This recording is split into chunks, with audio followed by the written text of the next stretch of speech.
summer, and I'm the Executive Director of the Drake Group Education Fund. On behalf of the Board of Directors, thank you all for coming today. To all of you who made possible the attendance of our graduate and undergraduate students in the room with generous gifts, you are listed on our front screen and on our program. These young people are the next generation of sports lawyers, sport management professionals, and journalists, and we thank you for your generosity. Just a few housekeeping comments. In the center of each table are instructions on accessing your complimentary internet connection. We ask that you silence your cell phones, but they can be used to access panelist bios and other content.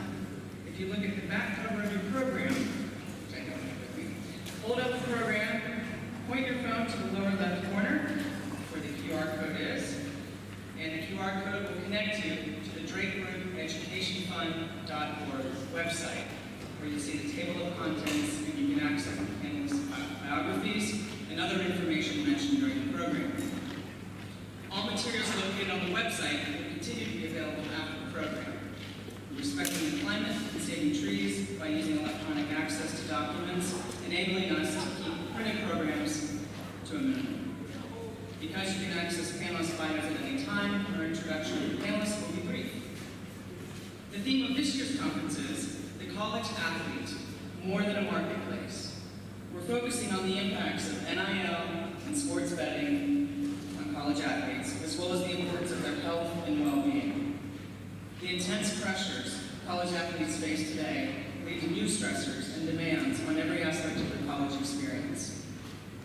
In addition to existing pressures, we aim to explore the impact of recent developments like sports betting, with the rise of social media, conference realignments, and the evolving name, image, and likeness landscape on college athletes' mental health, and identify effective solutions. You will hear from sports industry experts, academic experts, former players, journalists, and education and government leaders who are questioning these realities. All of these moderators and speakers are donating their time to be here and share their expertise, and we are so grateful for their participation in the 2024 SAC Symposium. Our symposium finds a perfect partner this year at Howard University, a beacon of HBCU excellence, highlighting our alignment and reflecting our dedication to amplifying their voices in the fight. And we're thrilled to have the Bison Athletic Department as our host partner for our national discussion on college sport reform. Sponsoring 21 teams and serving 500 athletes, the largest program among all HBCUs, has flourished under the leadership of Carrie Davis since 2015. Bison athletes have excelled on the playing fields, achieving high graduation rates and GPAs in the classroom, and engaging in numerous community partnerships. We have asked one of the most respected and successful athletic administrators in the country to make opening remarks. Please welcome Bison Director of Athletics, Carrie Davis.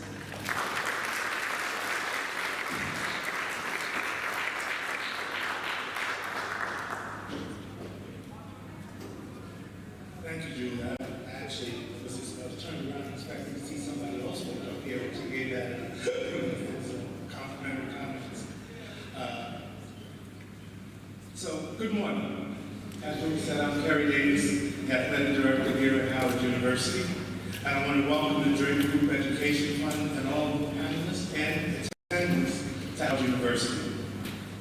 I'm honored to be asked to officially open this event and share with you all the current state of college athletics, but also talk about the industry, the collegiate industry that we hold dear as a whole. Howard Athletics is going a renaissance under our athletic programs. We started with one simple goal. We wanted the excellence in athletics to match the academic excellence of the So our athletic programs had to mirror that approach. And so we started first with a foundation. The foundation is, and we had a trademark, every day we would walk into a staff meeting. We have to be who we say we are. If Howard is going to be that shining light, if you will, then our academic performance in the classroom had to reflect that. And so that was the first piece toward this renaissance of sorts. Recruit the types of athletes and bring in the types of coaches who would make academics the foundation of their program. And with that, we've become incredibly successful. Just this past fall, the GPA for the entire department was a 3.23.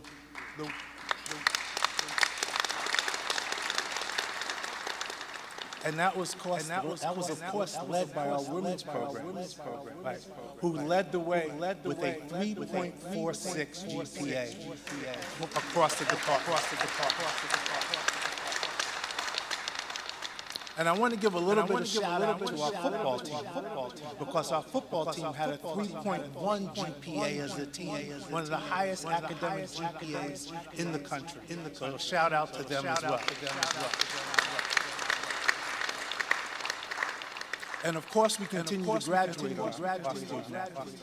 Our student athletes are graduating at an 80% clip, which is, I'm not going to say significantly because there may be some administrators in here, but which is higher than the student body. Right, so we're really proud of that. So once the success of the academic foundation had been laid, we then took on the goal of athletic achievement. And again, not to go through all of the successes, I will just say this. Right? Over the course of the last 3 years, right, we've won championships across all. Make sure I don't forget it. Women's basketball, volleyball won 6 out of 7 conference championships. Softball, we won back-to-back championships in both football and men's basketball. Right now, we're the back-to-back reigning champions in both football and men's basketball. 3 times reigning champions in track and field. And with our newest program, which was started by a donation from Steph Curry, which is our golf program. Our golf program is the 2-time defending national champion, and something called the PGA World Minority Championship. And the men won that championship by 59 strokes. I don't know if there's any golfers in there, but that's pretty good. But we haven't left our success in the classroom or on the field of play. We also want to make sure that we're holding true to the Howard mantra of truth and service. And so our athletes just this past fall have committed 628 hours and over 21 community visits across 7 different charities and schools. And with this excellence, or with this achievement, has come partnerships that we never even thought about when we first started in 2015. So now we have national sponsors. I remember the first day I walked into the gym, and I looked up at the banners, and it said like, Smokey's Rib Joint. Right, it was one of our sponsors. And, I think it was, I don't even know if we had Ben's Chili Bowl, or one had Ben's Chili Bowl. Right, but we didn't have Ben's Chili Bowl. But we did have McDonald's. I said, okay, good, we have one good. Right, so I went to my assistant at the time and said, we're already the most successful in DC. Okay. Well, now that McDonald's wishes to have a relationship with Howard University. But that being said, we've made relationships with national brands such as Jordan Brand, who we are one of only 6 schools in the country to have full Jordan Brand programs. What does that mean? Well, I'll tell you what it means by telling you the other 5. Michigan, North Carolina, Florida, Oklahoma, and UCLA. So you don't have to know what that means to know that we're an incredible company when those 5 institutions are the institutions you're supposed to ship. But we also have partnerships with companies like AT&T, Nissan, Rocket Mortgage, and Nuna Baby.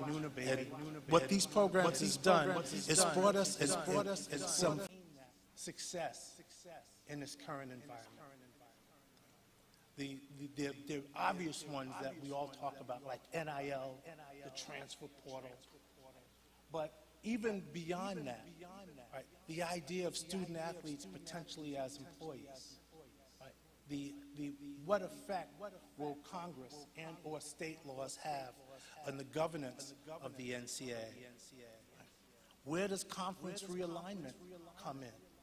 You know, one of the things that has happened with our success recently is we have been approached by numerous conferences across the country to join them because they want to bring in our brand name now that this brand is speaking out as loudly as it is. Right? But what does that do for our student athletes? What does that do for the future of HBCUs if Howard were to leave an HBCU conference, for example? And seeking out an alignment, and the purpose of it would be really just for money. Right? So we have to look at these things and compare them to what is our mission and what we're trying to do as a university. And I'll add just a couple of more. I'm a Dartmouth grad, so I think all of you have probably seen the Dartmouth basketball team, which I am an alumni of. Right, has sued or has approached the NLRB about becoming a union. Well, what will that mean to the future of college athletics if it's now unionized? Now, the lawyer in me says, hey, you know what, that might not be a bad idea. Right, so I want to sit on some of these conferences to hear other opinions because the lawyer in me says, well, you know what? Why do people unionize? They unionize because they want to set certain standards of working conditions. Okay, that's reasonable. The NCAA already does that. Right. And what does it do for the employer?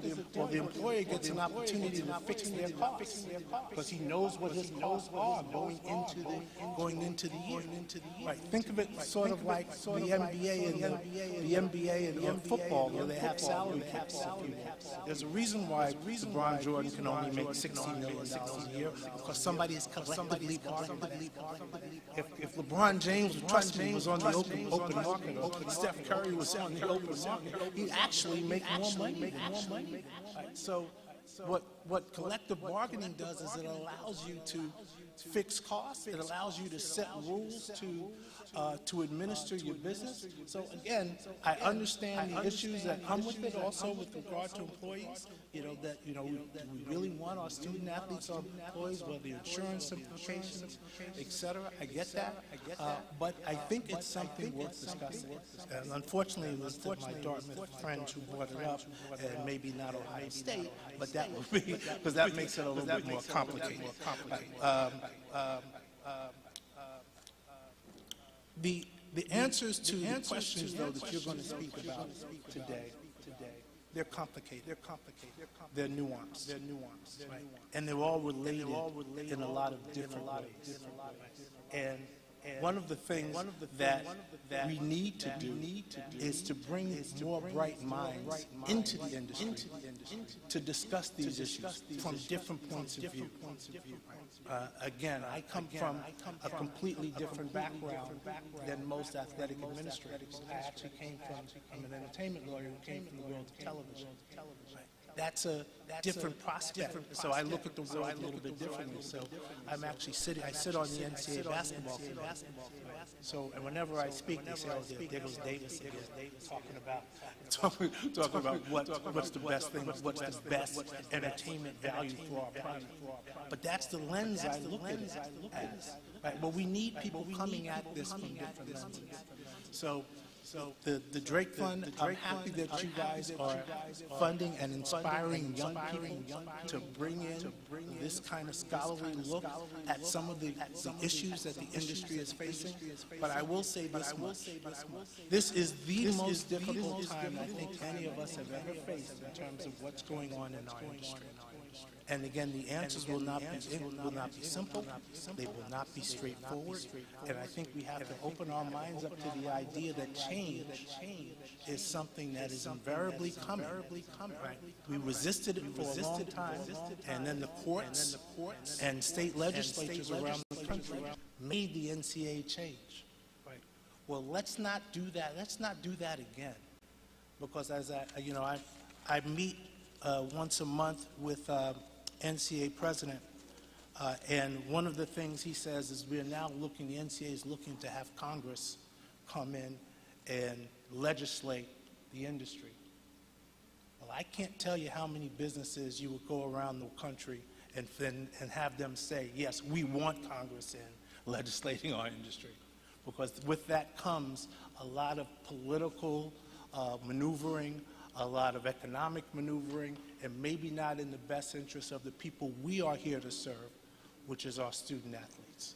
So with that in mind, I thank you again for coming to the symposium, and I want to say, go Bison.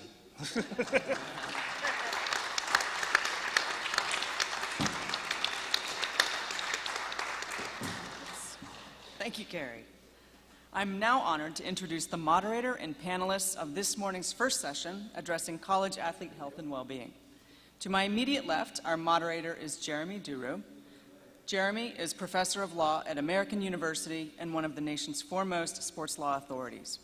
Author of Advancing the Ball, Race, Reformation, and the Quest for Equal Coaching Opportunity in the NFL, which examines the NFL's movement toward increased equality of opportunity for coaches and front office personnel.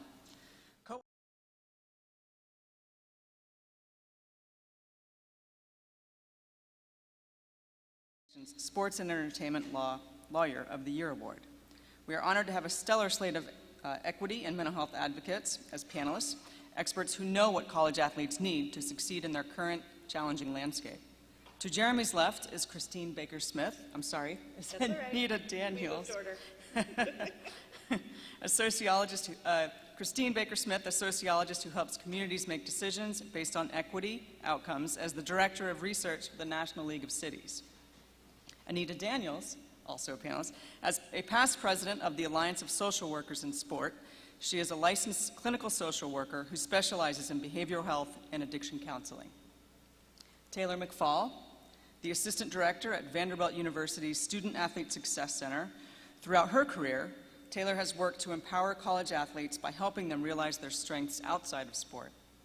And last, Jalen Williamson, an NFL Players Association Player Affairs Coordinator, also a former quarterback for Hampton University. He's served as the Player Engagement Fellow for the Los Angeles Rams and in the Player Engagement Department for the Washington Commanders. Now please welcome our moderator, Jeremy Duru.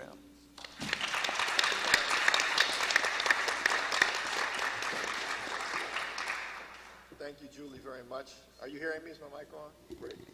Thank you, Julie, for the kind introduction, and thank you, Julie, Donna, the entire board for hosting the symposium. The Drake Group has, for a long time, been a real beacon in the space, and it continues to be so. So we, on this first panel, are talking about collegiate athlete health and well-being. And I think it's fair to say that we are in a crisis moment. And it's important exploring this moment that we have these folks on the panel with us, because as Julie pointed out, truly they are experts. I'd like to begin, if we could, with you, Anita. Okay. And let me begin by rattling off some startling statistics from a recent NCAA student-athlete well-being survey. Roughly 30% of collegiate athletes, quote, felt so depressed that it was difficult to function. This is a 2022 survey. Fewer than half of collegiate athletes felt it would be comfortable for them to seek support from mental health providers on campus. Only 53% of collegiate athletes reported that their coaches take mental health concerns seriously. So these are startling and frightening statistics, quite frankly. Anita, what would you say are the most significant impediments for college athletes in accessing professional mental health support? I will say, in thinking about the athletes that I serve, a lot of them only have access to the counseling center on campus. And that counseling center may have 6 staff. And so when you think about the entire student population that has to be served by the counseling center, that can create a challenge.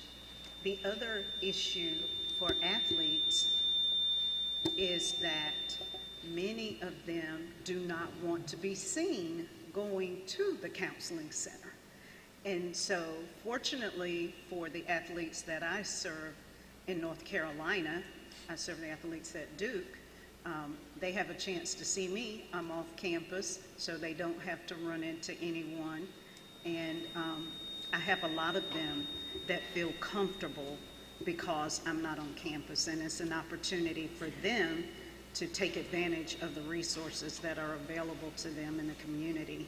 And I think that's wonderful. More and more of them are seeking counseling for anxiety, depression, and a lot of stress. You mentioned being off campus. So I guess one dynamic is on campus or off campus. Another dynamic is whether the mental health professional works for the institution or not. Question of independence. Could you speak to that a little bit, please? Yes, I am independent, which makes it a lot easier for the staff and for the athletes, because the staff are concerned that they may receive calls from professors, from coaches. I don't receive those calls. And so I think the athletes appreciate that, even though I am aware of who their coaches are. If anyone, I might talk to an athletic trainer, or I might talk to a physician, but I do not talk to the coaches. The coaches do not reach out to me. And so that makes the athletes feel comfortable that what they share with me, even though we say things are confidential, and they should be, but I think for them, it really is confidential because they don't have to worry about me running into a coach on campus. Okay. And I'm assuming, so that sounds like an ideal situation for the student athletes. I'm assuming there are universities where that doesn't exist, where the only mental health professional, sports psychologist that they can go to is affiliated with the university. Now, perhaps they could use their own resources to find others, but they're in a new city, they're not familiar with the environs. What does a student athlete do in that dynamic? Are there any best practices among institution-employed sports psychologists with respect to counseling student athletes who are playing for the teams that are part of the institution that employs the sports psychologist? At Duke and North Carolina Central, the staff do reach out directly to the clinician. The athletes ask for a specific kind of skill or experience that the clinician may have. I have had some athletes that wanted someone who could focus on spirituality. And so then they look for a clinician who offers that. The other thing is the faculty athletic representative at North Carolina Central is very committed to student well-being. And so she reaches out to me often to say, Anita, I have someone who needs your help. And just knowing that they have someone that they can turn to, and they do not call me back to say, did they show up? Did you help them? They can tell the change in the athlete and know that things have improved. Okay. One more question for you before we move on. One thing that all of us who have been involved in athletics, personally or been involved in the oversight role in athletics, know about athletics, is people get injured. And it's one of the heartbreaking parts of athletics. And a lot of research suggests that the students at greatest risk of mental health challenge and mental health crises are student athletes who are injured. One is a consequence of the injury, how it impacts,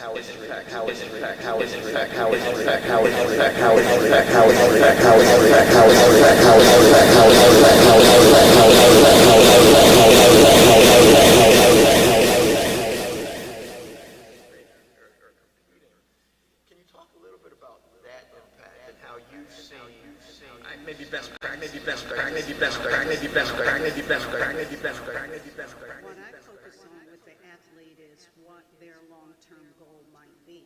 And if their goal is to return back to the team, then I work with the athletic trainer to think about ways that we can support them while they're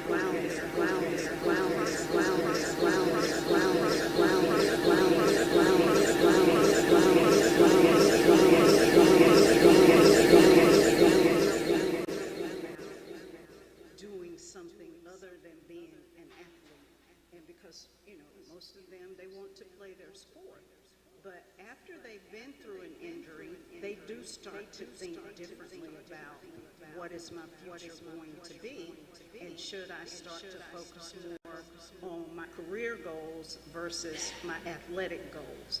And so that's another area that we focus on when they have an injury. Some of them return, some do not, and most of the ones who do not return are okay with the fact that they've decided to transition and focus more on career long-term. I have one more question. I hope it's okay, because you just made me think about something. You mentioned that most, student athletes want to play their sport.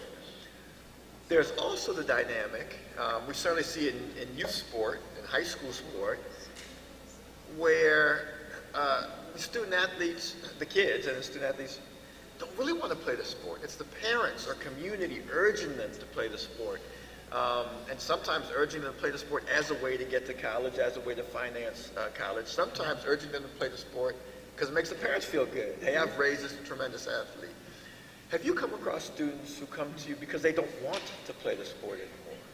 Yes, and the nice thing about being an adult, I tell my athletes, the nice thing about being an adult is you get to say yes and you get to say no, even if it's your parents. Once you turn 18, you get to make those decisions. And we talk about how they're going to have that conversation with their parents. And most of them feel comfortable when they make the decision to transition from being an athlete. Like, I just do not enjoy playing the sport anymore. And they should not be forced to do that if they're not interested anymore. And I've helped them, sometimes have those conversations, or we practice, we role play. I'm your mom, tell me what you want to say, I'm going to give you a hard time, but they get through it and feel comfortable knowing that, yes, I can have this conversation and I can move on to what I want to do after sport. Great, thank you, Anita. Taylor, can we come to you, please? Sure. So with Anita, we were just talking a little bit about, the dynamic that exists in high school as student athletes then transition to college. So going to high school, one dynamic that exists, I think most of us are likely familiar with, is that at many institutions, Division I, Division II, and Division III institutions, perhaps more so at the higher levels of collegiate athletics, the higher levels, Division I, but there's certainly this dynamic that talented athletes are sometimes given an opportunity to attend the university and participate in sport when they may be somewhat underprepared to do so. So a referral is made by the coach, and the standards are lowered a little bit for some student athletes, which is a fantastic thing in my view as a general matter, because it provides an opportunity for folks who might not have had a chance to get to that level of academic opportunity without it. But it would seem to me it only works if indeed these student athletes are truly supported. And so I'd like to talk to you first of all about that dynamic. If you think it's a dynamic that's beneficial for the student athlete, perhaps we should be in a world where there isn't that sort of referral system that exists. But in that it does exist, could you talk a little bit about the extent to, in your research and your understanding, as a general matter, student athletes are or are not really prepared for the academic rigors when they're referred? It's a loaded question. Yeah, sorry. I think in general right now, any student coming into college is not prepared. The kids that are coming into college right now, these are our COVID kids. So they've spent the past 3 to 4 to 5, however many years learning online. So, and let's be honest, learning online is not as intrusive as learning in the classroom. So they have to come in and, their brains are not fully developed until they're 25. So they're coming into an institution where they're being told, you have to critically think, you have to do all of these things, you have to be able to think outside the box.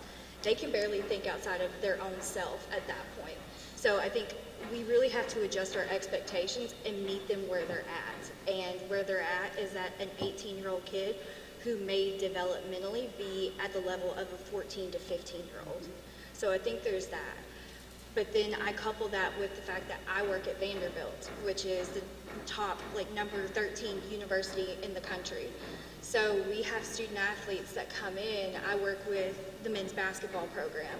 And there is that stigma that they are getting in on a favor or whatnot, which is definitely not the case. Our student athletes get in just like the rest of the general student population, but sometimes there is this convincing the student athlete of, you are worthy of being here. You bring a special gift to the table that the top 2% are able to bring. Don't let the fact that you have a gift on the court deter you from getting past, like, you bring a gift to the classroom as well. So I think it's just constant conversation with them of, like, you are worthy of being here. You got in just like everybody else, and you hold space in this room. You mentioned COVID, and we've all had to adjust in many different ways. And you talked about the fact that everybody's coming in unprepared to some extent because of the COVID years while they were in high school. Are there best practices, let's go with Vanderbilt, that have been instituted university-wide to really address the particular deficiencies that are consequent to COVID? And then secondly, whether or not that's the case, is there anything else done in the athletic department with respect to support services in that regard? So I think in terms of university-wide, I think Vanderbilt's very unique in the sense we don't offer online classes. So everything that we do is in person. So they are forced to get real with in-person learning. We have, I think it's like an 8-to-1 faculty to student ratio. So we have very close relationships. The faculty are very ingrained in our students. But in terms of the athletic department and what we do in the Ingram Center, like from the beginning of the recruitment process till well after graduation, we are hands on deck with them. We are so involved. We let them know, like, what resources do you need, and here are some resources that you didn't think that you needed, and we make sure that they have what they need for every step of the journey. We're super fortunate at Vanderbilt to be able to provide those resources. Prior to coming to Vanderbilt, I've worked at low resource institutions at the FCS level and the FBS level, and at that point it becomes creative organizing on behalf of the staff members. So, when I was at an FCS level program, I was spending half of my paycheck giving back to the student athletes to make sure that they had the resources that they needed. Great. That sounds fantastic. It's interesting, and it sounds like what's going on at Vanderbilt really is gold standard. Last year at the Allen Sack National Symposium, we had a conversation about a different national university, which we don't need the name, although it was all over the papers, where there was an academic scandal where student athletes were, first of all, by the university's, pursuant to the university's own records, admitted when they were well below the standard of what other students were required. And then secondly, once there, were strongly encouraged or forced, depending on whose version of the story it is, into non-rigorous courses so that they would stay eligible. There's a huge 130-page report about it. It was a big national news. So my question is, you've described Vanderbilt, and we've got that other dynamic that was discussed last year. Perhaps these are the two ends of the spectrum. Where do you think most schools fall along this spectrum? I think, just from my experience of working, like I said, at other institutions besides Vanderbilt, yeah, there are some students who get in on exception, and right or wrong, it is what happens. I think at Vanderbilt, we're at the higher end of the exception, where that's not something that we're able to do. But, at state schools that I have worked at, we have been able to get students in on exceptions who come in underprepared. At one school I was at, I had a student athlete that came in with an ACT score of a 13. And so there again, we can get into the whole conversation about standardized testing. Is that a reflection of someone's intellect? To which I say no. But, a 13 is a pretty glaring number. Also being at that institution that doesn't have a lot of resources, we didn't have a lot of money to be able to provide the student with the accommodations that they needed to be successful there. Okay. Yeah, so there is a spectrum indeed. Yeah, I definitely think there's a spectrum. Let me ask this. So we speak of the resources.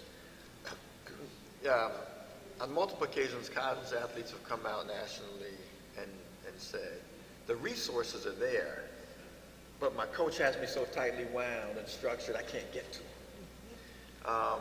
Can we talk a little bit about that? What sort of power, authority does your office and your colleagues have in comparison to the coaches when it comes to these issues? Definitely not enough. Yeah? Yeah. I mean, I think it all starts back with, in me and my role as the academic coordinator for like men's basketball. It's me getting in with that coaching staff and saying, I'm an extension of your staff. I may not work directly for you, but I'm here to help carry out your philosophy as well. And so letting them know that I'm not there to be, just a thorn in his side. Like, I'm there to help you, but I also need you to help me. And making sure that we're on the same page of that. And so developing that relation, I think it all just becomes relationship building at that point. That way when I call the coach and say, hey, like, I know the guys are scheduled for lift at this time, but this is the only time that we have blocks for tutoring today that they can get it. Can we do some switching? Mm-hmm. And so like being able to talk to him about that freely. But also I think it goes back to just the relationship with the student athlete of like, yeah, I know you're pressed for time. Like, I get it. But this has to be done. Let's sit down and figure out a way to get it done. And I think, too, meeting them where they are. So if the only time they're available is at 8 p.m., that's what I've got to do to help them get where they need to go. But I think that also feeds back into another larger issue in college athletics of supporting our support staffs. Because I think a lot of the times our support staffs, academics, athletic training, strength and conditioning, we're kind of pushed to the wayside, and we're just the behind the scenes people, and we don't get the recognition or the payment that we deserve. Yeah. Fantastic. And I imagine with respect to this question as well, there's a spectrum. And different institutions handle the relationship differently, and different coaches likely handle it differently. Great, thank you so much, Taylor. Christine, can we move to you? So one thing that's notable about your work that was discussed a little bit in the intro, but I think merits further discussion, is your expertise with respect to food and shelter insecurity, generally, but for collegiate athletes, which I think is something that isn't really discussed enough. I think there's a presumption that there's not scarcity in those regards. So could you tell us a little bit, just first of all, what food and shelter insecurity is? Sure. So when we usually talk about food and shelter insecurity, at this point in the field, we talk about it as basic needs security. And it includes not just food and shelter, but access to adequate transportation, as well as dependent care and other resources you need in order to live the life you want to live. And just the basics, right? Food and shelter are pretty basic. When we talk about food insecurity, we're using a measure designed by the USDA, and it is used across the board by all organizations. And what it asks is questions like, did you worry about having enough food to eat today? Did you skip meals or skip other expenses in order to have enough money to eat? And then there's a whole separate section for people who have children that asks questions about parents and says to the parent, did you skip meals so your children could eat, for example? With housing insecurity, this is a tricky one, and I'm going to be an advocate here for what we have been pushing for. Housing insecurity does not just mean being homeless and being in a tent on the street. We're also talking about things like couch surfing. And the big, broad question you ask when you say, is a student housing insecure, is, did they know where they were going to sleep tonight? And was that stable and safe? So a victim of domestic violence may know where they're going to. And here's the really important housing insecurity for college students. Technically, all college students are housing insecure if they are living in dorms, because this question asks about a period of time. It says, over the last few months, did you have a night where you didn't know where you were going to sleep? Did you have a night where you were worried about being able to pay your expenses like utilities? That's housing insecure versus homeless.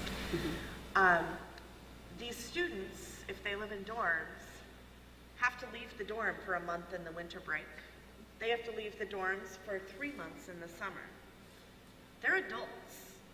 If they're not your traditional student, and we all know that the majority of college athletes are not the 22-year-old who's attending college on a trust fund, they may not have a home to go home to during those breaks.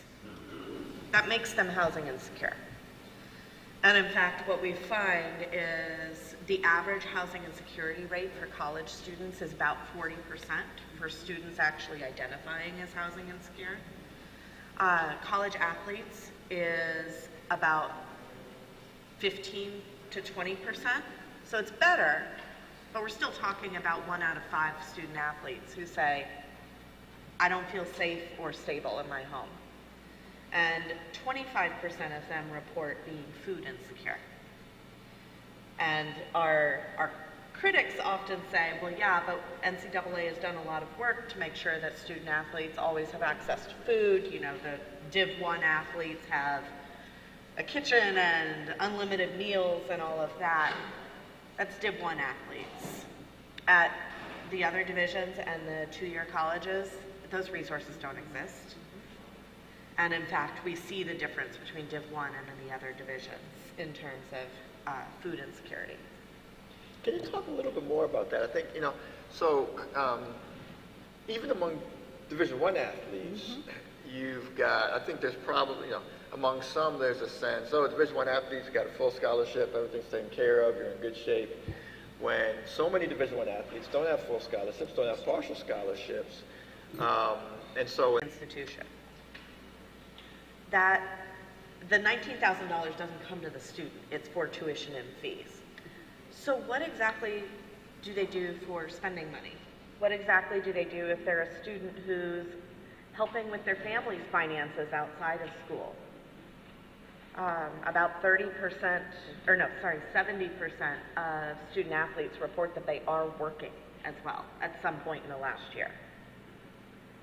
And we all know there's seasonality with sports, but this means that possibly while they're playing, and even if they're not playing, they're working to make ends meet. So $19,000 goes to room and board. We're not talking about spending money. We're not talking about transportation money for the majority of students who actually don't live on campus. And then we have the partial and non-existent scholarships. So for example, all of our students who play at a 2-year school, what we call in the Northeast, which was a thing I learned when I moved here, the junior college, there almost never are scholarships there for those athletes. So they are attending college full-time in order to get their financial aid and playing sports. And those students in particular, community college students, about 75% of them are working while attending college. So talk about time poverty. It's a real thing. And we're asking, these students are not being paid to go to college. They are receiving an academic scholarship. It's technically an academic scholarship, if they're getting one at all. And indeed, student athletes can be getting one, and then the next year not be getting it. What happens if they get injured? They get injured. The scholarships are renewable. You can negotiate to have full eligibility timeline scholarship, but oftentimes it's 1 year renewable, and so you've got situations where perhaps you have stability, and it devolves into lack of stability in the following year. Christine, have there been any? Are you familiar with any studies that link food security and insecurity among college athletes to mental health challenges? I imagine so. It's a huge, huge issue. Not specifically, there are no studies that I'm aware of specifically around athletes, but my area of expertise is a little bit broader. we know that food, and actually more importantly, housing and security, is heavily related to mental health stability. And yes, it goes both ways. We all know that many people who have mental health, struggle with mental health, become homeless. But it can also go the other way, which is having housing insecurity can significantly impact your mental health. And it's a nasty cycle that if you don't get support services for that mental health question in the beginning, it's very easy to see it fall apart. Great, thank you. Thank you very much. Okay, we'll go to you, Jalen. And also let me say, I think we want this to be a conversation, so we'll go to the audience for questions if you have any as the session progresses. And so if you've got questions, think about them because we'll come to you as we move forward. Okay, Jalen. So you played quarterback at Hampton. Now, I didn't see you heckling Kerry at all during his whole intro about Howard University and all that stuff. You stayed quiet there at the I was end. about to say, I'm in foreign territory a little bit right now. It's okay, it's okay. I'm excited. It's a blessing to be here. Excited. Yeah, I've heard the debates of which is the real HU. I would say, but So you played quarterback at Hampton and had a great career there. And you know, there's so many student athletes who have had great careers collegiately, and then collegiate athletics finishes, and they don't have the opportunity for whatever reason to play at the next level. For many, anecdotally and according to studies, it's crushing. It can be crushing. absolutely. Could you talk a little bit about what you've observed, both as a collegiate athlete and friend of other collegiate athletes, and now we'll talk a little bit more about what you do now in the professional space. Could you talk about that a little bit? Yes, absolutely. I can say I'm a testament to as well, going through that experience, finishing off school and trying to figure out what's next. One thing I would say that was huge for me, or I'll try to share with others too as well, try to prepare yourself as early as possible. It's challenging because something you've been doing your entire life, it suddenly comes to an end in your collegiate career. It's difficult, it's challenging, but at the same time, it's an opportunity for something next in life, the next journey, wherever you're interested in. So I always try to be an advocate of try to prepare yourself as early as possible, whether it's later in high school, early in your collegiate career. Try to figure out what exactly are you interested in, what do you like to do, what do you actually want to be involved in when you finish up. I personally, I was a huge advocate of sports. I went through many trials and tribulations throughout my career, and I had an injury my senior year to kind of sideline me, to kind of give me a chance to really sit back and kind of see how I want to go about things. I was blessed with the opportunity to kind of take a step back and see what will possibly be my next step. Everyone don't have the opportunity sometimes. Sometimes it comes pretty quick, abruptly, but at the same time, I will always be an advocate of try to prepare yourself as early as possible for what's next in life. So that's interesting. You spoke of preparing yourself, which is clearly important. But it begs a question, should the onus be on the athlete to do the preparation? That is to say, should there be a burden on the institution to begin preparing the athlete, whether they like it or not, from the beginning of their athletic eligibility? Could you talk a little bit about that? Yes, it takes collective group, from the coaches to the academic support to the professors, going to the office hours and trying to figure out how you can actually enhance yourself as much as possible each and every day to maximize your opportunity while you're on a collegiate campus, on a college campus. There's so many resources that are available, but at the same time, it's on the athlete, but it's on the institution as well. I think it's go hand in hand. Of course, the institution wants what's best for the athlete at all times, but the athlete has to want what's best for them too as well.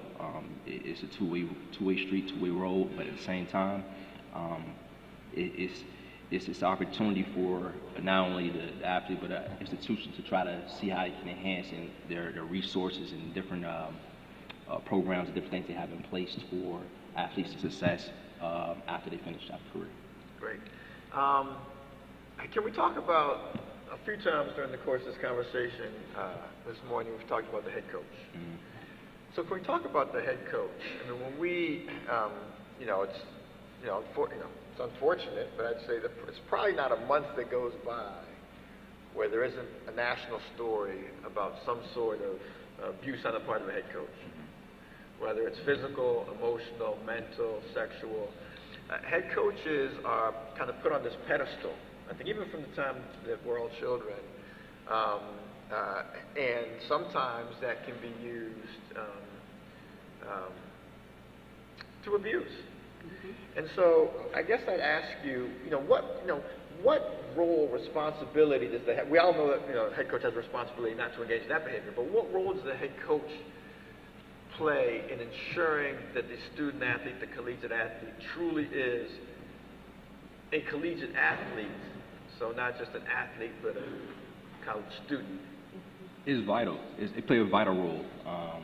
When a kid decides to come to a university, your parents, you're basically turning them over to your head coach to basically watch over your child.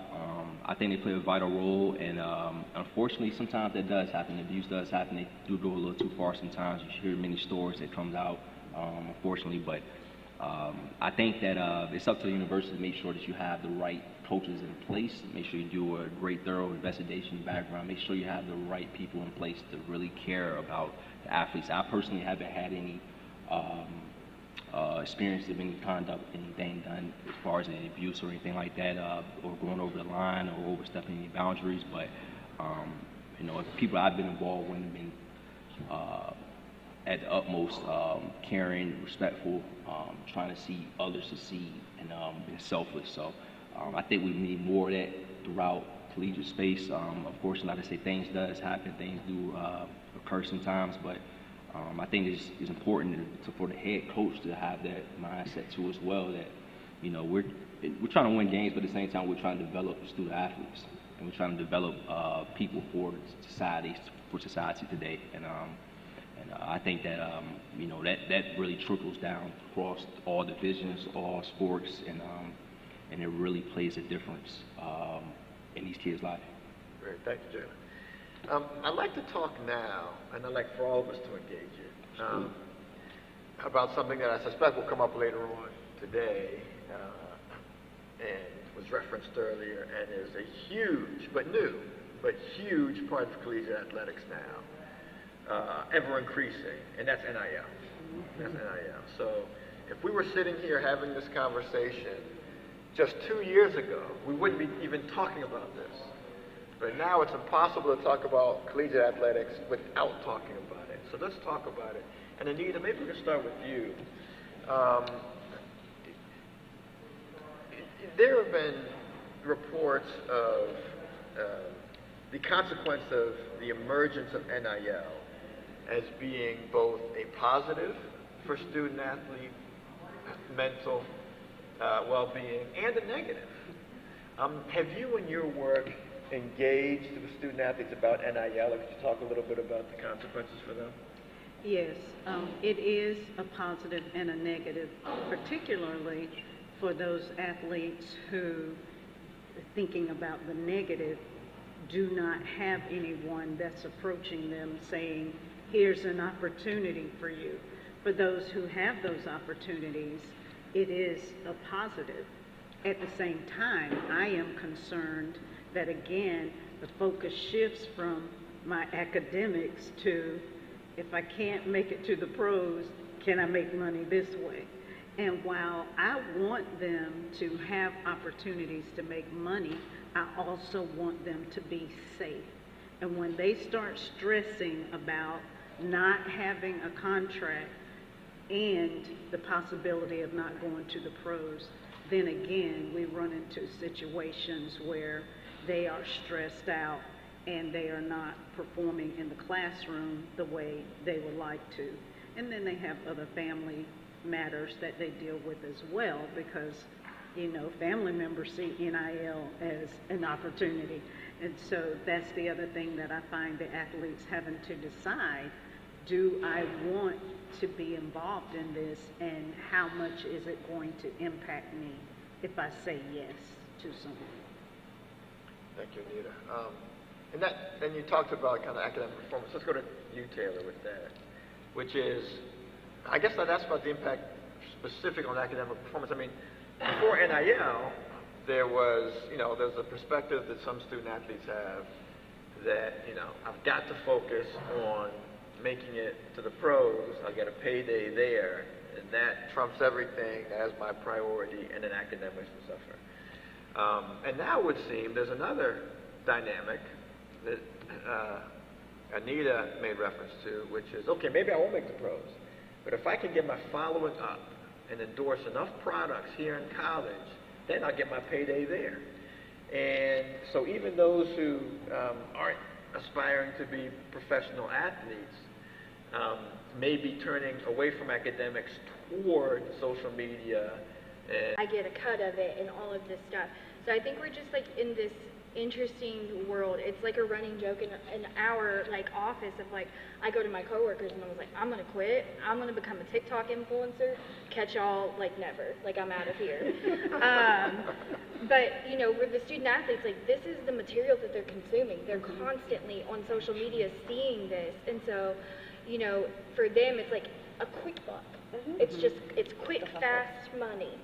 And so talking to them of like, yes, you can make quick, fast money from this, but the way that, we go about trying to frame NIL is like, NIL is a living, breathing resume. This is a living, breathing testament of your brand, which will last longer than any professional playing career. It takes into consideration your education, and so that's something that, like, within academics, within our Ingram Center and our student athlete development and NIL, like, group, that we tell them, like, make these connections in the community, within our Vanderbilt network, what have you, and let's continue to build that resume so that when you leave here, you don't need to fall back on trying to make a quick buck. The money's going to come to you. Great, that's great. Christine, can we come to you? Because when NIL was born of this sense that collegiate athletes are participating in athletics, the same way collegiate athletes were participating in athletics a century ago, but a century ago nobody's making money, and now everybody's making money except the collegiate athletes. And so the idea is, how do the collegiate athletes make money?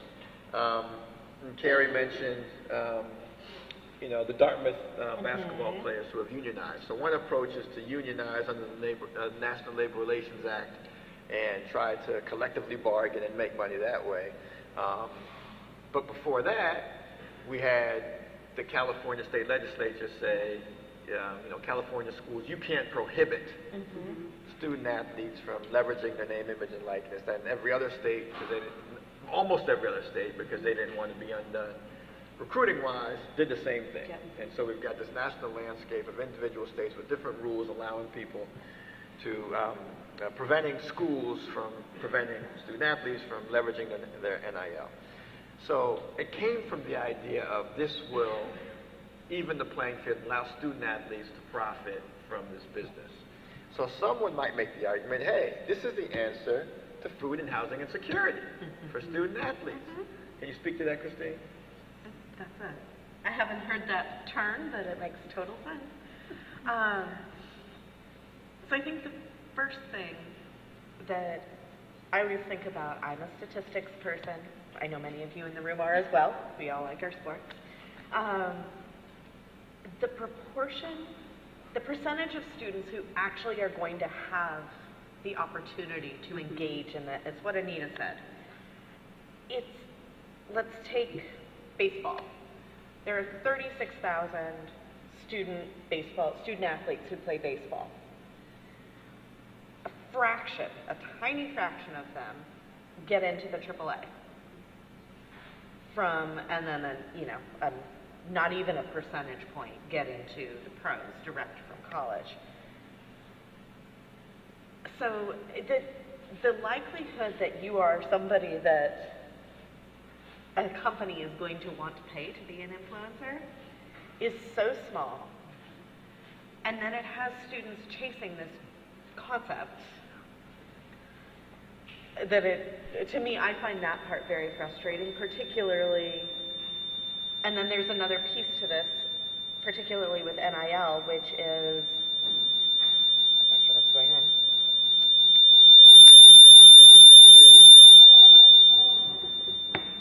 There sensed my agitation. Which is that we're talking about students who are 18 to 25 years old. And as Taylor just said, we know that the human brain isn't fully developed till you're 25. And now we're putting all of these players into, the ones who do have the opportunity, into a situation where they're negotiating contracts. I find it hard to believe that an 18 to 25-year-old knows how to make sure they have proper representation and or properly understand the long-term impacts of a contract that they would sign at that time. So I think it's a really dangerous space.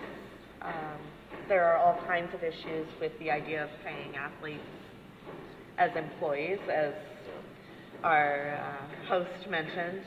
On the other hand, that might be a little bit more equitable for all of the athletes and allow for there to be some representation from folks who have experience and expertise, who have been around a little bit longer than 25 years.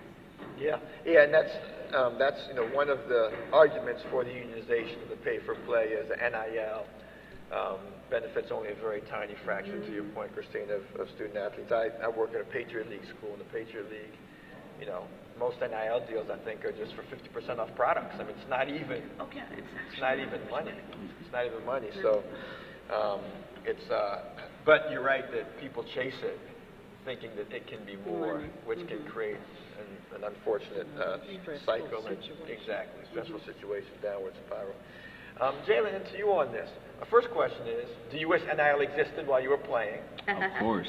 I wrote so many reports on how I wish, student athletes would get paid. And to see it, come to fruition now was implicated in that. It's broadly speaking, football players, from the baseball players or the golfers or whatever. But it also, it would seem, potentially divides the starting quarterback from the second string left tackle. And so how do you believe that this would impact or is impacting, I guess I'll say, the student athlete community on a school's campus, but more directly the locker room? I think it will impact it, pretty greatly. I think that from an aspect that I look at it from a professional standpoint, that's kind of like the first contract, I would say. It's similar to the NFL, though. Professional first starting quarterback might make a little bit more different than second string left tackle, but I think that it's needed within college sports, preparing these athletes for the transition. I know, just like I say, personally, I was working working in the colleges in the off season, trying to figure out how to make ends meet and trying to figure out how we can. Just try to bring some type of revenue in. So I think it gives everyone a buffer. But within the athlete community, I think everyone is on board of NIL and seeing how they can actually maximize as much as possible. And we've seen, to the point of dividing the locker room, we've seen some institutions benefit from NIL collectives that pay the whole squad. So I think the Utah football team, everybody got a truck. They do the same. And so everybody's on the same. Doesn't mean that Utah starting quarterback can't get more, but there's a floor. I'd love to open it up to the room if there are questions. If you could toss up your hand, we might have a roving mic somewhere. If we could go here, that'd be great. Thank you. Hi, my name is Kevin Winsing. Earlier, the athletic director for Howard mentioned that the NCAA was looking at maybe unionizing, college sports.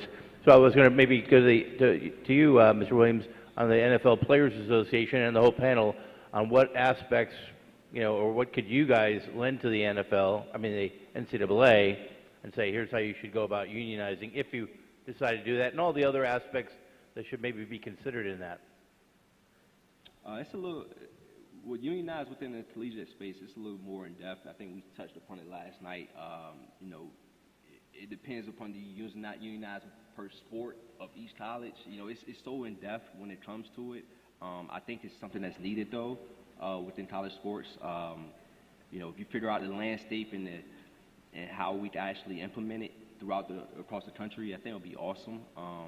From a union standpoint, we try to make sure we bargain as much as possible for our athletes. I think every college campus, now that they're receiving name, image, and likeness opportunity, I think that is something that should be implemented across the board.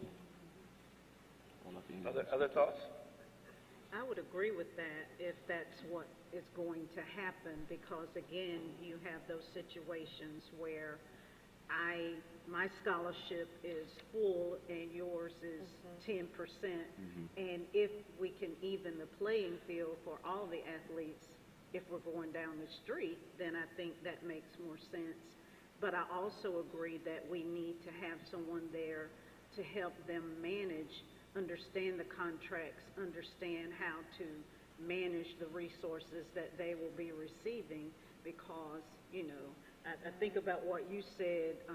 So 3 months I'm not in school.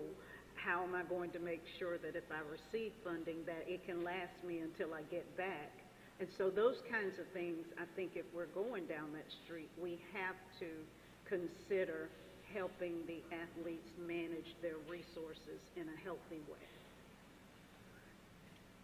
I think too, just like looking at it, because I look at it through the lens of men's college basketball. We all know that there's this dirty underworld where there's handlers, and these handlers are doing these under-the-table discussions with schools prior to a student athlete even getting there. And so I think cutting the handlers out, like completely, and so having each institution have their own representative who is able to look at these documents, who's able to, advocate for the student athlete to make sure that they're receiving the resources that they need to maintain their health and wellness while playing at that institution. And then that way you're cutting out someone who's getting between 10 to 20% of a cut of this student athlete's NIL that they're coming when they're coming to school there. Yeah, other questions?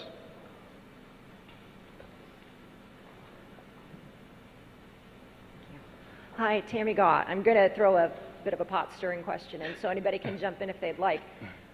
When we look at states that are passing some of these really hostile anti-DEI legislation, we know that support for young people in general and everyone is better and more effective when the people giving the support look like or can relate to the situations of these college athletes. What are you seeing, or are you concerned about either the movement towards these ridiculous laws or just fallout from them?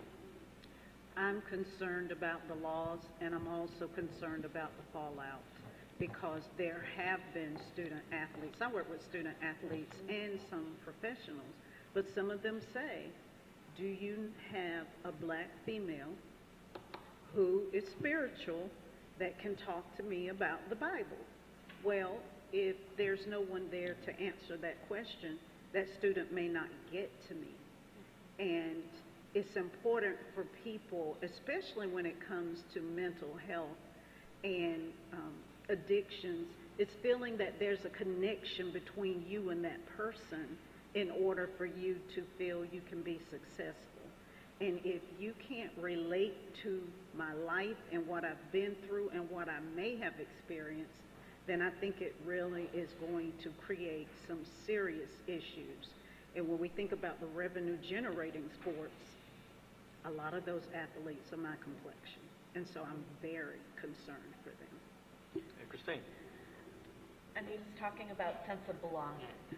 This is something that I've spent a lot of time studying, and one of the things we know, it actually goes all the way back to your comment about student athletes being comfortable getting support, whether it's academic, whether it's mental health, whether it's physical health on campus. And the campuses that are doing this well create a space where students feel known and understood and supported. And that means the whole student, not just the fact that they're an athlete, not just the fact that they are an A student. And if we're taking away these programs that were intended to help others understand who those students are, we're taking away the student sense of belonging, the student athlete sense of belonging, particularly for knowing that the majority of these students are not going to look like their college. Yeah, and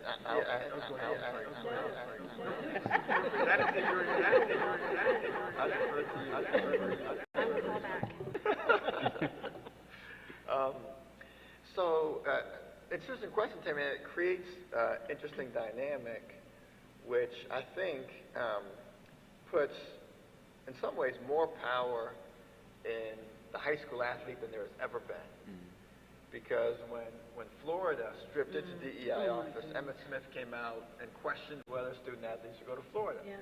The mayor of Birmingham did the same on Alabama, and the president of NAACP has cautioned, student athletes to go to states with these horrible legislative efforts. And so a student athlete, without having to, put their neck on the line with any sort of formal protest, can just decide, I'm going to go to Maryland instead of Alabama. If that happens enough, then that legislation will be pulled back. I mean, it's hard to imagine. It's really, it's hard to imagine that these legislatures are going to want the blowback of a state full of sports fans seeing their state athletic accomplishments at the university level fall to nothing because all the recruits are going elsewhere. It's a very interesting dynamic. Framed that way, these athletes have power. They really do, more than they think about. A lot of power there. Yeah, I think I saw some other hands over here. No, I didn't need a mic. Yeah, my name's Keith Haney, and so my question's to Anita, but I think each of you all will be able to speak on this matter. And I recall when Anita, ventured into this area and being familiar with the schools that she works with, Duke and North Carolina Central, and the need at that time, and the growing need even more so now. Where are we at in terms of it being more of you guys available for the athletes? Because I know it's not enough of yous based on the need, and how does awareness continue to, increase or grow? I will say that more universities are recruiting people to work directly with the athletes because, as I said, they do not feel comfortable going to the counseling center on campus. And so a lot of the colleges and universities are hiring people. One idea that I have in mind, so anyone who would like to support it, I'd be happy to talk to you, but looking at creating a pool of clinicians that at least can support the colleges and universities, including the junior colleges in North Carolina. I will be happy to run that team of clinicians that we can make sure that these athletes from junior college to 4-year to wherever they're going next, that they have a clinician that they can meet with and talk to and feel comfortable. Because if there's not someone that's not connected to student counseling services, then those athletes are probably not going to have anyone to converse with unless they have a coach that might be able to support them or an instructor that might say, here's someone to speak to. So it is so stressful. I don't know if any of you know what it feels like to be on blast, but everything you do is being scrutinized. That is a lot of pressure for someone that's 18 to 22 years old. It's just a lot. And however we can support them, that's what I would like to see us do, is bring those resources. So I don't know what's happening with others, but I will say, at least at the schools that I'm involved with, they are now trying to recruit people who work directly with athletics, and that has made a tremendous difference. I'm a huge advocate as well of mental health. I just wanted to add on to as well. I think that personally, just seeing the landscape of college sports and seeing on the professional side too as well, I feel like just every sport every college needs a mental health clinician, some type of team mental health clinician. Like, it's imperative, it's vital. As you mentioned, you have no idea what these young adults are going through on a daily, from class to trying to manage their schedule, trying to make sure they're, at weights, make sure they go to meetings, practice. It's so much you have to endure on a daily. I think that it's vital to talk to someone and be able to speak to someone, a professional mental health clinician. One other thing that I wanted to add, because I think this is important as I talk about all the different things that I do, but I also conduct forensic evaluations for the courts in Durham, and there was a person that I had to do his forensic evaluation. He actually played at a junior college and support family. Yeah, I think, like I said, I'm at Vanderbilt, so we're extremely lucky. We have a staff of 3 psychologists that work directly with our student athletes, and we also have an excellent partnership with our University Counseling Center. So our student athletes will go see them over there. But I think too, just, I've been at institutions, we don't have those resources. And so, training your staff on like QPR training, just basic things like that, with something what is it? Yeah, it's QRP. Yeah, okay, there we go. Basically, it's just recognizing the symptoms and then referring out. So, a lot of these coaches are former student athletes themselves. So their vernacular is like extremely limited when it comes to mental health. And then you tack on, a lot of them are black and brown men, also extremely limited on how we approach mental health. And so being able to provide your staff as a whole with these resources to be able to train and, just recognize that someone may be going through something, I think would be key. Yeah, I think there was a hand in the very back there.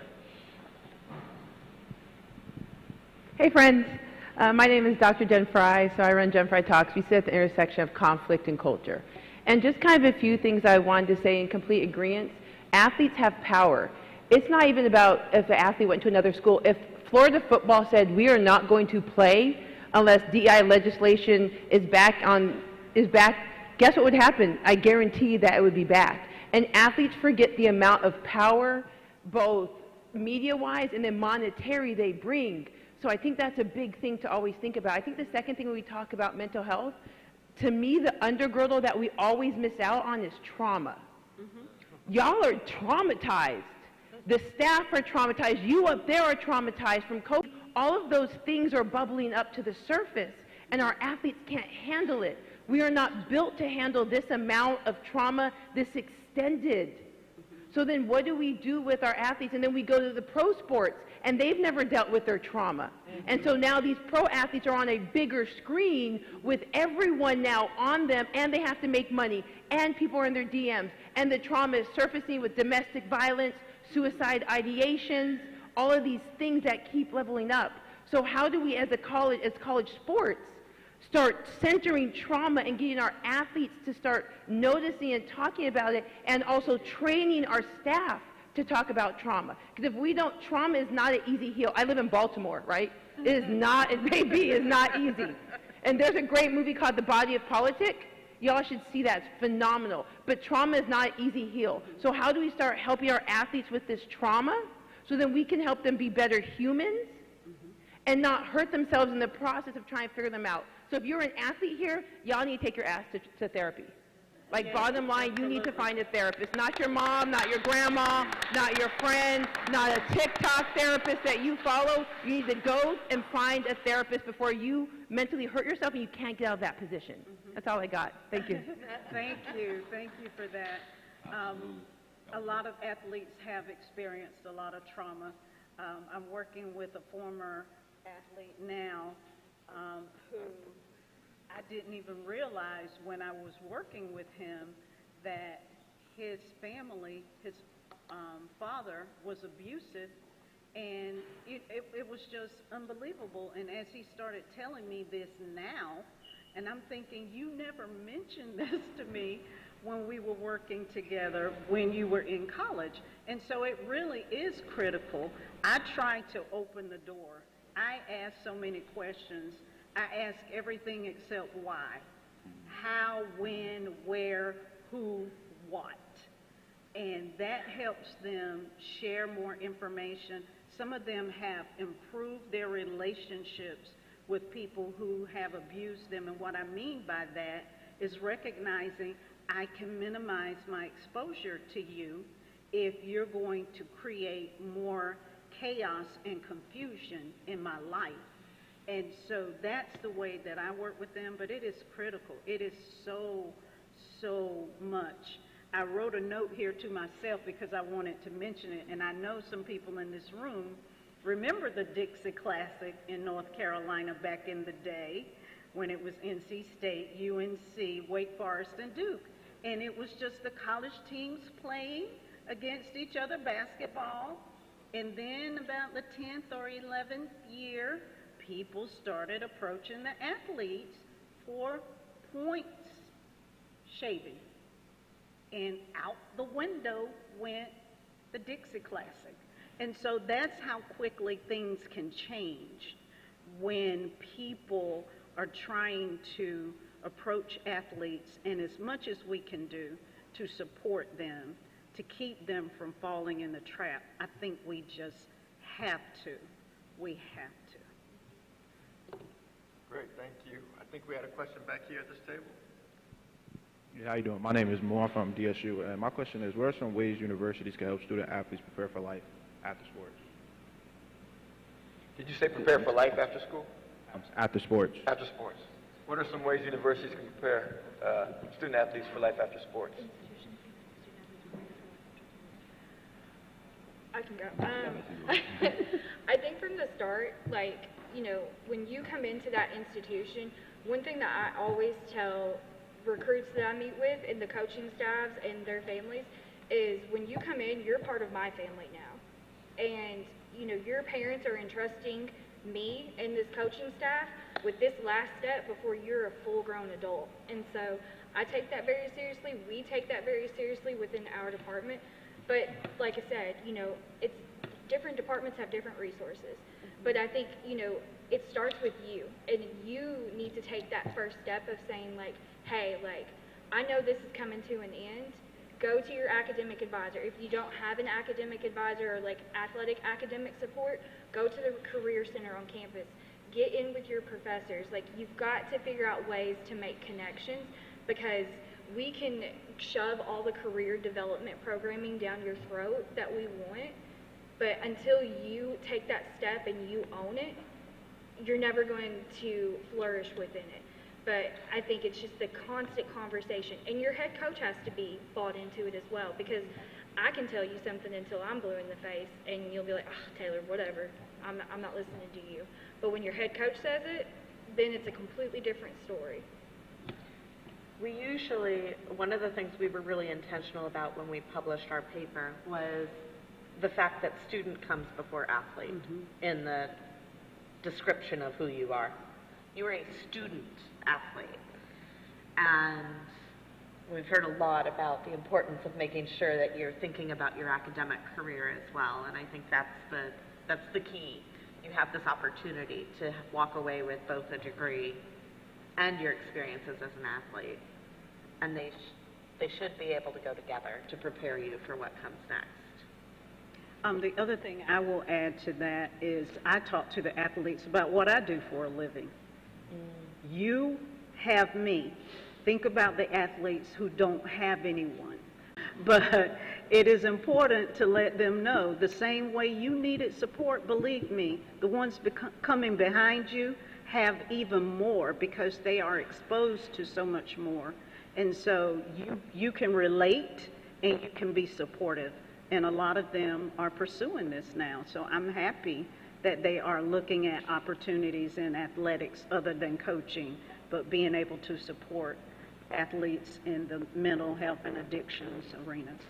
And to add on to as well, preparing for life after sports, I would just say, you know, begin preparing now. Like, just LinkedIn, resume building, the effort has to be there to begin to prepare yourself for when you do make the transition. I would say as well, go to those office hours, speak to your professor, speak to your academic advisor, look into the industry you're looking into. Start connecting with those people on LinkedIn, reaching out, seeing what you can do to prepare yourself, and begin those conversations, because the network is huge when it comes to when you move on and go into your transition to your industry. I would say as well, the equation I kind of always stuck by, preparation plus opportunity equals success. It really makes a difference when you prepare yourself. Try to make sure you install it early as possible. Begin to prepare yourself, so when you do have opportunity, when the opportunity does come up, you're ready to go. So. I think, can I add one last thing? Absolutely. I think one of the biggest things, and I'm sorry, I just completely forgot to mention it, speak up. Yeah, you're a person first. You are a person outside of the sport that you play. You are a person outside of being a student. So really develop those interests. Look into take advantage of all the opportunities that you can that are outside both of those realms. That's one thing that I always tell the students that I work with is yes, you've come in here to be a student athlete, but I also want you to have the opportunity to be an 18 to 22-year-old kid. I want you to be able to go and connect with different people, to take advantage of different events, to really explore your interests outside of your sport, outside of your studies, because you're so much more than a student and you're so much more than an athlete.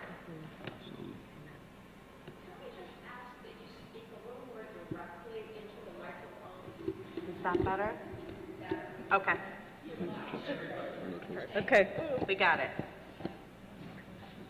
Very back.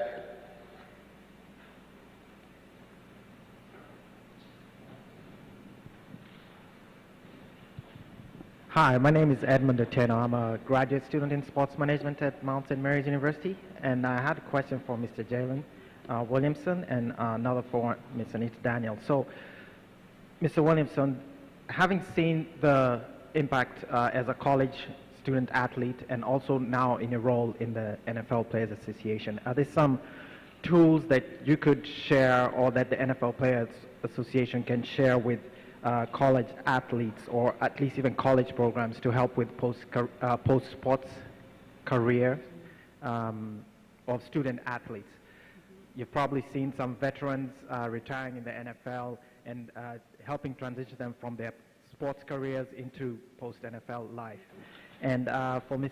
Anita Daniels, having worked in your role in the colleges in North Carolina, are you facing support from coaches, head coaches, and assistant coaches with regards to your work with student athletes at the social level, helping them with their mental health and that side of things? And are colleges supporting more work with social workers in college teams? Thank you. Well, I'll start off. I would say as well, one thing I've noticed during my tenure with both organizations and NFLPA, financial literacy is huge right now. Especially with NIL being involved now, from the collegiate aspect, I think if you can implement some type of financial literacy or some type of, NFLPA, we have a financial advisors program right now that we have, and we actually vet FAs and approve them into our program that allows active players to see exactly who we allow in our program, so they can choose from their financial advisors. If you understand financial literacy early as possible, start doing your research, start making sure you're prepared. When that abundance of cash flow or influx actually come in from NIL, or whether you transition to the NFL, you're prepared and ready to go. You don't want to be, as you mentioned, which it does happen sometimes. Sometimes you've been in the NFL or the professional sports, and sometimes things happen and you're not prepared, you're not ready to go, and unfortunately you're in a situation where you're trying to navigate and pivot and figure out how things can go. So I would just suggest that within the collegiate space, finances is huge. If you can begin to touch upon that early as possible, I think that would be vital for student athletes. And I will say, yes, we are seeing more coaches that want their athletes to be healthy, because if they aren't healthy, it is difficult for them to perform the way the coaches would like for them to perform. And that includes addictions as well, if they are drinking or if they are smoking marijuana. And we all know, I mean, we can pretend, but we know that it happens. And so coaches are asking us to help them transition and support them through some of these tougher situations. So we're having more and more coaches that understand the value because, you know, I think about, I think her name is, her last name is Holzclaw, and she spoke at Duke at a women's, right before a women's basketball game, and she was saying her coach, which I think was Pat Head Summit, was saying, I don't know what to do. I don't know what to do. And she admitted having a diagnosis of bipolar disorder, but she did not know what was going on, and the coach did not know what to do. And she was finally able to get the help that she needed, but the coach was like, I just need you to play basketball. I don't really know what's going on, so we have to find the help. And now they understand the value, and the doctor who mentioned about trauma, a lot of athletes have been through a lot of trauma, and how we can help them make the transition will help them perform better in whatever their sport is, as well as academically. So we have to look at the whole person.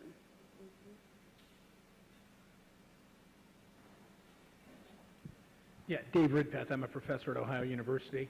This is mainly for Taylor, but I think everyone else can comment on this. I think it's all well and good what you were saying. Maybe it is idealistic. We want you to be a student first. We want you to be participating in other things. We want you to be a whole person. But let's be honest. The industry is taking more and more time away. Is it time that we examine alternatives to percentage of degree, satisfactory progress, more flexible scheduling? Let's be honest, academically, football is one of the easiest sports to manage. Let's talk about baseball. Let's talk about softball. Let's talk about golf, when kids are actually missing essentially a half semester of classes, if not more. The system that we have, we're trying to put a square peg in a round hole. The industry isn't going to change, and if we do move to an employment unionization model, why not make the academics fit differently? Instead of saying, you have to be a full-time student, we've gotten more to, and no offense, Taylor, but we've gotten more into what I call eligibility maintenance, rather than real access to an education, which we have all agreed, I believe today, is the real path to social mobility. But if you are graduating with a meaningless degree, and sadly when I worked in college athletics, I still had senior athletes who could not read. And we did, and I say we, I just mean that generally, not this room, but essentially we didn't care, right? Because the coach had to win, and that was the priority. So should we look at doing it a little bit differently? I think we should always look into doing it differently. I think there's always ways to improve.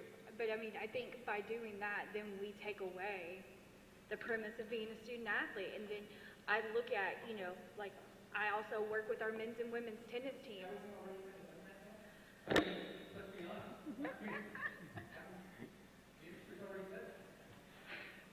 Taylor, I'm going to bail you out here. Okay. And I was going to jump in, but maybe you'll do it. So that was a hot question. You did not prepare me for that at dinner last night. Taylor mentioned earlier staying till 8 o'clock to make sure that a student was able to get tutoring. Student athletes aren't the only ones who are facing time poverty. They're not the only ones who have crazy schedules. Like 30% of our students go full-time across the board. Everybody else is going part-time. It's because they've got work, they've got dependent care responsibilities, they've got other family responsibilities. So the more we can make flexible approaches to asynchronous and synchronous learning, classes that are 6 to 9 at night instead of 1 to 2 in the afternoon, the more we can change our higher ed approach to recognize that all students are humans first, it's going to help the student athletes as well as all the other students. So I think, yes, the answer is we should be thinking about creative ways, but it's not just for the athletes. There's a huge coalition of folks who need those supports to be flexible. And I was going to add, which might change things too, is, I think about how much the coaches are paid versus the athlete scholarships. And what if that was spread, even if it's not equally, closer to equally, because then it seems like if graduation rates and a decent degree that you can get a job with when you graduate are part of the coach's salary, then that might help. But as long as I'm winning and my salary is increasing and students may or may not graduate, or they might have a degree that they end up working at Target, then I do not think that's fair. And I would like for us to address that. Then I think too, we get into the whole discussion of should a coach be able to receive a bonus on top of the work that an academic staff does. Because I can tell you, a head coach isn't necessarily sitting down with a student athlete and saying, okay, you've got to do X, Y, and Z to be successful. But they sure don't mind taking that $750,000 check to the bank to cash it once we meet our APR goals or our GSR goals or our team GPA goals. Let me, we've just got a couple minutes left. I was going to just wrap it up. Well, okay, you've got the last question. There's a couple minutes left. Yeah, I'm Greg Gardner. I'm here representing the Commission on Intercollegiate Athletics. My real job that actually pays money is faculty athletic trainer at the University of Tulsa. One of my concerns for a long time has been transitioning kids out of college athletics and into the real world with perhaps minimal healthcare literacy. To be an independent consumer of healthcare for our college athletes, and what role do the athletic trainers play in that in the NFLPA? That's a great question. Within the NFLPA, we do have a mental health department along with athletic department too as well, with the training aspect too as well. I think that, being on the team side, the training is huge, is important, is vital. But we do have things in place as far as the NFLPA in reference to insurance, special clinicians, different things that we actually have in place for the athletes, just in case anything does happen to them. I was an injured athlete too as well. My senior year, as I mentioned, tore my labrum in my hip, went alongside the same treatments that you just mentioned too as well. Had an injury on Friday, surgery was done on Wednesday. It was pretty quick turnaround too as well, but I think that should be across the board too. Pretty standard for athletes as they transition out and go into the real world. All right. That is our time. This is a fantastic conversation, a real joy to be a part of it. A warm thank you, please, for Taylor, Jalen, Christine, and Nina.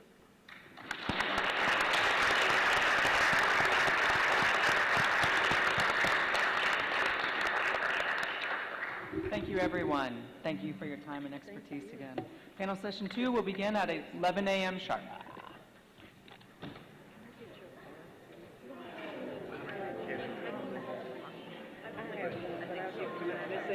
Give me yours and then I will be in touch. Yes.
Here, what in there?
Welcome to panel session 2, The House Always Wins, the impact of sports betting on college athlete well-being. We begin by focusing on the role of gambling in college athletics.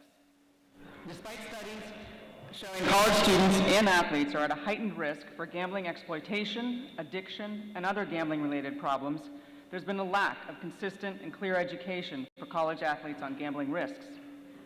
College athletes are being punished for placing bets while the NCAA is permitting excessive promotion of bookmakers during broadcasts. College athletes face the prospect of being solicited for match fixing or threatened by gamblers angry over losses. This next panel has a lot to do with impact, but they are up to the task. To my immediate left is Doug Letterman, the moderator of this session. Doug is the editor and co-founder of Inside Higher Ed, a journalist who has won 3 National Education Reporting Awards from the Education Writers Association, and whose work has appeared in the New York Times and USA Today. Introducing our panelists, to Doug's left is Brianna Dura-Shawal, founder and CEO of Dura-Shawal Consulting, LLC, which specializes in problem and responsible gambling policy. She has worked with more than 24 countries on harm prevention and has been featured in media sources, including CNBC, Forbes, ESPN, the New York Times, and the Washington Post. To Brianne's left is Tim Nevius of Nevius Law, who after 5 years as an NCAA investigator went on to form a college sports practice at Winston & Strawn in New York. As co-chair of that practice, Tim helped initiate and lead Alston versus NCAA, a groundbreaking case that led to a unanimous Supreme Court victory for college athletes and changed college sports forever. He has become trusted counsel to many top athletes in college sports, advising them on NIL contracts, on the video screen is Congressman Paul Tonko, U.S. Representative for the 20th Congressional District of New York. Serving his 8th term, Representative Tonko co-chairs the Addiction, Treatment, and Recovery Caucus and is author of the Safe Bet Act, the first comprehensive legislation that would address the public health implications of sports betting. While his duties on the Hill prevent him from being with us today, he will tell us about the Safe Bet Act. Sports since the Supreme Court, gambling in college sports since the Supreme Court struck down the prohibition on sports gambling in 2018, leaving a patchwork of state laws. It sounds a lot like NIL, as I was listening to the previous conversation. The results have been an absence. Congressman Tonko.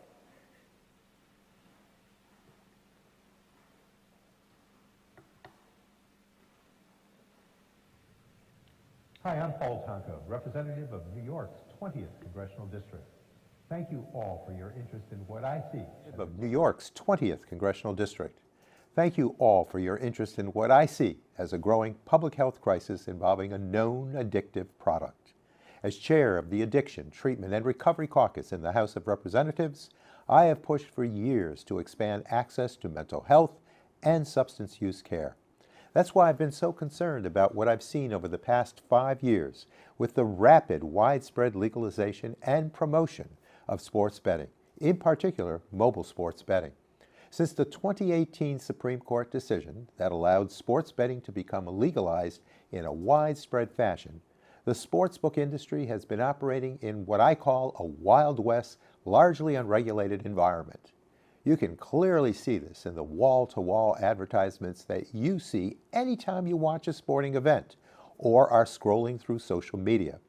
These tactics have one clear purpose. That is to hook and retain a new generation of consumers. Instead of Joe Camel promoting tobacco, it's celebrity spokespeople and free product. These actions have consequences. Recently, more than 1 in 5 Americans said they bet on sports at least once a month, an 80% increase over the number who reported betting with the same frequency the year prior. It's estimated that some 7 million people have a gambling problem in the United States, though that number is likely to be much, much higher. I believe this concerning, growing crisis demands strong action. Following months of speaking directly with constituents, advocates, and those in the recovery community, last month I unveiled the framework to my new legislation supporting affordability and fairness with every bet, or Safe Bet Act. Our new legislation takes a comprehensive public health-oriented approach of requiring states that offer sports betting to meet minimum federal standards in areas of advertising, affordability, and artificial intelligence. For advertising, the concept is simple. Advertising for this known addictive product should be limited to times and spaces when children or those vulnerable populations targeted by the industry are not likely to be in the audience. And advertising should be limited to simply brand awareness rather than inducing betting and promotions. Just like you don't see people drinking in alcohol ads, we shouldn't see celebrities teaching you their favorite parlay in sportsbook advertising. For affordability, it puts the onus on sportsbooks to not serve customers who are chasing losses.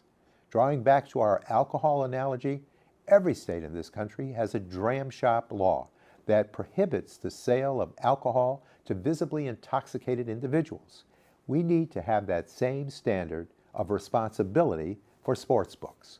Finally, our bill would set minimum standards for the use of artificial intelligence and big data by sportsbooks. Currently, sportsbooks use AI to scoop up all sorts of data about their customers, including when they like to bet and who they like to bet on. They use this information to create individually targeted promos with one purpose and one purpose only: to keep you gambling and losing money on their platform at all hours of the day and of the night. My Safe Bet Act would also prohibit all proposition or prop bets featuring college and amateur athletes, protecting our young athletes from the onslaught of harassment that they have faced from bettors. To conclude, by taking a comprehensive national approach to sports betting focused on advertising, affordability, and AI, we can create a safer, less addictive product while still preserving the freedom to bet for those who wish to do so. The gambling industry has hijacked America's deep-rooted connection and love of sports to peddle a known addictive product. I am working to protect our players and give sports back to the American people. Thank you again for listening.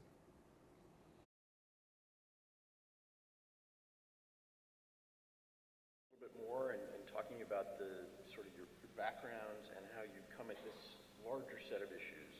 And then to share your thoughts on the proposed legislation we just heard about, if this manages to sort of get through the increasingly divided political landscape and become one of those rare bills that actually becomes law, would it make a difference, and how much of one? So, Brianne, start with you. Wow, that's a lot to unpack. Good morning, everybody. I'm Brianne Doris-Shawal, and I've had the pleasure and privilege of working in the problem gambling space for 11 years now. I got my start actually was one of Keith's affiliates in the great state of Massachusetts, from where I am from. And I served as the first ever government relations person to handle matters relating to prom gambling policy. See, what made this time very unique is it was 2013, and that's a tentpole year for those of us in the prom gambling space, because it was the year that the DSM-5 actually defined gambling addiction the way we talk about it today, as a true addiction akin to alcohol or drugs. Now also, in the great state of Massachusetts, we only had a lottery at this time, and we had decided to get casinos. So what did this mean for my job? Well, it meant I needed to learn everything I possibly could about problem gambling and gambling addiction, also about gambling policy, and to help advise a regulatory agency that was also new about how they could address and prevent the social harms that inevitably come with legalized gambling. Now, what I faced back in 2013 and then led me to Keith to serve as his first ever legislative director in 2018 when what happened? PAFSA happened. I seem to pick these years where gambling addiction and gambling wants to go big. And then I took my work abroad to the UK. And then I went to 30 countries now to learn about what's gone well and what's gone incredibly wrong. And so here we are in this room today with 40 US jurisdictions having some form of legalized sports betting. No two states define sports betting the same way. We have 21 jurisdictions that allow for some form of prop betting on college athletes. Pretty much weekly, we're facing some mainstream media piece around what did we do? What did we sign up for? Another athlete suspended or banned. We have a lot to unpack. And a lot of what's happened in our nation is that you legalized or allowed for something to become applicable in our homes, in our states, and it also was at a time of something small called COVID, where states were facing these increasingly shrinking budgets and needed new revenue desperately. So what happens? Well, seeing I was in most of those states lobbying the bills, I can tell you, it wasn't about what could go wrong. It was how quickly can we pass it, how much money is it gonna make, and we'll deal with everything else later. Now, the one thing that the industry fears more than anything else is what Representative Tonko just proposed: federal oversight. Federal regulation of something that has been traditionally and always left to the states. Now, from a problem and responsible gambling standpoint, I don't believe they have to go hand in hand. The fact that our federal government currently neglects to address the issue of problem gambling is a systemic failure. It's an abomination. So, I believe that it is more than time that the federal government step up to finally recognize and address and to properly fund gambling addiction the way it treats other addictions. So, while I applaud the representative's efforts in taking a stand up for this, I and many of my clients endorse actually another proposed bill that I won't take away from Keith, known as the GRIT Act. And I thank you for your comments and opportunity, and I look forward to a robust discussion. Great. Yeah, we can maybe come back to that. Go next, Sure. please. Yeah. Brian, what was the name of the bill you said? The GRIT Act. Okay, cool. Great. Thank you for having me, Donna, Julie, and board members. It's great to be here. My name is Tim Nevius. As Julie mentioned, I run a private practice that's focused on representing college athletes. I'm a former NCAA investigator, former college baseball player, and after leaving the NCAA, was there for 5 years, worked on a variety of high-profile major enforcement infractions, left and joined Winston & Strawn and Jeff Kessler, who you'll hear from later today, and helped initiate and lead the litigation that became Alston. At the time we filed, it was Jenkins, and then we worked together with a variety of other lawyers, and it became what's now known as Alston. That experience, I think, and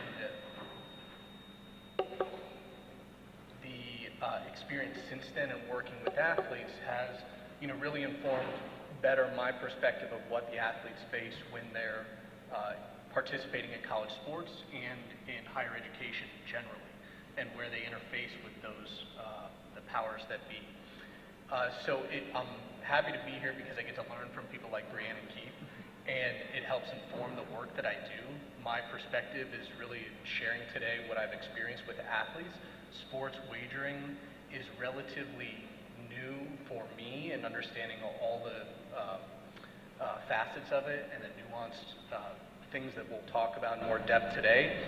How we got involved with this, we being my colleague Libby Harmon and I at our law firm, was last year when the Iowa and Iowa State Iowa law enforcement brought charges against Iowa and Iowa State athletes that I'd like to talk more about in a little while. But we were sort of thrust into the investigation representing just over a dozen athletes as they navigated both criminal charges on the one hand and NCAA infractions on the other hand. So we represented them with respect to the NCAA infractions, and at a time where the NCAA, as Brianna mentioned, things are constantly changing, right? And the NCAA was no exception in that respect. In May of 2023 last year, they changed the penalties that would apply to those cases. It was in the middle of our cases and the investigations. Then they revisited it in the summer and came out with new guidelines in the fall, and then they revisited it once more in consideration of another proposal as to how essentially they should penalize the athletes that are involved in sports wagering. I think that there are positive things that were done. I think there are things that perhaps could have been done better, and maybe they still will be. There's room for improvement. But with respect to the legislation, I won't take a position on that, and part of which is because I actually have clients' interests that may be at play, which really illustrates sort of how cozy perhaps the gaming companies are with the sports leagues and other participants. But I will say that in the fact sheet that was presented with respect to the legislation, it does highlight a few things that I think are relevant to what we experienced in the investigation and what we've seen since then, which are the promotions, the way in which every athlete that we represent signed up for the gaming app was through a promotion.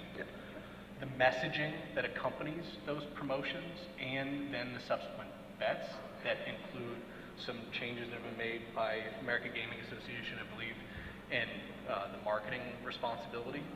And then also the data that is captured, and in fact that's what led to the investigation in the first place, in which investigators were scooping up a variety of data that, whether permissible or not, is actually still in question. And then reporting about how it affects people, so reporting on incidents, and we're still learning about all that, right, especially as it affects young people like athletes, and I can tell you a few human stories as well in that respect. Great. Keith. Yeah, well, thank you, and thanks again. It's great to be here at Howard. I think this is a really important issue. I've been working on gambling issues since 1995, and it's both a blessing and a curse to every day open the paper and find yet another story about gambling somewhere. And as Tim said, I think it's very important to note, there's real humans at the end of this, and it is a multi-billion-dollar business, and we'll talk about that. We'll talk about the impact on college athletics, but let's never forget, and I think as our previous panel said, there are real impacts on these kids, and the intersection of sports and gambling is one that's always had risk.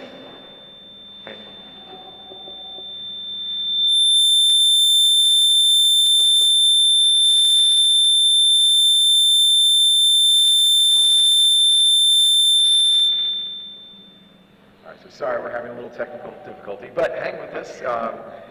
We can also yell loud enough to reach this room, so if need be, we can go off mic. But the intersection of sports and gambling has always been, of course, an intersection of risk. But the intersection of sports, gambling, and now higher education provides, I think, some exceptional risks that we haven't really captured yet. So we'll give you some more data and statistics, but it is to say, uniquely in America and uniquely in sports betting, the more education you have, the more likely you are to bet sports. This is a skew not found in any other form of gambling in America in the 50 years we've been studying it, and it's a skew not found in sports betting anywhere else in the world.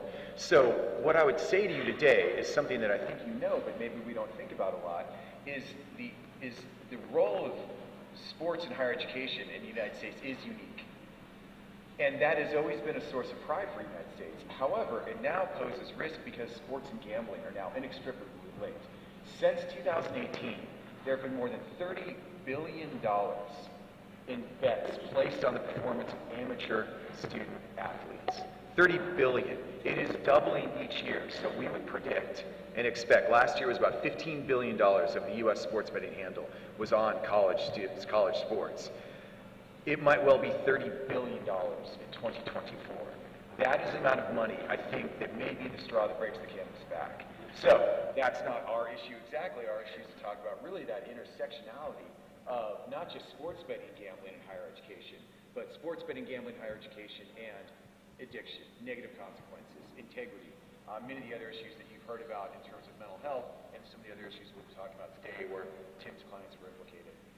So the Safe Bet Act, I think, just to close on Doug's question, the Safe Bet Act addresses many of the interesting and important issues around things like advertising and AI.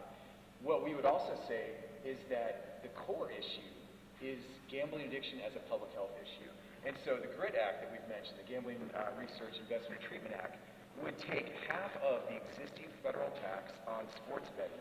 So every single sports bet in the United States, there is a small federal tax placed on that sports bet, whether you win or lose. That brought into the U.S. Treasury this year alone, in 2023 alone, $250 million. So we're going to take half that tax. So this year it would be $125 million. And the GRIT Act directed to NIDA, the National Institute of Drug Abuse for Research, and SAMHSA, the Substance Abuse and Health Administration. Sorry, in DC we talk in acronyms, just to confuse the rest of you. SAMHSA, which would then give that money back to states in block grants. That'd be $125 million a year minimum over 10 years. We believe that creates the infrastructure to address all these other problems. Right now, believe it or not, there's no federal funding of any problem gambling treatment complementary, and it's time to address not just gambling as a national issue, but problem gambling is a national public health issue, and really thinking about the impact on vulnerable populations, which of course, college student athletes are amongst those with the highest vulnerability and risk. So before we dig into sort of the core of what we're here to talk about, I just want to connect a couple more dots about this sort of the overall landscape. So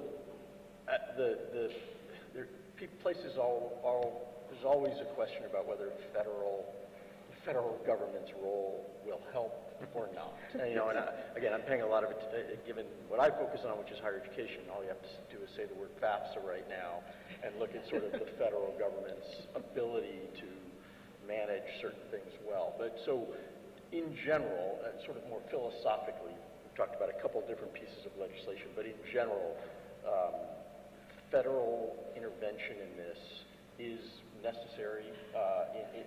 And I guess, the things you're talking about, funding of addiction and research and treatment and all that, certainly makes all the sense in the world. But I was particularly struck by this Representative Tonka's bill.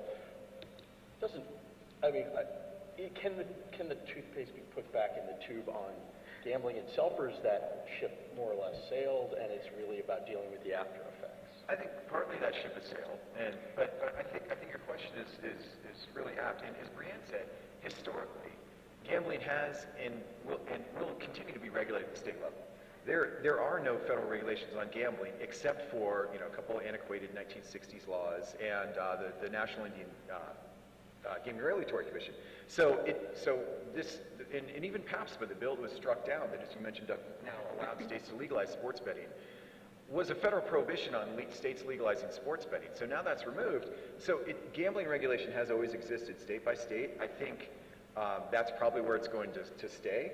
And I would say that the way the GRIT Act works is that money that goes to SAMHSA and NIDA then goes back out to the states through block grants. So it's not federal regulation. It's not even federal necessarily research and treatment.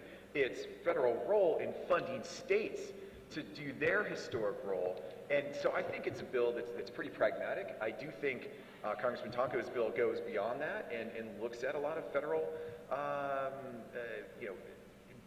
programs around gambling.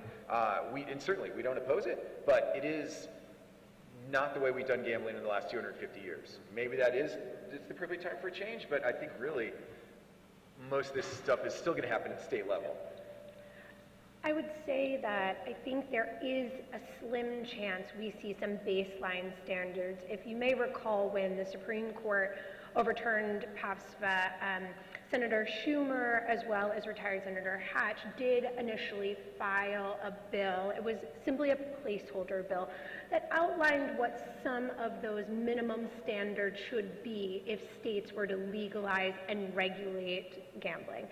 Now, everything is about sports betting right now. You've got 40 jurisdictions, we have scandals, we've got the mainstream press covering it like never before. But what you have to understand is this is not going to be the last set of expansion gaming experiences.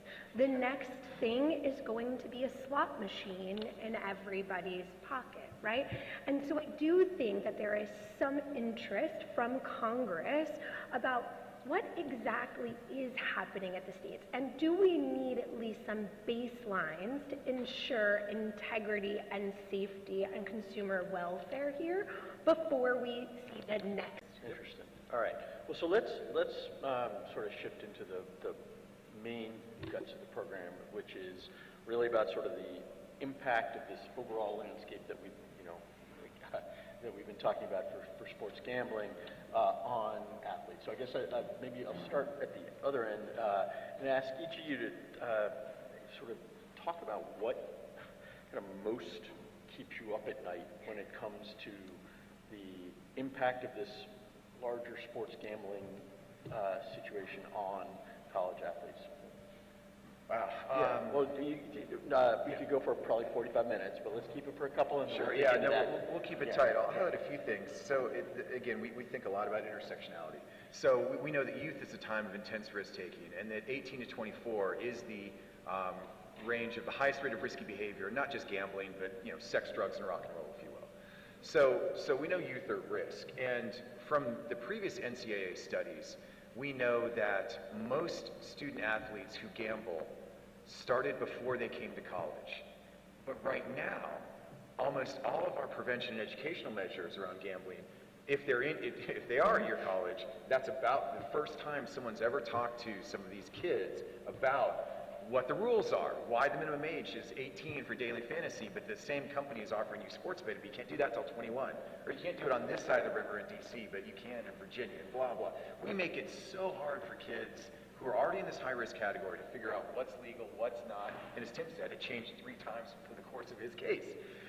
So you look at youth, you look at the legality, you look at things like the co-occurrence of other risky behaviors in gambling. So one of the biggest predictive factors for gambling is engaging in other risky risk-taking activities. And here's a tip, the gambling though tends to start earlier. Most kids don't start smoking between 9 and 12 years old, but that's the age that gamblers in recovery from a serious addiction tell us they started betting for money. So, if you're not, so there's a whole bit about youth, there's a whole bit about co-occurring with risky disorders, there's a whole bit about now advertising and marketing and promotion. What keeps me up at night is not so much the integrity, although that's what's going to get the headlines, and that's frankly what NCAA and most athletic directors are concerned about now, is the fixing of the game. I would argue that those who are at highest rate to fix are people who are jammed up with a gambling problem. Not every fixer has a gambling problem. Not every person who has a gambling problem fixes, but that's that intersectionality. But what concerns me are those athletes who are not fixing but have a serious gambling problem and are suffering in silence. Because right now, most of our approaches are enforcement. Throw the book at them. Blame them for making a bad decision. Not recognizing that what they have is an out-of-control mental health problem. Again, this has been said, this has been the DSM since 1980, but we look at it mostly in a blaming, shaming, law enforcement approach to what is a personal, stigmatizing mental health disorder. And so there's that intersection too. Of course you have to punish an athlete who's broken the laws, but you also have to look at why they've broken these laws and regulations. And so that's what keeps me up at night, that every time we talk about integrity and how terrible it is what Jonte Porter did, there's probably another dozen kids right now who are thinking, I can't talk to anybody about what's eating me up inside, and it is going to lead to not just loss of eligibility, but we know this is a disorder that has among the highest rates of suicidal behavior. So that's what keeps me up at night. How we talk about this is critical, and we can't just look at enforcing our way out of addiction. Addiction is addiction, and that's what's driving some of these kids. Not all of them, but some of them. And I think we're incredibly ill-prepared at almost every level to seriously address the even lethal consequences of a gambling addiction among college student athletes. There's a lot of interaction with some of what we heard on the previous panel about the lack of access to mental health counseling and the tendency for athletes and not to want to seek help of any kind, especially if, it may have been in the DSM for 35 or 40 years, but I think for a lot of people still don't necessarily view gambling as a true addiction, even though, the scientific community has come around to that. Tim, maybe go next on sort of... Yeah, I'll pick up on what you just said is the connection between these topics, right? And I think that, like everything in college sports, it's all intertwined, and it all comes down to, in my opinion, values, right? It's just, what do we value and why? And I think it's particularly interesting in the college sports context because we're always talking about higher education, right? So in this discussion, as with many other issues, the question is between commercial and social, or commercial and educational, or commercial and health and safety. So those things, I think, are really underpin almost every issue in college sports, and this is no exception. Similar to what Keith was saying with respect to how we frame things with from the athlete's perspective, they get penalized, right? They're demonized, and that was the case. It's what troubled me too when I was on the enforcement staff, and since then, in seeing how we don't always analyze the larger framework or business, but instead we focus on the behavior that is the outcome of that, and again, that's no exception here. I think if we look back, we're in a different era now, of course. Historically, the NCAA, in fact, the NCAA enforcement staff was derived in the 1950s from a gambling incident. It's the reason that prompted investigations. City College of New York, NYU, University of Kentucky, Manhattan, and other schools were involved. Athletes of those schools and the basketball teams primarily were involved in point shaving. They had been infiltrated by organized crime, and then finally an FBI investigation, sting operation, had led to one of the athletes turning and uncovering a massive point shaving scheme that changed the trajectory of college sports. And even with some of those schools that were more concerned about the commercial aspects, they sort of de-emphasized some of their sports programs, including some of the schools I just mentioned that were involved in those investigations. Others, full speed ahead in the other direction. And I think that, shows that's playing out right now in a different way. Because in the past, it was somebody gets into your ear, into your pocket, they present you with an opportunity to shave points or influence a game. Now what we're talking about is something that's in your hand, and that doesn't involve other people, organized crime, or anything like that. Every person that we had represented in the cases I mentioned signed up through an app, used an app, didn't have connection with anyone else outside of that.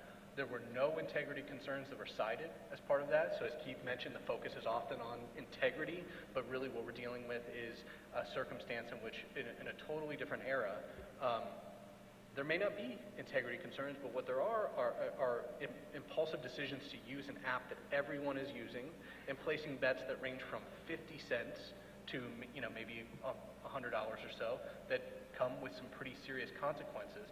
And on top of the I guess the mental health aspects of engaging in the behavior in the first place, you're also dealing with the mental health aspects of the penalties that you suffer as a result of that. As we know, most athletes identify as athletes first. we're going to take that away from them, and we're also going to remove from their access the most useful tool probably for educating them, which is the schools. So on the regulatory side, last thing I'll say is that schools are in the best position. They have the most contact. They are in touch with these individuals every day. The education to this point has been woefully lacking. I mean, really bad. And it is often presented in sort of a situation like this, a room like this, at the beginning of the year, in which we're going to dump 12 different topics on top of you now with NIL and all these other things, and you have to sort of sort through all that and also identify what what your priority is, and it's just glanced over, this gambling topic. So I would expect and hope that schools really focus more on the education, because they're in the best position to influence the athletes in that respect. All right, I have 4 main points that I'm going to take from these gentlemen to we run. 1, the average age of the students with access. You have 6 states right now that allow 18 and over to have access to mobile online sports betting. This is the athlete's roommate. This is their dorm mate, and these are their fellow students. I have the pleasure of working with some student athletes who tell me horror stories of getting Venmo requests after games, shutting down their entire social media presence because the harassment has gotten out of control. Some of them are fearing going to school and into class for 2 weeks. And not just because they're worried about what their fellow classmates are going to say. I have a few students who have said professors and staff have made a comment. So, average age. To your point about impulsivity, the brain doesn't fully form and make rational, sound decisions till about 25. I'm asked all the time by policymakers, 18, 21, I choose 25. Now, that's a pipe dream and never happening, but that's the reality of the access. Integrity of the game. Yes, that is the hot topic. It's the sexy thing that ends up in the papers. But when we think about the first panel and they talk about those disparities, think about 70%, I believe it was said, that student athletes are working because they are not having their basic needs met. Imagine the temptation if a bettor offers you some money. And when you don't have that age and experience and teams surrounding you like many of the pros do, that temptation is real. That is one of the things that keeps me up at night. The mental health and pressure. It's so hard to be a student. Oh, I don't envy them. Oh, I am happy I'm beyond those days. It's really hard to be a student athlete. It's really hard to choose if you identify as an athlete first or a student. Now imagine turning on ESPN and seeing the lines in yourself. I mean, I think about Caitlin Clark. There's never been more betting on women's sports than what we just saw. Can you imagine? Did she even bother to turn on the TV? I don't know how they do it. And last, but definitely not least, is the amount of harassment that we are seeing. It is getting out of control. In fact, actually, coaches are coming forward to talk about how angry bettors are targeting their children.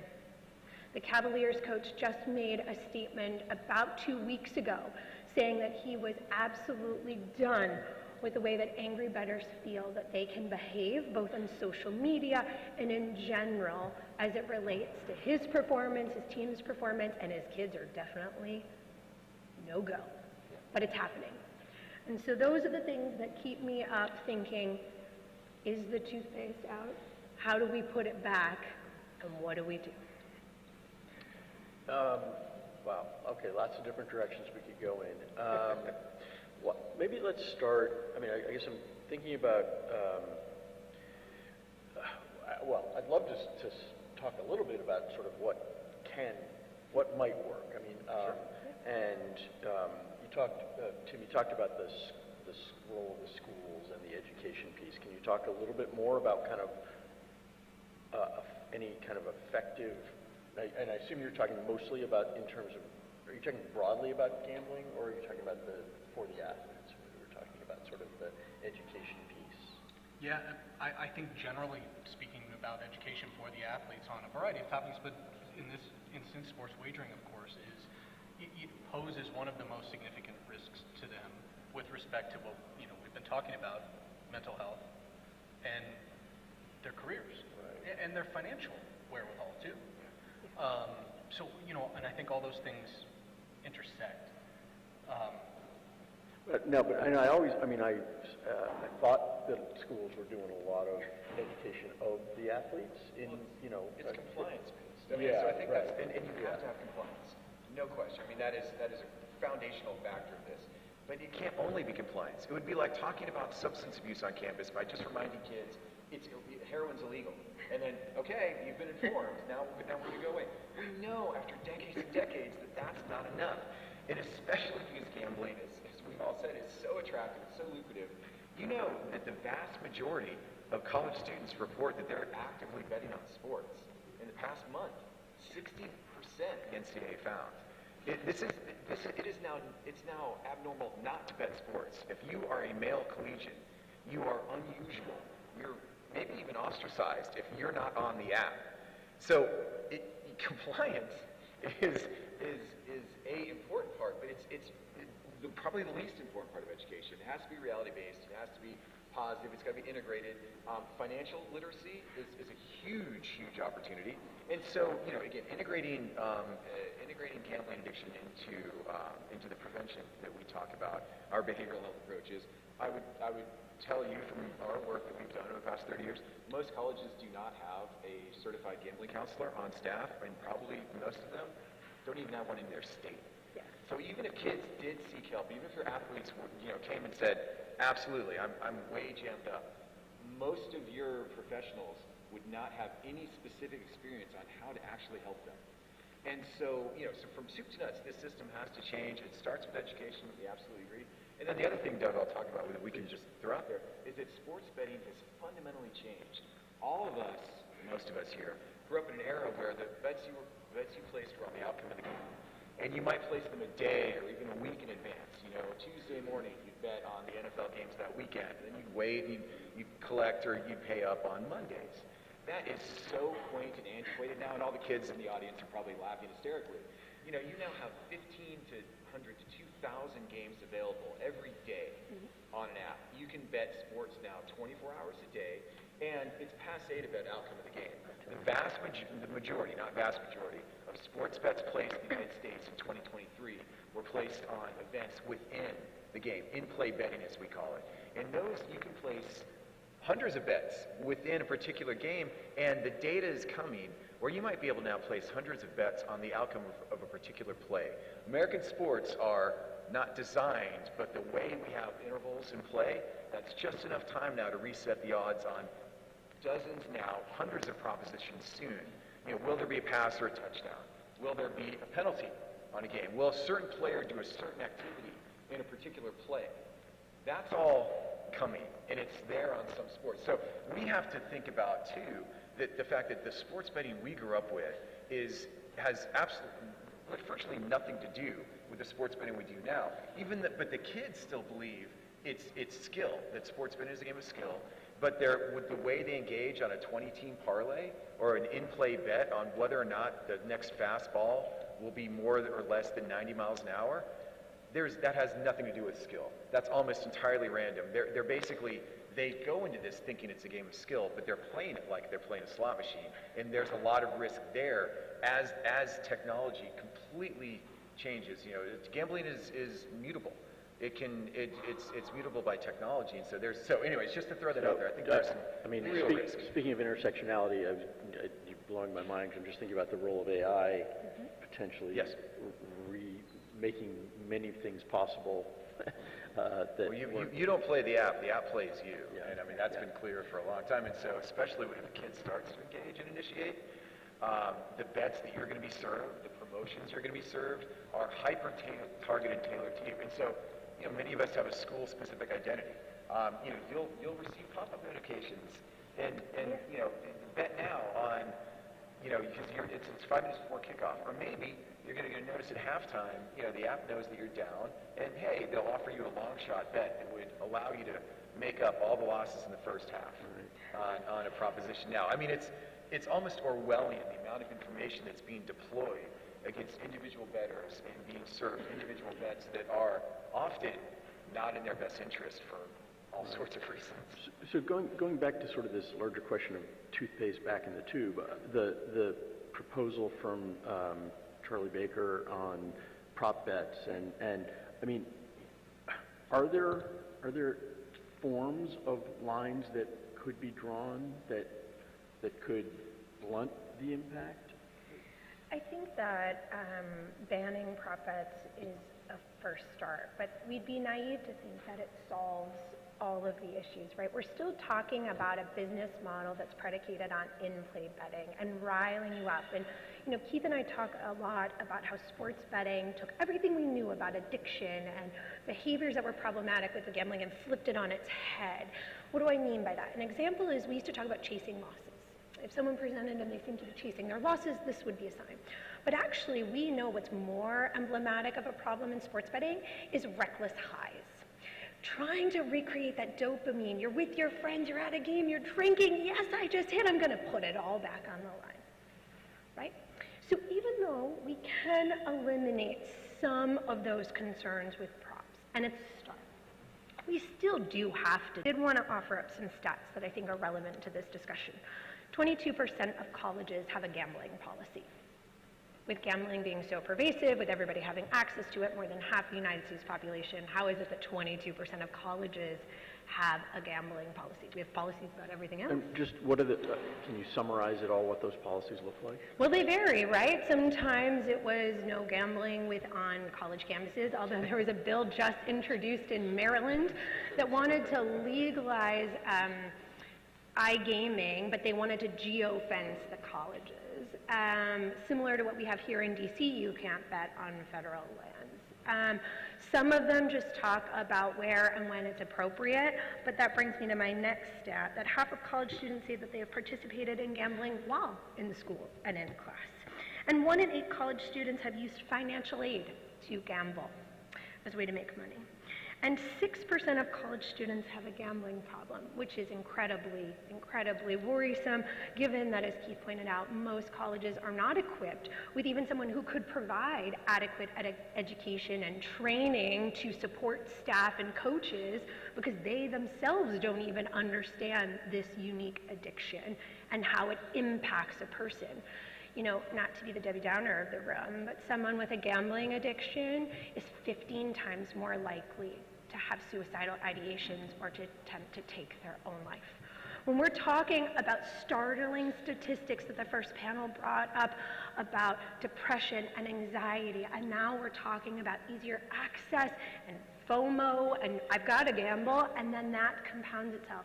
We are talking about a public health crisis that is happening not just in our college campuses, but within our communities and in our homes. Did you add something? I'll pick up on that, Doug. Yeah. So I think that there's a couple things that stood out there in that thread, which include the culture, right? That this is a cultural thing, and that informs, I think, how we need to respond to it. As Keith mentioned, you know, the education on campus is largely about compliance, and that handful of them were actually investigated. And there were many others that, you know, had been involved in it, whether they were athletes or not, that were not identified or targeted. And all of them said that this is happening all around them. Pick up on a few of those statistics. This is what strikes me as interesting, is that the NCAA has conducted their own research into this issue that hasn't then resulted in, you know, action. But they found that sports wagering is quote-unquote pervasive on college campuses among 18 to 22-year-olds. That 76% of men and 61% of women think it's harmless. And there were a number of other statistics there that we found fascinating, including the sheer number of individuals that were engaged in sports wagering. Despite that, the education didn't follow. After 2018, the Supreme Court case, and states began enacting legislation, it was the same old pitch in the compliance meetings that were related to what's permitted and what's not. And the message is, don't bet. That's it. And when I was at the NCAA, they had historically, and I even have like still some swag with this stuff on it, just don't bet on it. And even though being short and simple and to the point is useful so that it resonates, it doesn't capture all of the issues that are at play, which is, you know, what we're talking about here. So back to the education piece, I think The reason that strikes me as so disappointing is because of the lack of shared responsibility, right? That this, after 2018, you saw more schools rush to capitalize on the commercialization of sports wagering than you did see them change their education. That illustrates what I mentioned before is where the values lie, and that underpins all of college sports and has for a long time. In particular, some schools sent promotions to their own student bodies, posted banners and electronic ads in their own stadiums and facilities. Some of the email push notifications were for sign-up promotions, free money, and they went to individuals that were both underage. And one of the schools made $35 off of all the students that used that promo code to sign up for an account. I'm just kind of struggling with the idea of hypocrisy in higher education and college athletics, so I have to recover from that. But so I want to talk a little bit more about some of the different roles of some of the different players here. And I mean, I guess I'd start with the NCAA, which is got a lot of problems these days, and get some statements like on the prop bets from Charlie Baker. Well, what and maybe I don't know who has thoughts on that, but what can you see if we're trying to look at possible answers here? Yeah. Let's tick through some of the different players, and then we'll come back to my profession, the media, in a little bit. But who wants to start?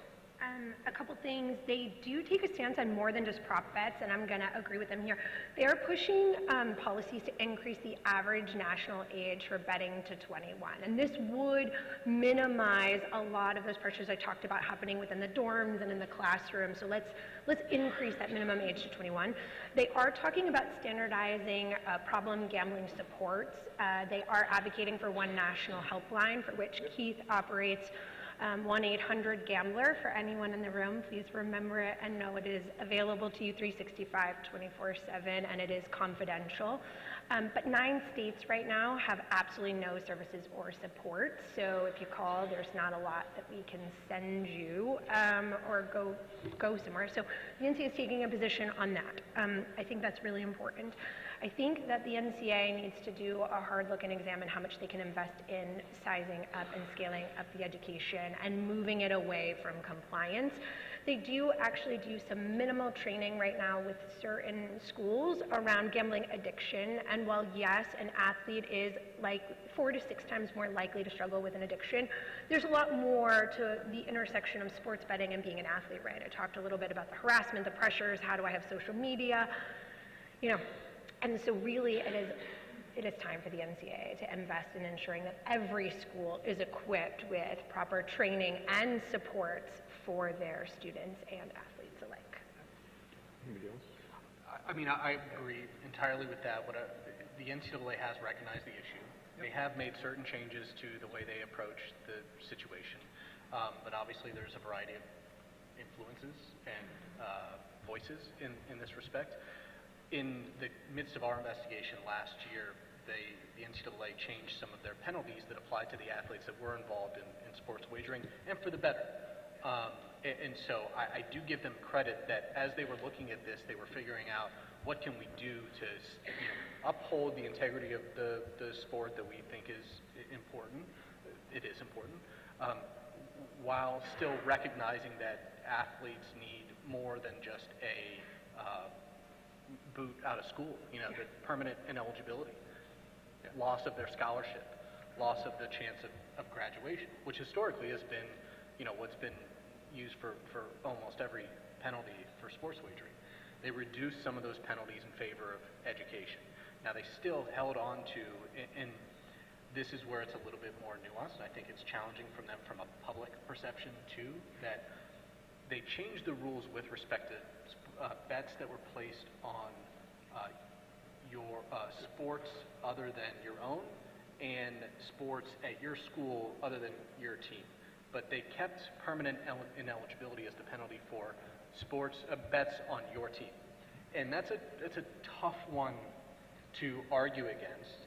What we did, though, was argue with both data and information from the IRGC, the Iowa Gaming and Racing and Gaming Commission, which said there were no integrity concerns in their review of the information, meaning there were no changes in the betting law. They would want to bet on this game.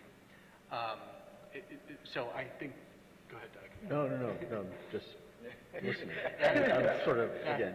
That's what I started with was saying the NCAA has taken recognition of these things. They have changed the penalties, but there's more to be done. And Brianne, to your point, in what they can, but that's going to be limited. So tech, there's an enormous that app that does that app can be tuned either to maximize revenue or minimize harm. And right now in the old Spinal Tap thing, it's turned to 11. But you could crank that back down. And so there are things that Representative Tonko talks about. There's regulations at the state level that govern how these apps are used. They could be strengthened.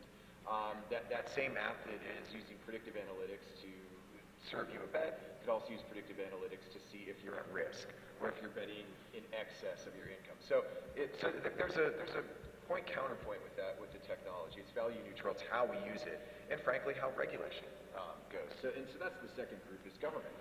Government, gambling is illegal unless it's legalized. And so the government has, it's not like opening a pizza parlor, which you can do unless you can't. Gambling you can't do unless you're permitted. And so there's a lot of rules that governments can put around this. But of course, all too often, it is government itself who is massively incentivized to open that market up because they're competing with other states or because they need tax revenue or because. It's seen as a voluntary tax. It's seen as a tax on the willing. But we would also say it's a tax on the unwell. And so you have to balance that. But government, can and should play a big role. The leagues have a very powerful position. And the leagues, I think, if the message went out from some of the major leagues that we're less interested in drafting some of athletes that come from a school that has really terrible gambling integrity protections, or that has a partnership with a sports book, or that doesn't take its compliance seriously, because then you're shifting the risk onto the leagues. I guarantee you that every single player in a major league who's been busted for gambling violations did not start when they turned pro. And the evidence is very clear that they were gambling in college, and the evidence is really a threat to a lot of what they do. And they've been helpful on this, I think, and with their own players, but now they're looking at more public-facing and looking at the whole ecosystem, because it doesn't start at the pros. Third, you want to look at the operators. And so, I know some of you may be surprised, but there's a lot that groups like the National Council work with the operators as well. So, lastly, I'll say, just to kick it back to Doug's point, media. And one of the things I was really neat, it's really great to see is that the Student Journalism Award winners here. Your role is going to be critical because most of the mainstream media, from the New York Times on down, now has a sports betting partnership. And not to say that they're corrupt or spun in any way, but almost every individual and organization in the sports betting media ecosystem now is aligned with a sports betting company. And so student journalists are maybe the last folks left that can break a story about an issue on campus, or athletes being abused, or sports gambling companies being too predatory. Because I think everyone else in that ecosystem has incentives to maybe not address that issue, as media traditionally does. So just kick it back to you, Doug. Yeah. Well, no, I mean, the media industry has been in trouble for quite some time, and it is completely unshocking to me that it has grabbed that lifeline, but it is stunning, just as a consumer, to sort of how overwhelming and it's not just the ads, I mean, it's the radio talk shows, and it's the, and I guess I'm interested, For me, it depends on the jurisdiction. Using credit cards to gamble is this huge indicator of harm. The rest of the world is saying, no, we've cut that off. In fact, actually, you can't even use an e-wallet that's funded by a credit card, because we know this has led to tremendous amounts of harm. I've got 7 states right now that'll take me seriously about credit card use of gambling, right? You've got a few states that actually allow all of the operators to deduct all of those advertisements and bonus offers you see to incentivize. Some states will actually even allow them to deduct the excise tax from their liability. The great state of Virginia, just a few miles away, didn't actually get any tax revenue for the first 12 months that they legalized because the books were able to deduct everything. So do I think that universally we can walk a lot of these things back when we should just like look across the world to see what happens when we don't? Cynical, I'm sorry to say. But I think that with time and with a lot of lives that are going to be destroyed, I think eventually we'll start to see some pullbacks. Well, I think it's the fact that y'all are here and, you know, you're paying attention to our panel that, you know, that does give me seeds of hope. I mean, you know, and thank you to the Allen Sack Foundation, the Drake Education Group, you know, for taking this seriously. It starts here. You know, we've been working at this for a long time, and we've never addressed crowds this big. You know, we've never had maybe too much national attention in the press and members of Congress. So, you know, I'm an optimist. I think to be in this field for 30 years, you have to be maybe a pathological optimist. But, you know, there's a lot of things that are coming together now. So it's hard, it's going to be difficult, and you know, no one should underestimate that. But that you're here, that we're having this conversation, does give me a lot of hope. And I think there are ways to balance this, but it's going to take the work of all of us. You know, it can't just be a couple people, and you know, this is going to need to be a national public response, like we did with substance abuse and other behavioral health issues. We have seen national level change. I mean, it was not more than a decade ago that, you know, majority of Americans approved of smoking and majority of Americans disapproved of gay marriage. You know, we've turned the tide on these, but it's going to take national level, massive attention. And unfortunately, as Brianne said, often that's driven by scandal. Your clients are the epicenter of this crushing weight of societal, you know, pressure on some individual gambling decisions that were, yes, you know, poorly thought out, but, you know, wow, isn't everybody else doing that? So it's an interesting inflection point, but I do think we are at an inflection point. You know, I hope it's going to go the way we hope. I'm optimistic as well, but also concerned, and I think I'm concerned by. We can take a look at other countries, as Brianne mentioned, and I think in particular the European Union, which has imposed more regulations after legalizing gambling early on, and they saw the societal impacts and the issues that created, including within the sports teams and the athletes themselves, and have since dialed that back, right? Yeah. But it wasn't before there were serious consequences, and I think that's likely to be the case here, especially given the amount of money. You know, $15 billion in college sports alone last year, $30 billion maybe this year. Those are hard things to overcome. However, I think college sports and higher education in particular are uniquely positioned to address this because of what they are at their core, or should be.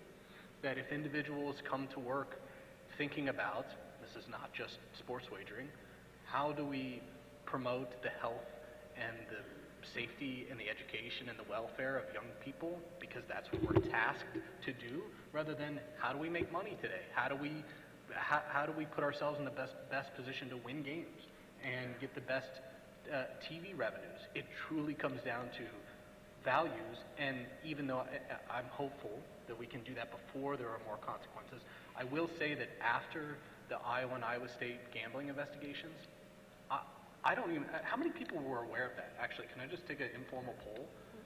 Less than half? There was not much attention. Not much attention at all. And I don't even know within the NCAA there's any urgency.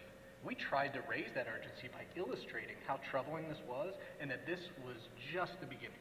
That there are likely to be many, it's happening, we know. The NCAA knows, their own statistics show. There are about to be a wave of cases probably in the coming years that show how prevalent gambling among college athletes is. So until we get to that breaking point, let's nip it in the bud, at least at the college level. Time to bring you all into the conversation. There are people with microphones, I believe, out there. Mic runners. Yes? Yeah, go ahead.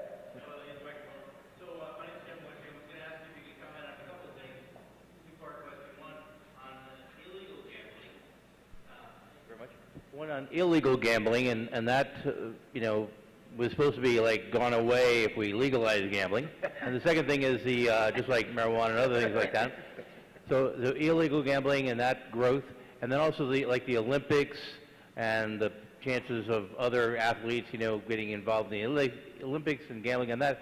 And maybe last on the Otani issue with his translator, and is something like that maybe a catalyst to get people's attention and sustain it?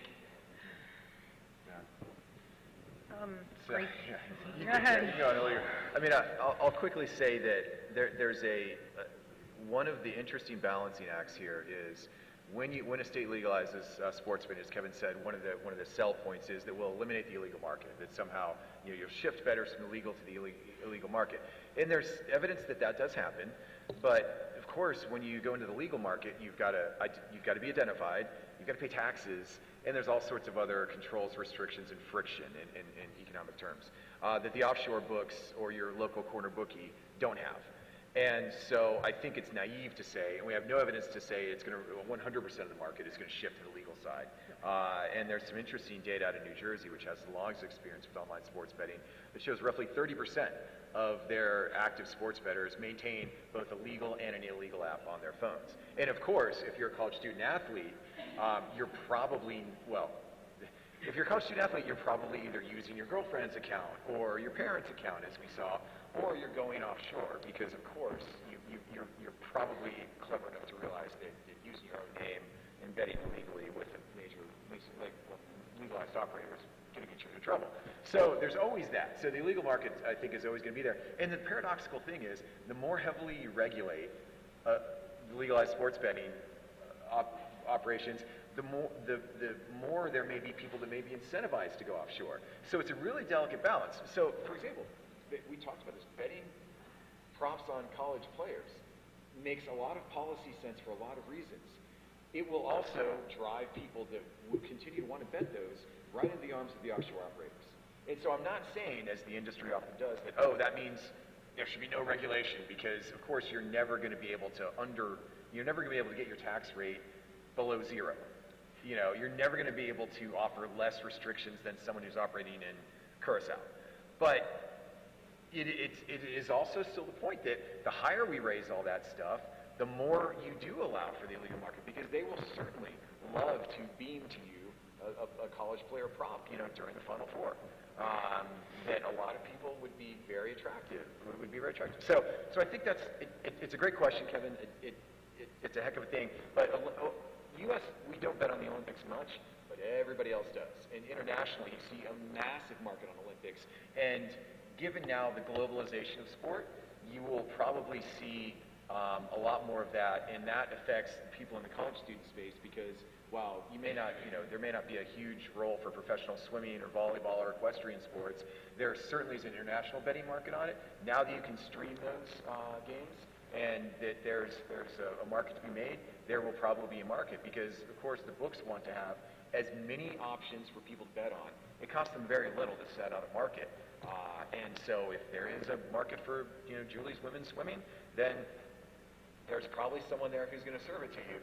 And as that market grows and exposure grows, there's more.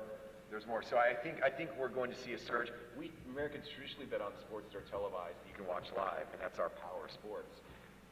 With the internet now and the globalization of sports, everything's a power sport. Anybody has a niche, and that can be filled, you know, due to streaming, due to tech, and due to the fact that there's certainly an appetite for that. And that the revolution we've seen in women's sports, it's not that there wasn't interest in women's sports before. It's now just we can feed that. And so I think you'll see that for all sports now, not just what we. And again, that's how sports betting's changed. That we didn't grow up with that, but your generation, half of those of you in this room, if you want to bet on wrestling, you will absolutely be able to find someone that's going to serve you that bet. Anything else? I'll say what it made me think of is that in the cases that we worked on, none of the athletes felt as though they were, you know, doing something illegal. Right. So they knew what they were doing was wrong to some degree. They didn't know to what degree though, and they were informed by the culture around them. And in fact, most of them used their parents' accounts. or their girlfriend's accounts or their other family members' accounts, which I guess illustrates two things. One, they knew it was wrong enough to not use their own name, right? But they still had the acceptance of the people around them, including their parents in many instances, which sort of illustrates that they didn't understand the consequences of what they were engaged in. And unlike the offshore betting or the bookie or anything like that, none of them were involved in that. None of them gave any indications they were involved in that. More so, it was just the ease of access, right? It's just, this is easy. It's happening all around us. It doesn't feel that wrong. Maybe I'm not supposed to do it, but I don't understand the consequences enough. It's a little like speed, you know? Yeah, that's right. That's right. Yeah. That's right. So, and that's where I think probably we have to focus more on that. In terms of the catalyst, I don't know what the catalyst is going to be. And, you know, we saw, it was just yesterday, right? The NBA player and you know, what happened there. That's a big deal. And anyone who's in his position or wants to be in his position would say, I don't want to be that guy, right? I don't want to sacrifice what he just sacrificed. And the same for the college players that we worked with, most of whom were rendered permanently ineligible. Yeah. How do we sound the alarms? I don't know, because those consequences are pretty severe. I think people should be freaking out a little bit. When we discuss these policies of the states, it's legalize, so then we capture the illegals. But actually, we don't have a lot of data to suggest that that's what's happening. And I think that there's a pillar that's missing here. Legalize, regulate, highly protect. All right, I hear you. What about enforcement? You know, Keith spoke at the outset about the GRID Act and the sports betting excise tax. Now, that excise tax came to fruition many years ago as an attempt to get the DOJ to be able to stomp out or address illegal gambling. So I think the other important component here is, well, where are the feds? And the feds are going to say, well, this is a state problem. And the states are going to say, well, I don't have the capabilities and I barely know this product. And around we go. And it's a lot of finger pointing. So if we want to get serious about addressing gambling and all the social-related harms and the risks, we need to get serious about enforcement and who's picking up the buck here. Because until we start to mirror that with the legal regulated market, we are going to continue to face things like the scandals you pointed out. And do I think that's the impetus? No, because what, we're on our 10th now? I think that it's going to take a lot of time and a lot of people becoming educated about how these things could be prevented. A line will eventually get drawn. I just don't think the Tiny scandal or the NBA one is it. You know, I'll mention on that I think in that vein, we also have to educate then those people that are enforcing, right? Because, and I'll use this as an example, in the Iowa case, it started because an investigator had a hunch that there was sports wagering happening on the campus and that athletes were involved. And they then used software that was licensed by the Iowa Racing and Gaming Commission called Cabana that was used to then, it's called GeoComply, the company, and they use software to make sure that bets aren't happening outside of state lines. But that also means that they can pinpoint your location. And so then they set up a geo-fence around the campus perimeter, and they could identify the IP addresses that were coming from inside the athletic facilities. Then they issued subpoenas on the gaming app companies and were able to cross-reference the records to identify who the individuals are, most of whom were relatives. And then they served search warrants on the athletes, confiscated their phones, and took them, you know, scanned their phones, went to their parents' homes. They were terrified. They were terrified. So enforcement has, I guess, a few different ways in which we can go about it. There was clearly confusion as to what they were enforcing and why. What are the values that we're trying to uphold in enforcing these rules? They then sent forth charges on these athletes, criminal charges. There were 25 indictments. Most of which involved either underage gambling or which involved falsifying records to authorities. When we were in the midst of the investigation when the charges came out, and we were confused. There were our clients that were named in the criminal complaints, and it said falsifying records. And for a moment, we thought that our clients had lied to us. we thought that we were missing something. We were like, oh, this is much bigger than what we thought. That's not the case. We were wrong. Falsifying records was the use of their parent's name or the use of their brother's name. That's irreparable harm right there that they've done to their reputation by saying that they were falsifying records. It was within the state statute. Most of them pled guilty and then he took a $600 fine. Some of them challenged the original underlying purpose of the investigation and actually had the charges dismissed. Now there's rumblings of some lawsuits related to defamation. But on this topic of enforcement and what's illegal and what's not, we have to educate everybody in this space, right? I did not mean that I was talking about enforcing. I was talking about the illegal books, just for clarity. Of course, yeah. Next question, yeah, back there. Because when I think of enforcement in sport, my mind goes back to the Christian Dawkins case with athletes being paid under the table. That was a complete flop by the FBI, and a random man was arrested for not even knowing what exactly he was doing. He was just getting free money. The investigation was mishandled and misinformed to the public.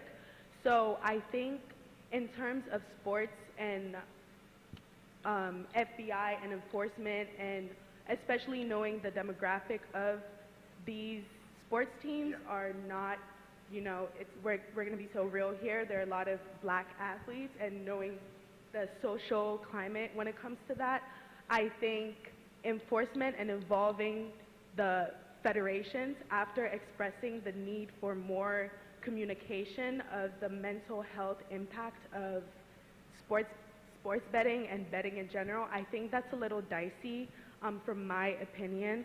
I think if we're going to focus on improving or making things better and understanding sports betting and giving more resources, enforcement should kind of be at the back burner for a little bit. And we should focus on educating athletes and letting them know that, especially after saying that most athletes don't know that it's bad. They know it's bad to a degree, but don't know how bad it is. So let's focus on educating athletes. Personally, also putting more responsibility on institutions, because the NCAA doesn't know if it's a governing body or not, honestly, let's just say that. So let's put more emphasis on the institutions to regulate sports betting on their own campuses. They have the information, they have the demographic of students that they have. They know where people are coming from. So institutions need a little bit more responsibility in that respect, especially, sorry to ramble on, going back to the NCAA versus the Board of Regents with the University of Oklahoma. That was a case that introduced commercialism into intercollegiate sports. And that was the NCAA trying to regulate broadcasting. And institutions were like, no, we don't want none of that. We're going to create our own federation, and we're going to make our own deals. So institutions have more power than we give them. And we look at the NCAA, and yes, the NCAA is problematic, but we look at the NCAA and we're like, you need to regulate, but it's not really a governing body. So I'm gonna sorry, yeah, that's sorry. Okay. So that's just my question, like, what exactly do you mean about enforcement? And if you can just clarify that. Sorry for the ramble.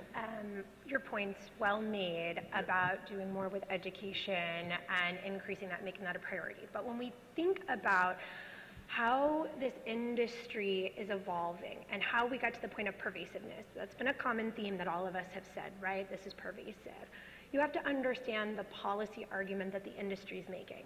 You have to legalize us because the big bad illegals. The point is that we have to address the illegal market because most consumers actually right now don't know the difference. We could all log on right now and put into Google, I want to make a bet, and we're going to get a host of legal and illegal books.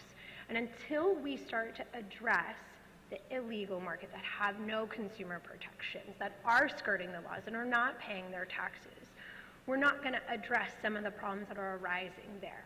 That's what I mean by enforcement. If we're talking about legalizing and regulating, you've got this other thing that's just hanging out there.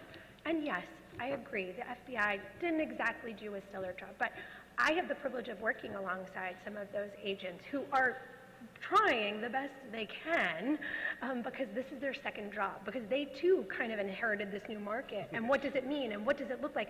Not every state actually even has a point person from the FBI to be able to handle these things. Some of them are carrying whole regions. So there's a lot of work that needs to be done, and there's a lot of money and resources that are needed here, but it has to be done holistically, and I apologize if I left my comments too ambiguous. No, I think and I think Tim would agree, enforcement applies to illegal offshore organizations, not individuals. But that's where, right now, I would agree with your point, Nana, that most of the enforcement does hit individual athletes who are, that there's this enormous multi-billion-dollar sportsman ecosystem, yet the people who are paying the price are young, often minority student athletes who have the least resources, the least information, the least protection, but are bearing the brunt. Both at the amateur and college levels, that's where you see it. And I think it is disproportionate. But yeah, when we talk about enforcement, we're not talking about on individuals. And that goes, that phenomenon goes across the college sports landscape. I mean, it's not just on the gambling issue. No, I mean, it's the athletes have, there are plenty of athletes who have made bad choices over the many years, but they are often more victim of the system than perpetrator of I think we would all agree, yeah. Which, Doug, I think that's an important point. We're talking about enforcement to the way we talk about things and who we're targeting, right? When we're talking about the consequences. This has happened in the case that you mentioned and a variety of other ways for a long time, and the media has a role in this too. Yeah, the truth is, there's so much money in this space. Colleges should be awash in preventative and educational programs. The money is not being distributed down to where and protect those who need it the most. There's money there. This should be very, very well funded. The gambling prevention field, we should be one of the most well-funded prevention fields in the world. But there's let's say, an unequal distribution of resources, and we can all imagine why. But very, very, very, very, very little of it filters down to individuals who are most at risk, and especially even within the college student population, individuals who have higher rates of risk factors. And so we know this falls, I think, the weight of enforcement, the weight of the responsibility, it falls most heavily on those who may be least equipped, who have the least resiliency, and who are historically bear the weight of a lot of other enforcement issues. And so I think that it's an issue that absolutely has to be addressed. Probably have time for one more question. Oh, thank you. I'm Dan Durkin from the University of Mississippi. I want to tie in something Tim said to the panel this morning. We keep talking about you're not fully developed until you're age 25, but we haven't said specifically what doesn't develop, and I think it's important to mention, which is understanding consequences. Yeah. That is the main thing that we're talking about that creates these risk factors, and I think we just need to make that explicit. The other thing, Brianne, I wanted to thank you for bringing up the harassment that athletes face. That's one thing we deal with at Ole Miss quite a bit. And it's one thing that our chancellor actually cares about quite a lot. Almost every time I talk to him, he brings that up. And I also want to mention, though, and see what you think on this, we found that we get better traction with politicians when we talk about the harassment. And that may be because we're in Mississippi, we're the SEC, everybody's a big sports fan, but we found that when we actually talk about that, they actually listen to us a little more. So given what I just said, what's your response to that?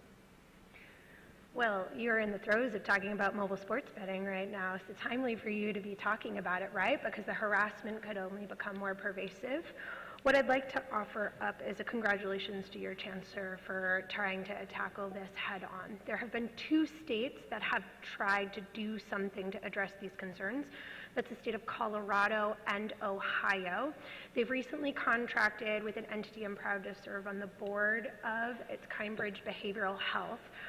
We're the first ever national teletherapy trying to address mental health within the athlete community. And there's something called an athlete well-being program that's going to start to be offered to students and staff to help them navigate these very difficult waters. So this is just to say that there are programs that are being developed to respond to the ever-changing and ever-increasing needs out there.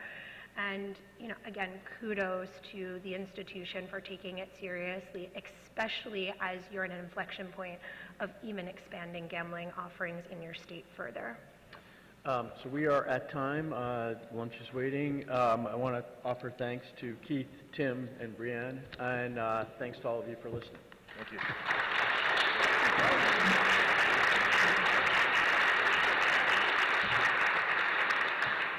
Thank you, everyone. Thank you for your time and expertise.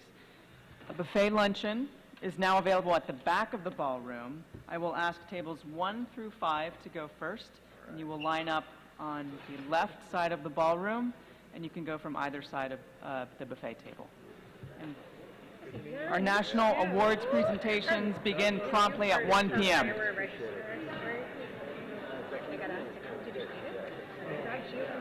Oh, wait, just this week or last?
founder and executive director of Advantage Rule, a consulting group focused on athlete health and safety. Please welcome Tammy Gaw.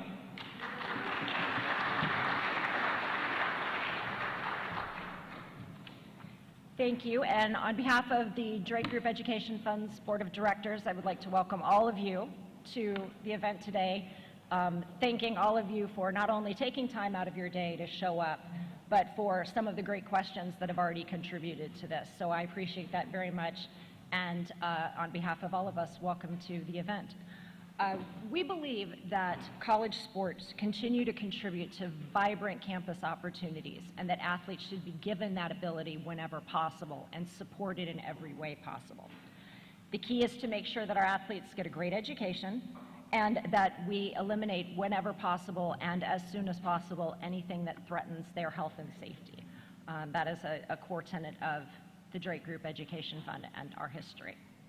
The award recipients that we honor today have played significant leadership roles on a diverse area of how to expand the rights and talk about athlete health and safety and the beneficial benefits of college sports.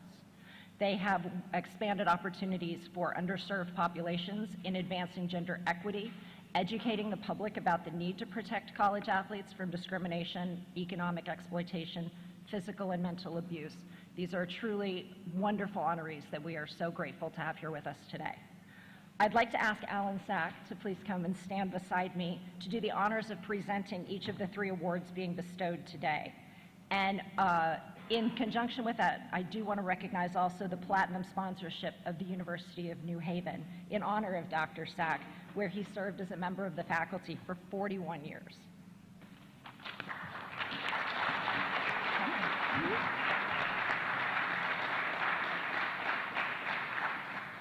Dr. Sack is the founder of the Drake Group, and as you know and can see, it's been named after him in his honor, recognizing his efforts to collegiate national reform, or athletics reform.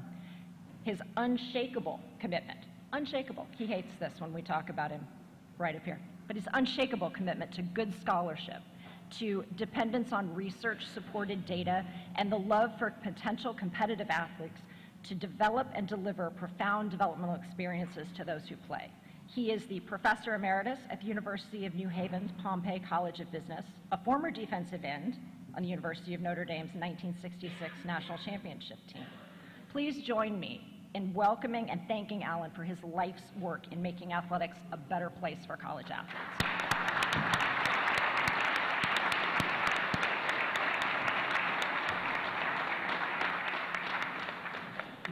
We begin today with the announcement of the Drake Group Education Fund National Public Service Award, which honors an elected public official responsible for proposing legislation or policy changes that significantly improve the conduct of intercollegiate athletics, that enhances the rights of college athletes, and protects their education, health, and safety.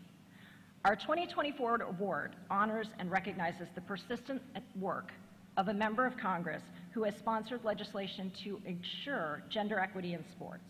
She advanced House Concurrent Resolution 54, expressing the sense of Congress that Title IX applies to the NCAA, which should be working to prevent discrimination on the basis of sex in its programs and activities. She is the sponsor of H.R. 2532, the Women in NCAA Sports Act, or the WINS Act. And the WINS Act brings public attention to the fact that for decades, the NCAA has prioritized men's sports over women's sports programs. It has created, normalized, and perpetuated fundamental inequities between their men's and women's programming, and ignored, rejected, or just generally inadequately implemented key recommendations from its own external reviews that identify or would prevent these inequities. The WINS Act proposes a blue ribbon bipartisan commission appointed by the House and Senate leadership to conduct a transparent and comprehensive review of NCAA operations for the purpose of producing recommendations that would result in greater accountability and in sustained progress towards ensuring that all college athletes are allowed the same experience in college athletics, regardless of their sex or gender. Her work advances the public's understanding of the importance in women's sports and the need for greater equity in what the NCAA funds and promotes. We admire her as an example, as a fighter for the equal treatment of women's sports, coaches, and athletes, and we applaud her model legislation to address fairness in college sports. Everyone please congratulate the winner of the 2024 Drake National Public Service Award, the Honorable U.S. Representative from New Jersey's 11th District, Representative Mikey Sherrill.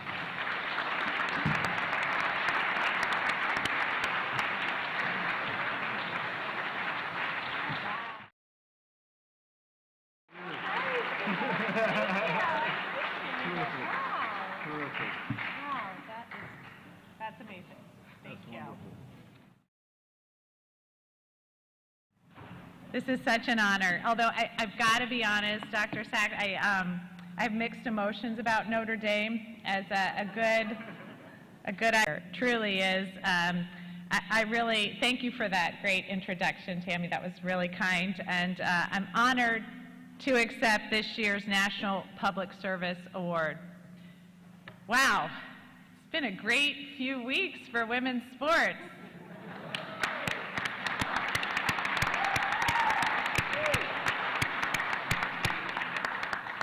I mean, I had so much fun watching the Women's March Madness tournament. We saw things that I think were truly historic. Caitlin Clark wrapping up her legendary collegiate career with the Hawkeyes, and Dawn Staley's South Carolina Gamecocks topping off a perfect season with the national championship.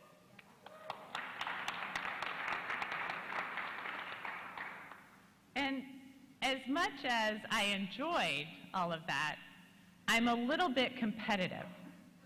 So what I really liked to see, quite frankly, was that viewership records in the Elite Eight just kept getting broken. So we saw the viewership records start there only to be broken by the Final Four and again broken in the championship with a whopping 18.9 million viewers. And just because I'm so competitive, I will remind you that the men's championship was eclipsed by 4 million viewers.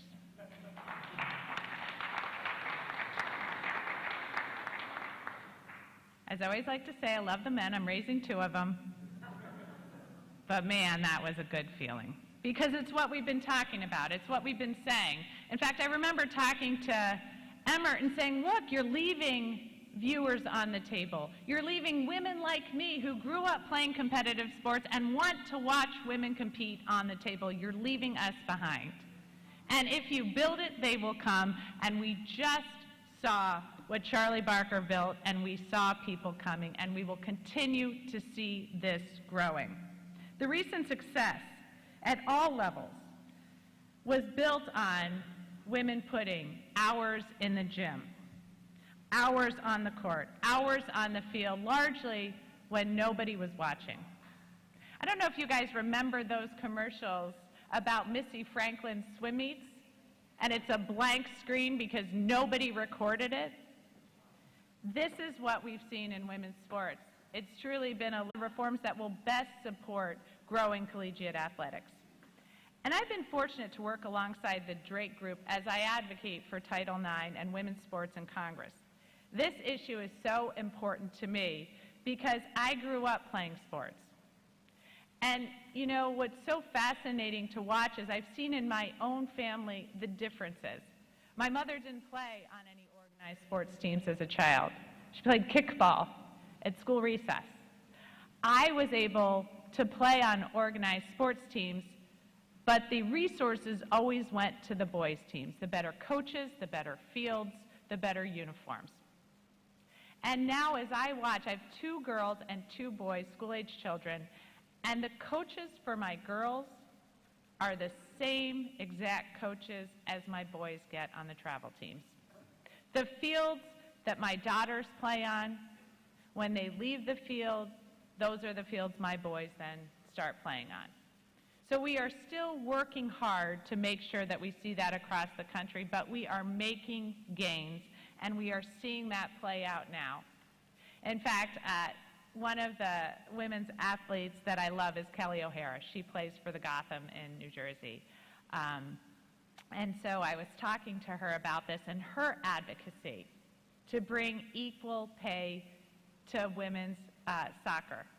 And what she did that was so clever is she joined with the men's soccer team. So now she was negotiating not just on behalf of women's soccer, but on behalf of U.S. soccer. And that gave her the leverage she needed to advocate for equal pay on the field. For women, it's not just important that we see great athletes. It's not just important that we have great professional sports teams or that we can advocate for wonderful contracts with leading sports apparel manufacturers. It impacts so much more. It impacts confidence. It impacts the ability to compete at jobs. And we see that women athletes make up 65% of the Fortune's list of the most powerful with your help. I'm fighting for more progress to carry on the legacy of those who started Title IX in the first place. So I introduced the Bipartisan Wins Act, legislation that would create a commission to comprehensively examine the NCAA's past failures to provide gender equity in college athletics, evaluate current policy, issue recommendations to Congress on the reforms that the NCAA must finally make to ensure equality between men's and women's athletics.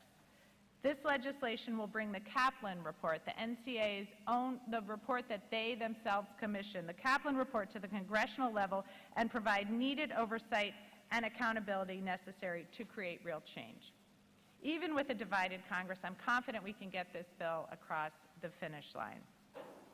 So I really have to recognize as a really important person in the room, Sally Roberts, the CEO of Wrestle Like a Girl.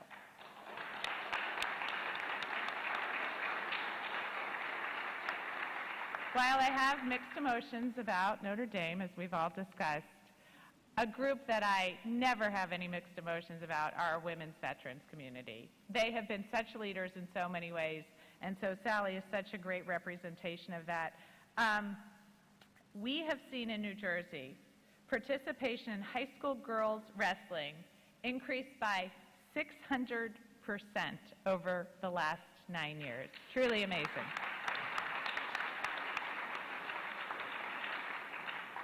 So I really appreciate the work that people like you are doing across our country to realize all of our dreams.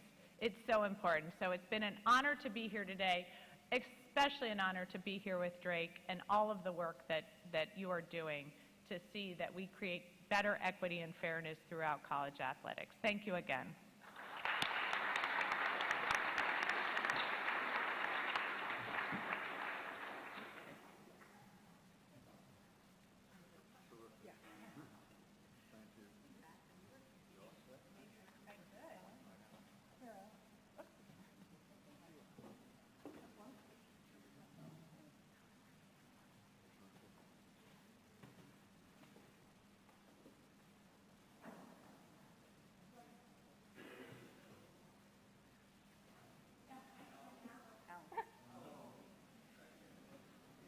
While we're doing transitions, I want to bring up, Julie made a mention earlier that all of our panelists and moderators donated their time today.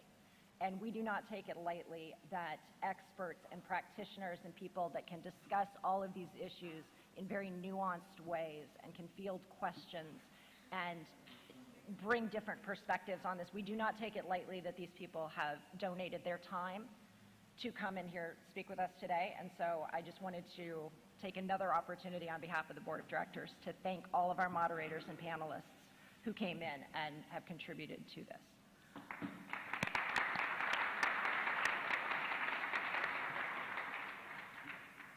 And as if I could have wanted a better intro to our next award, our next recipient is an Army veteran, a Chief Executive Officer, and founder of Wrestle Like a Girl. As an athlete, she was a two-time world bronze medal winner, a World Cup champion, so impressive I trip over my own words, and a three-time U.S. national champion wrestler. She is the driving force behind high school and college women's wrestling in the United States with a vision to see every girl and woman in the world be afforded the opportunity to wrestle if they so choose. She considers sport a major vehicle for social change that will enable women to realize and exercise their power, which we know is an essential task now and moving forward. She founded Wrestle Like a Girl in 2016 by conducting wrestling clinics and programs throughout the U.S. before realizing and taking on the responsibility of knowing that women's access to sports and the resources required to support their participation would require policy change, as so many things do. She expanded the mission of Wrestle Like a Girl to then become the preeminent nonprofit organization advocating for the addition of girls wrestling programs by state high school associations and developing women's college wrestling at the collegiate level. There are now 45 states that have high school girls wrestling championships, and that is in no small part due to her efforts. In 2020, she led the effort to have women's wrestling recognized by the NCAA as an emerging sport, and in 2024, Wrestle Like a Girl raised $290,000 to support and televise the National Collegiate Women's Wrestling Championship. This year, the NCAA has recommended that the membership approve the first Women's NCAA National Collegiate Wrestling Championship to occur in 2026, the result of Sally's historic leadership, and we know that. Please join me in congratulating the 2024 Hero Award recipient from Wrestle Like a Girl, Sally Roberts.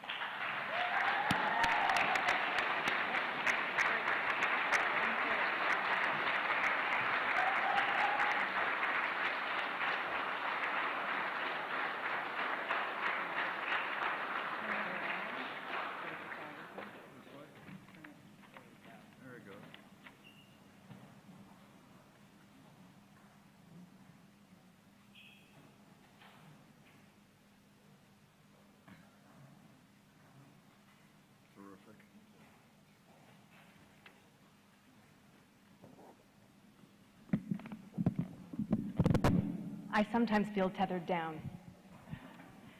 I first want to say thank you to the Drake Group Education Fund, to the selection committee, to Donna Lopiano, and to Julie Summer for this incredible award.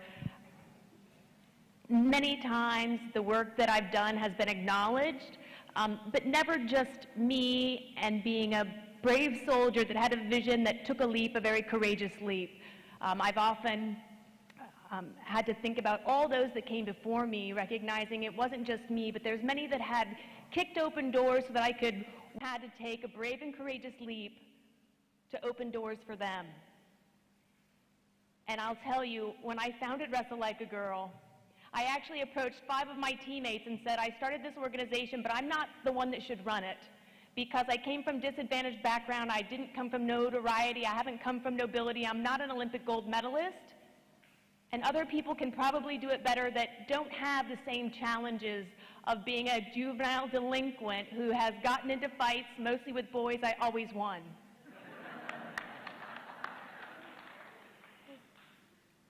Looking at my resume, it didn't seem like I was nearly the ideal candidate for someone that was going to become an audacious leader who kicked open doors for other people.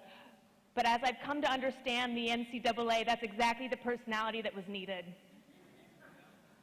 We sit here today recognizing the challenges that are across the landscape, and I want to thank everyone here in this room because the reforms that are happening and the conversations that are happening, they affect each and every one of us.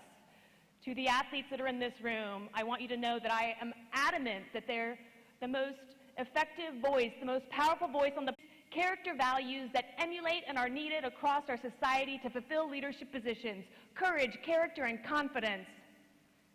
And when we look at the backbone of what the infrastructure of the United States is about, the spirit of innovation, the spirit of entrepreneurialism. And that comes from our student athletes who take brave and courageous leaps every day. They get taken down, they get back up. They miss a shot, they keep going. They get tackled, they're going to get back to their feet. Those are the attributes that we need. Those are the skills that we need, and those are the hearts that we need from our athletes. Because they're learning on the playing field, they're learning on the wrestling mat, they're learning on the basketball courts what it means to be a teammate, what it means to respect other people, what it means to play fair, because we all have been cheated out there and we know how it feels if we're not winning. And we know how it feels if we're not winning because of someone else's indecisiveness, because of cheating, because of a bad referee. That's never happened to me. I've actually lost every single time because I wasn't the best person that day. And we also need leaders that have humility, that are willing to learn and are willing to grow. I want to thank you all for being here. I want to thank you all for continuing to support the Drake Group Education Fund. The work that's being done is incredibly important. It's needed, it's necessary, it's timely. The conversations that are happening in this room. You cannot get women's wrestling started as a varsity sport until you raise $14 million. She called me up and said, Sally, can you help me write a list? And she started making phone calls. I thought I would have gone right and sued them, but let's start making phone calls and get allies first, okay? And some of the challenges that we are running into, it is because of name, image, and likeness. How are they going to add another women's sport as a varsity sport if that's another student athlete that they're now going to have to figure out how to compensate? There's been 4 Division I programs that were ready to start women's wrestling before NIL got passed. All of those conversations have now stopped. Recognizing that there's no one right now that takes the charge and enforces.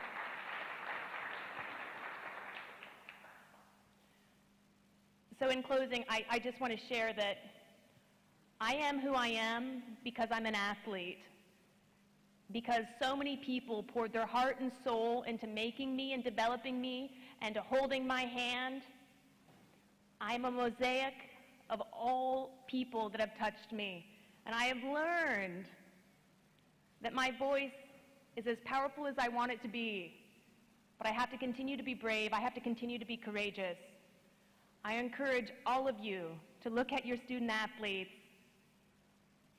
and lean in to help them become brave and courageous, to recognize their voice matters and that their leadership is critical, because we're not going to get there alone. It's always going to be together. It's always a team, and there's always a team behind the team. Thank you.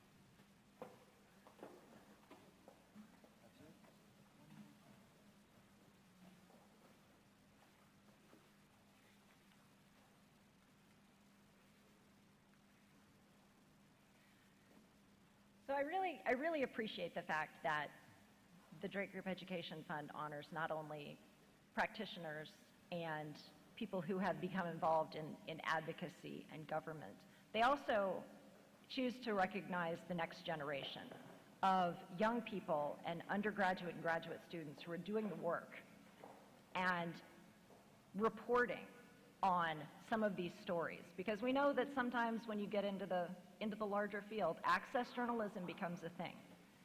And the work that student journalists have the capacity and the ability to do is necessary, vital, and an irreplaceable benefit to the business of college sports, and it is a business.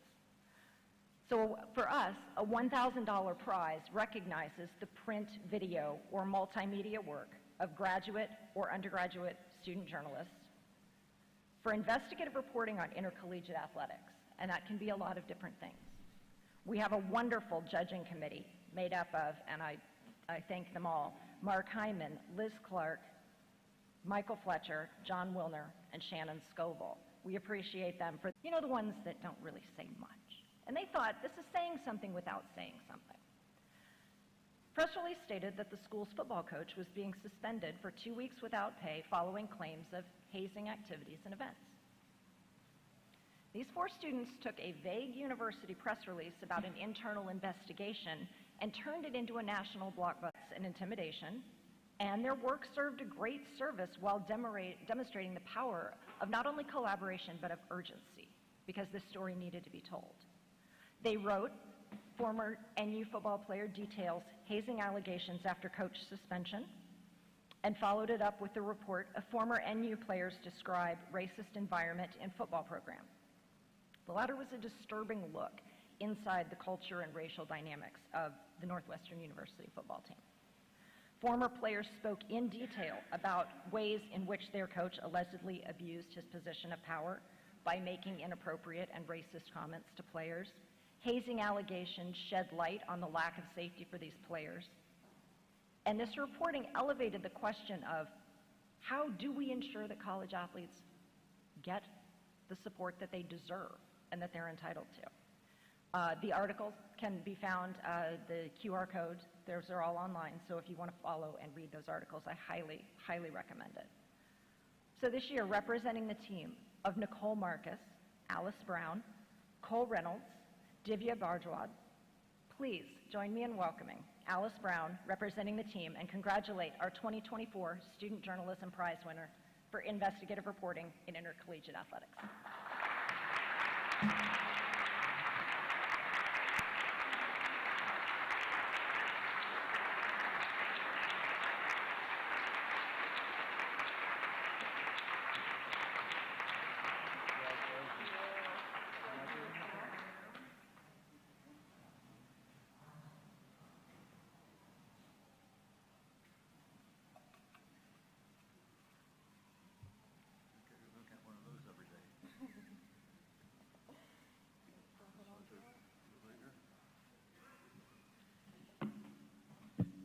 Thank you so much on behalf of myself and the rest of my team that couldn't be here today to the Drake Group for this incredible award. When we started reporting this on a weekend in July when everyone else was, we all had our summer internships and all of a sudden everything kind of took a turn. We spoke with that whistleblower. Like Sally said, there's nothing as impactful as an affected athlete who was so incredibly brave and felt as though the university had not handled it correctly, and thus began kind of the whirlwind that this became. And as we spoke to athletes, both currently on the football team and formerly on the football team, the same details emerged over and over of the exact same things that had happened to them, whether it was 2020 or 1980 that they had been on the team, and became very clear that this was such a pattern and a culture that had spanned decades of sexual hazing and a lot of racist undertones. And it was hard in many ways as a journalist and as someone who cares for college athletes, as we all here do, that these athletes were being impacted 5, 10, even 20 years later by the cultures of their football locker rooms. There's even a player who was nearly 40, and he said he still woke up with nightmares of what had happened. And it really proved to me further as a sports reporter that the culture in locker rooms, in college especially, is just so incredibly important and has such a lasting impact.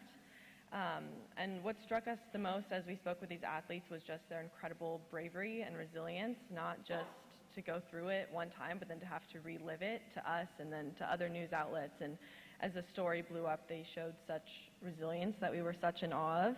And we also learned through this time period that this issue goes so far beyond Northwestern and beyond football, and that the issue of culture in college sports locker rooms is something that needs to be addressed more, and that I hope continues to receive attention and receive coverage.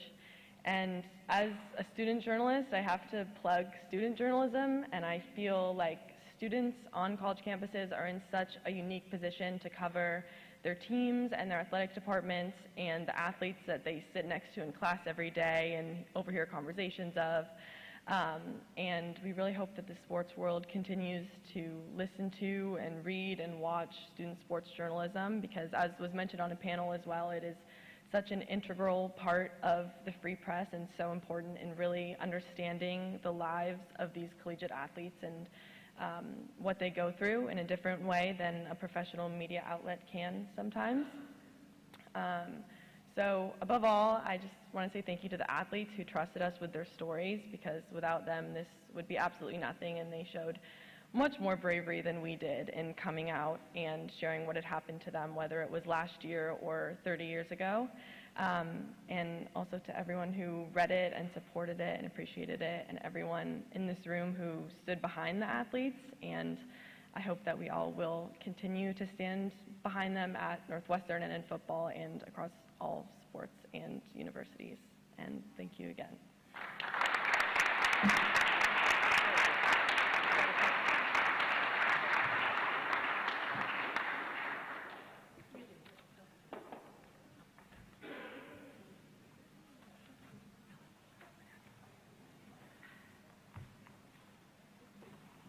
So our next panel will start at 2 p.m.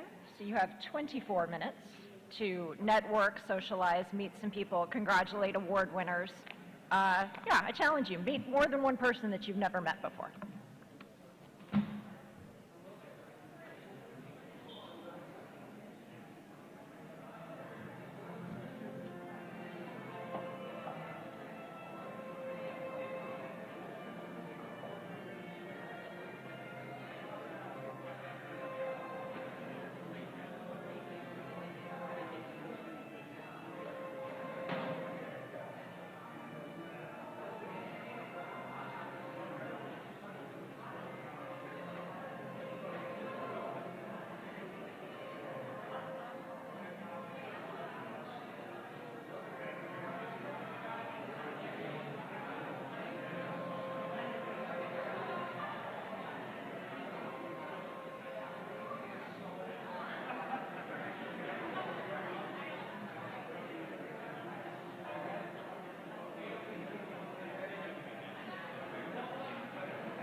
We will begin in 2 minutes.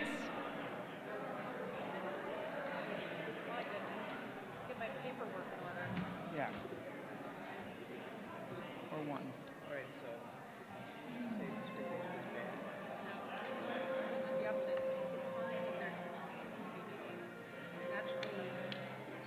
so please take your seats.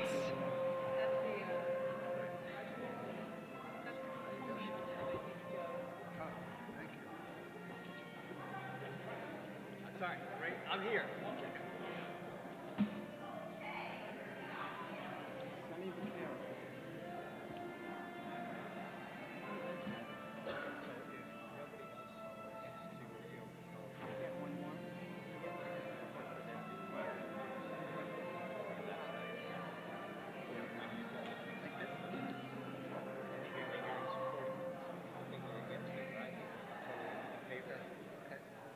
Please take your seats.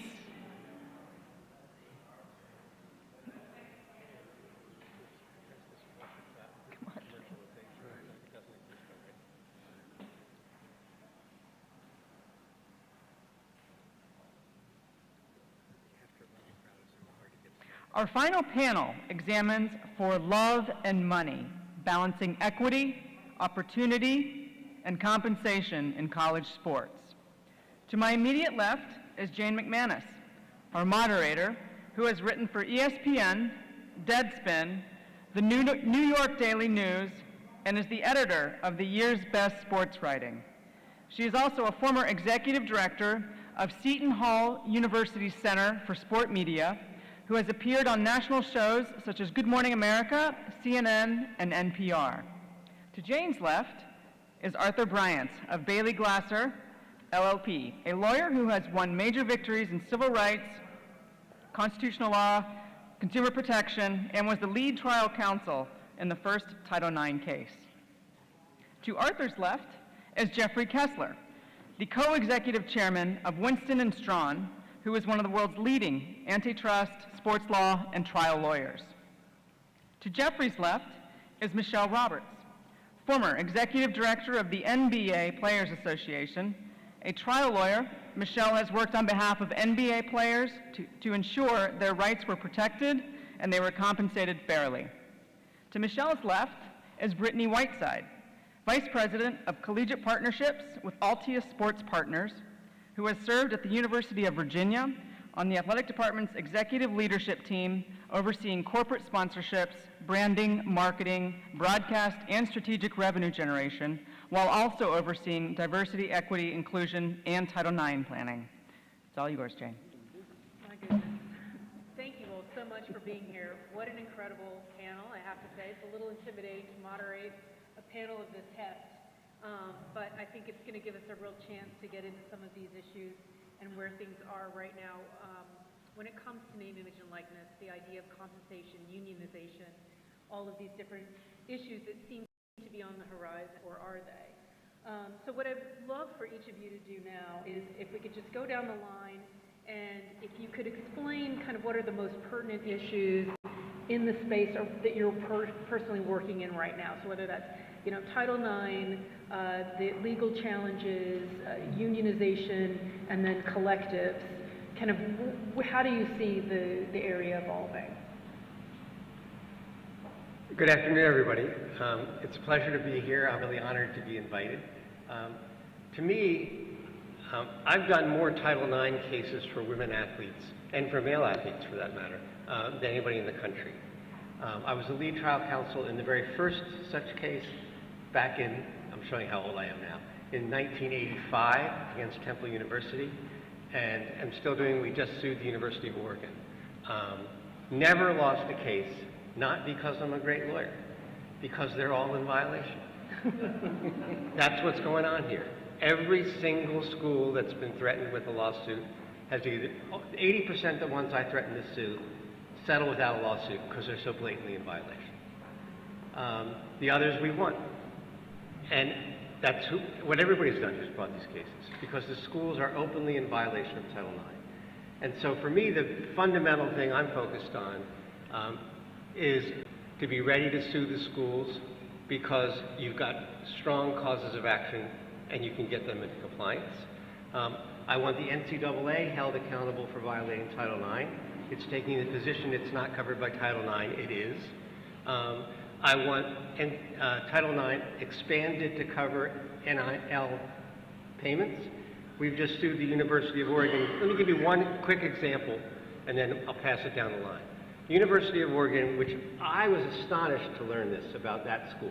It's got so much money, it's called Nike University, right? I mean, because Phil Knight came from there. And the co-owner of Nike was their former track coach, men's track and field coach.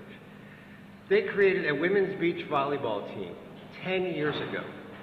10 years ago, the only varsity team in the university and in the Power 5 that has not a single dollar of athletic financial aid 10 years later, right? They would never do that to a men's varsity team. They have no locker room on campus. They have no practice or competitive facility. They are literally required to practice and compete at a local state park next to, and uses the bathroom, a cinder block bathroom where there are no, the public bathroom, where there are no doors on the stalls because there's so much drug and alcohol use there. This is a college varsity athletic experience. And the Oregonian exposed it in a big expose where women get 44% of the athletic financial aid. They are cheated out of $900,000 a year in athletic financial aid. 25% of the athletic expenditures go on the women, who are 49% of the athletes, and 15% of the recruiting dollars are spent on the women. And that's one of the premier intercollegiate athletic universities in the country. You know, playing for the national championship or close to it in football, competing same kind of level at basketball. It's got to stop.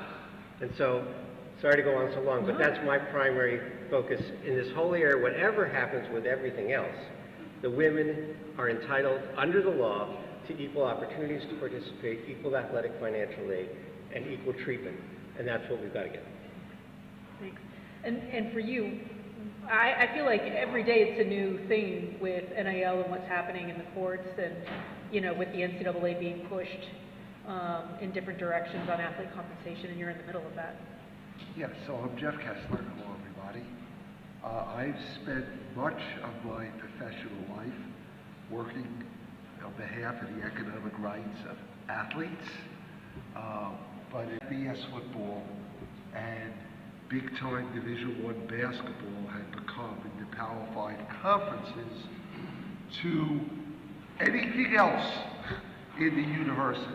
They had become multi-billion-dollar businesses that were larger than the revenues of the NBA, larger than the revenues of Major League Baseball, and larger than the revenues of the National Hockey League. They're second in this country only to the National Football League.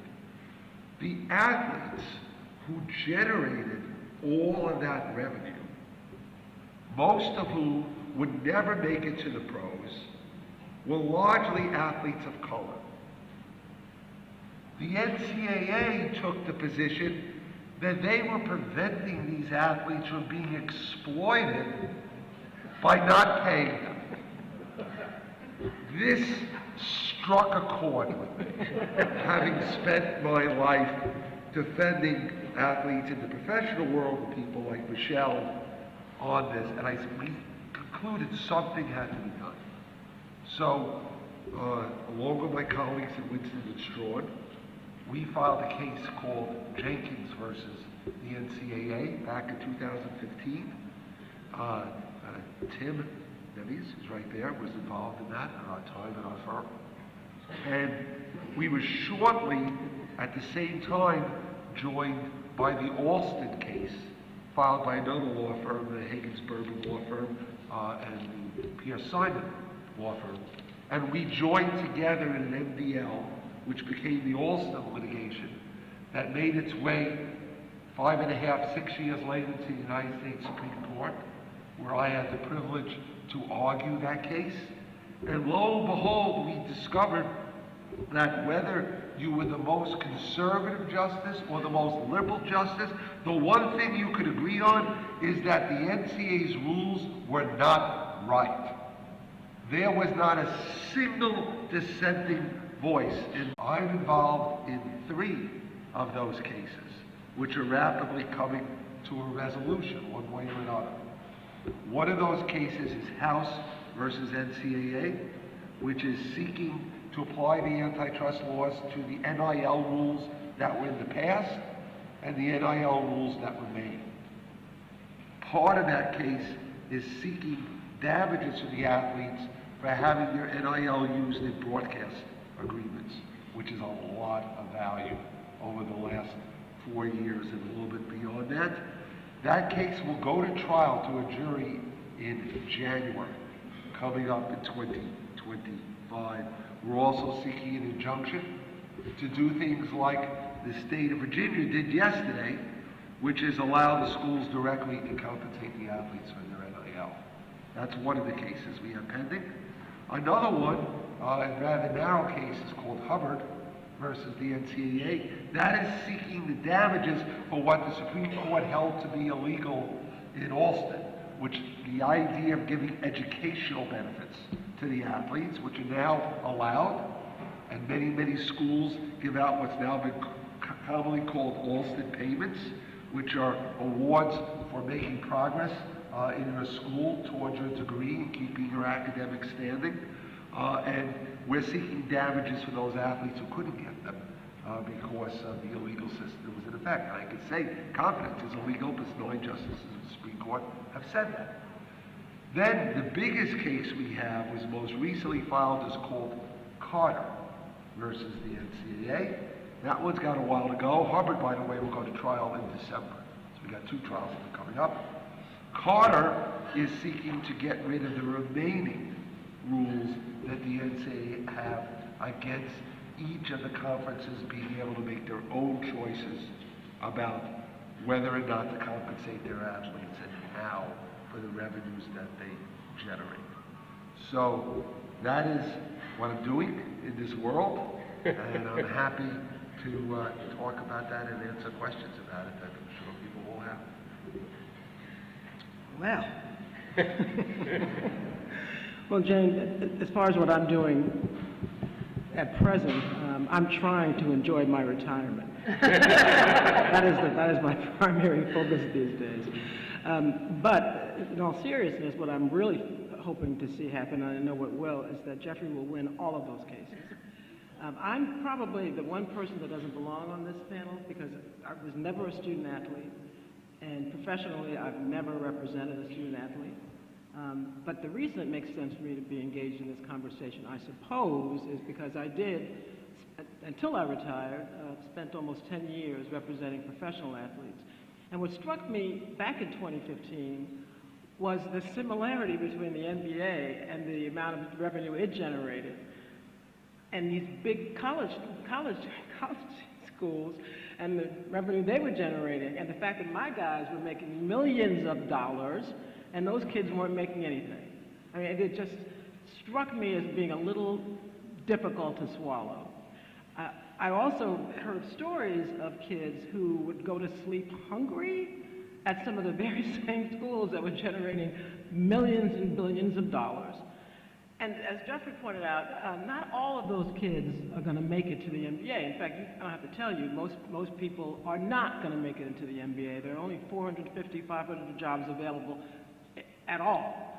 So those kids with all that talent who are generating revenue are likely not to see their work generate any revenue that they can put in their own pockets. And so it didn't take long for me as a union executive to think, how do you justify this? And so what I'm doing is, again, happily retired, but watching this train, which has left the station, hopefully park itself at a place where these kids, who, as Jeffrey points out, many of them look like me, can enjoy the fruits of their labor. They are employees, in my view, in every sense of the word. I've not been of the view that anybody who works and generates revenue should not have a right to share in that revenue. And I understand, believe me, that it's a complicated question when it comes to educational institutions. I get it. The NBA is a for-profit entity, and as I understand it, these schools are not-for-profits. Having said that, if you're making billions of dollars, you explain to me why that should be sufficient for you to keep it all. So I'm just watching and waiting.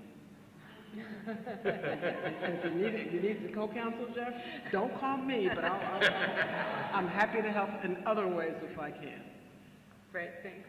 And Brittany, I think the collective space is a bit of a black box in some ways, and what happens with that, and then not part of the university system, so separate from that. How is an 18-year-old, 19-year-old athlete supposed to even know how to begin to navigate this world? Yeah, when you think about like the evolution of the landscape, you talked a little bit about the collectives. We talked about like where we started. We were in a pre-NIL environment in 2020. I was an administrator at University of Virginia, thinking about how to help support athletes, how to navigate this, right? Many institutions, to start, took a hands-off approach, really looked at how do we look at education and policy? What do we need to do to really start to think about how to navigate this new landscape? 2021 comes and we start to see this change a little bit, right? We start to see education policy 2022 collectives come into play, and you talk about what that is and what that means for the landscape. And I like to think about NIL in like two boxes here, right? We have what I call like organic, so like your traditional NIL and marketing opportunities. So you think about how brands engage in this space and players are representing, and there's endorsement opportunities. That's in my like traditional organic bucket. Then we have synthetic, which is what you allude to with the collectives. That is a market that has been created by donors that are creating separate entities that are helping to support athletes in this NIL endeavor. Some may call it pay-for-play, and we're getting very close to that, right? And so as you think about the landscape, where we started, where we're at today, and the pertinent issues, right now we're dealing with helping our schools think through what's to come, what's next. We are in a pre-revenue sharing environment right now. So as an institution, how do you proactively prepare for that? As an athletic director on campus, as a president, as general counsel, considering what that looks like, risks involved in that, right?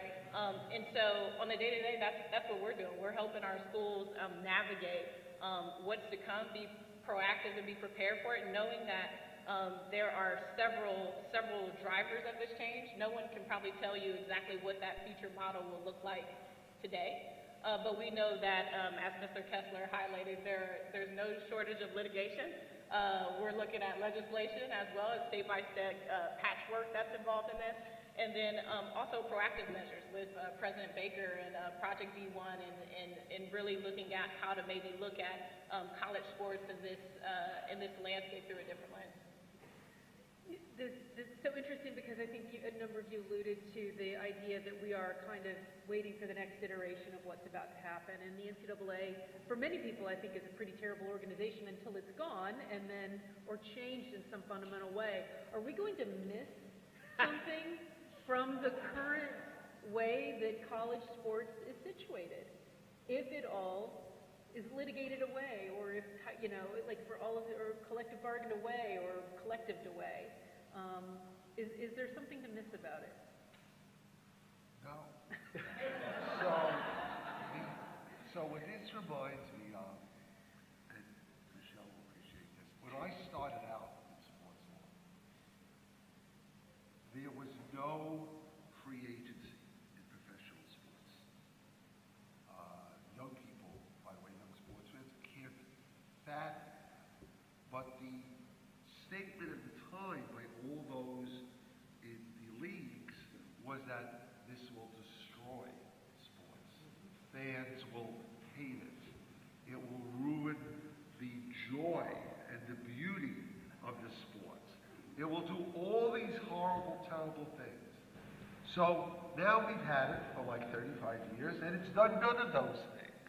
What it's done is enhance fan interest. It has helped teams who never had a chance of competing to compete.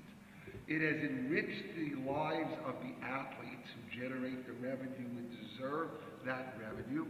And again, if you talk to young fans today who have grown up with this, they can't imagine even what those arguments are. If we were to get the NCAA rules eliminated today, I assure you 30 years from now, nobody will miss them and no one will understand that. And let me be clear, I'm not talking about the things the NCAA does that it should do more of and better, right? No one objects to their educational requirements, that these be students. They should do more and a better job of promoting the athletes to finish their education and do those things, right? No one objects to the NCAA, who should do more to worry about things like the safety of the athletes. By the way, that's how the NCAA started. When Teddy Roosevelt formed the NCAA, it was to protect safety. It wasn't to be a wage cartel, right? So somehow that mission got diverted somewhere. No one will change the NCAA tournament that everyone loves. Because what you love about the NCAA tournament is when a school that doesn't give sports scholarships even from the Patriot League beats a high seed. That will always be there, and it'll always be part of it. And by the way, no one's going to change or do anything other than enhance Title IX, right? There is nothing inconsistent with the model of athletes being compensated in Title IX. I personally hope that Title IX is interpreted to apply in the future to any compensation and payments are done. But you know why? That'll be more for all the athletes. That'll be more for the male athletes and the female athletes. So this all can live together. And the idea that somehow this edifice is going to come tumbling down because of change, the change has already happened. The change happened when the two strength and conditioning coaches at Alabama each make $1 million a year, which is more than the president of Alabama makes.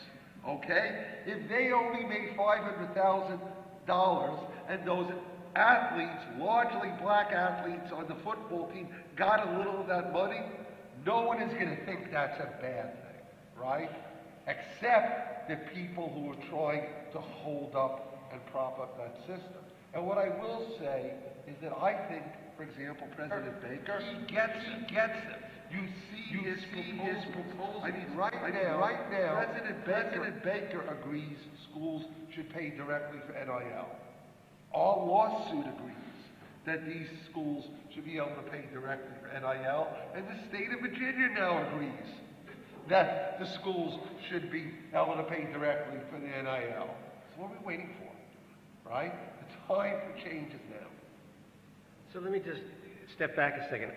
I don't disagree with anything that Jeffrey just said, but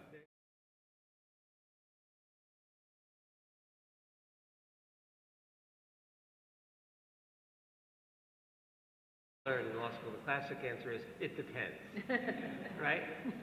It depends on what comes instead. One of my concerns is, and Jeffrey's right, the transformation has already started to happen, so it's how do you address it? Is up to now, the key to all of this, at least for Title IX and a whole lot of other areas, is that these are educational institutions, and that athletics is an extracurricular activity at an educational institution, and it should be looked at through that lens. And the fear is it gets turned into even more of a global, massive corporate employment sports industry, and education gets minimized. And I know that's not what Jeffrey's cases are pushing for, but I don't doubt that there are some big money people who might be pushing for that, and there might be some college, there might be people who support some big football school who say, I don't care if it's pro or not, I don't care. As long as we can put the name of my school on it, we can go ahead, and who cares whether they get educated? And then there's a serious problem. But I also think the other question is, do they use that to avoid Title IX or any of the other civil rights statutes, or try? Because if you go to Congress and start changing things, God only knows what happens. So, for example, the way Title, because people may not understand this, the way Title IX works right now is it requires you've got separate programs for men and women, and they have to be equal, period. That's not a complicated principle. And so all the schools are in compliance, right? Exactly wrong. Right. Over 90%, almost every major college and university in the country is not yet in compliance. When I say yet, it's astonishing. It's been 52 years. But the reason is because the federal government, the Office for Civil Rights has extremely limited resources. They're also responsible, of the United States Department of Education, they're also responsible for enforcing the race discrimination education laws, the disability discrimination in education laws, sexual harassment under Title IX, and abuse under Title IX. So their plates are overwhelmed. And their number of people with all the budget cuts nationally that work for the Office for Civil Rights is like half of what it used to be before some of these laws even were passed. So it all comes down to, they do what they can. It is the Justice Department of the federal government. In 52 years, the federal government has not filed a single lawsuit against any school ever for violating the athletics provisions under Title IX, which means it's all on the shoulders of college administrators who want to do it because it's the right thing to do and the law requires it, or if they won't, women athletes, period.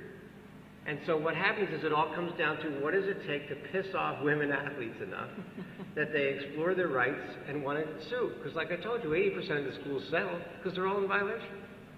But there's a critical part, particularly when we're talking about the economics, for people to understand. Under Title IX is a civil rights statute. It's very simple. Basically, it says educational institutions that receive federal funds cannot discriminate on the basis of sex. Period. You know, that's it. And every college and university receives federal funds. If they got one Pell Grant, they're covered by Title IX. So every school, college, and university in the country is covered. The key point when it comes to money is under Title IX, money does not matter. Period. That is, you can't discriminate to make money. You can't discriminate to avoid losing money. You can't discriminate because some big donor loves men more than women. Period. You can't discriminate. Doesn't matter, and it also doesn't matter where the money comes from. It doesn't matter whether it's a big donor, ticket sales, the federal government, TV revenue. If the money comes to the school, it has to use that money to treat the men and women equally and to give them equal athletic financial aid and equal opportunities. And you can't get around it by having booster clubs, because the booster clubs, the courts have held, are part of the university, and if the money is coming from the booster club, it still fits. And where this is going to be going, I guarantee you, is you can't get around it through collectives or anything else. You can't use collectives as a way of sort of ducking responsibility for complying with Title IX. In the University of Oregon, we were looking at this when we saw a coming collision between collectives and Title IX, between NIL and Title IX. And a colleague of mine, Carrie Joshi, and I wrote an article for Sportico that basically said, look, let's be clear. If it really is a totally independent third party, if Pizza Hut announces, we're going to give $500 to every football player every month, and nothing to any women athletes. If they're truly independent, Title IX doesn't apply, because they're not an educational institution receiving federal funds. But if Pizza Hut is the official NIL supporter of this university, or the logo for the university is put on the Pizza Hut boxes, or they support each other in one of 100 different ways, like who's the person we want to recruit this week? Can you make sure they get more pizza? Any of that, the school starts getting involved, then Title IX absolutely applies. And that's what we've done in the Oregon case. When we went online, you just go online and put in University of Oregon NIL, and you'll come up with the official University of Oregon collective to help get NIL money for athletes, and you'll come up with the official University of Oregon NIL marketplace for the athletes to get money. So we've gone after it all. And with Jeffrey's work, where it is pushing, is for the schools to just be open about it, and they're actively identified as NIL is in the school and part of the school. So both through my efforts and through this trend, NIL is going to come in there too. And then it comes down to, again, unless something goes very wrong, all that money has to be covered. The treatment that comes from it has to be equal to. How about any thoughts there on the, Yeah. what are we missing? Absolutely. You know, I think this is a great time to be a student athlete.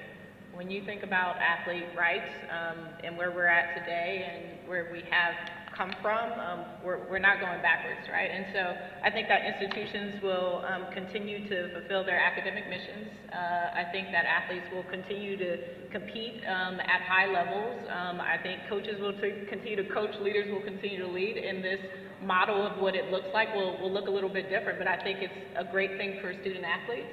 The opportunity to monetize on their NIL, and I think it's an opportunity for leaders across the country to support them in this effort. When you think about an athletics department, we have all of these areas that surround an athlete. We provide them with sports nutrition, strength and conditioning. We have all these staffs that are surrounding them to help them be successful. You know, this part of it, NIL is another part of it. And so we talk about, you know, will we miss anything? I think, you know, college athletics will be fine. We're going to figure it out. But also I think it's just a great time to be a student athlete as well. Yeah. I'm a former student athlete, and I would have loved to have the opportunity to monetize in this environment. So yeah, thank you for the question. Yeah. Michelle, do you have anything to add? Not really. I mean, I can't imagine, I mean, having sat in the seat that I did, I can't imagine a scenario where the NBPA did not exist. I can't imagine it. And despite the fact that we've been unionized for over a decade, it's still been the case that every year we have improved the lives of our athletes. There's always been something that we could do and insisted that it be done to improve the lives of our athletes, and that's because there is a union. So it doesn't strike me as being something that we have to fear. I do agree that the Title IX question is a legitimate one, and I don't frankly know how that needle's going to be threaded, but I am confident it can be. But the notion that there's anything that's going to harm this college sports because kids are getting paid, I'll have to be 150 years old before I believe that, and I'm almost there. But I just don't see why we can't figure out a way to make sure that we maintain equity while we're empowering these students in ways that they deserve. So I think we're going to figure this out. It's a bit of a straw argument, I think, sometimes to pit the interests of the college players against the interests of those who are looking at Title IX and want to maintain that equity. And sometimes that's the way it's framed when I don't know that it necessarily has to be. Well, let me address it a second. I think part of it is a limited, part of it is political activity. It's like we can stop what we don't like coming by threatening. If you make us do what we don't want to do, we'll get rid of women's sports, or we'll get rid of Olympic sports, or we'll get rid of everything but football and basketball. That's why you shouldn't touch us. And yes, so I think there is a political threat there. I think there's also a thought process that is, if you view sports as supposed to be making money,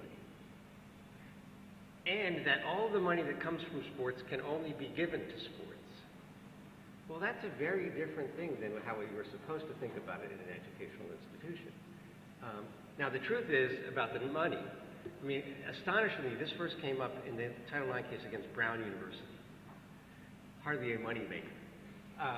But where they said when we sued for they're trying to eliminate some women's teams and we sued for equal treatment for the women athletes, Brown said, well, our football teams should count differently because we should be allowed to treat them better because they're revenue producing.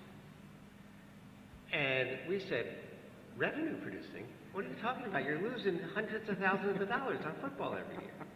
And they said, yeah, but we're bringing in a bunch, right? And so the judge basically said, look, and we said, if you want to call a company that is bringing in a bunch of money and losing a whole lot more every year revenue producing, why don't you just call it going bankrupt?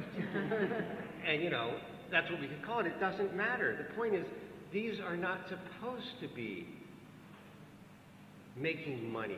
They're not their primary goal. Their primary goal is to be an extracurricular activity for the student athletes. Yes, if there is making money, then fine. Share it evenly and appropriately, etc. But it doesn't get you to, oh, the fact that we're making money. And the other threat was, we're making so much money we can and I want to be clear, my understanding is that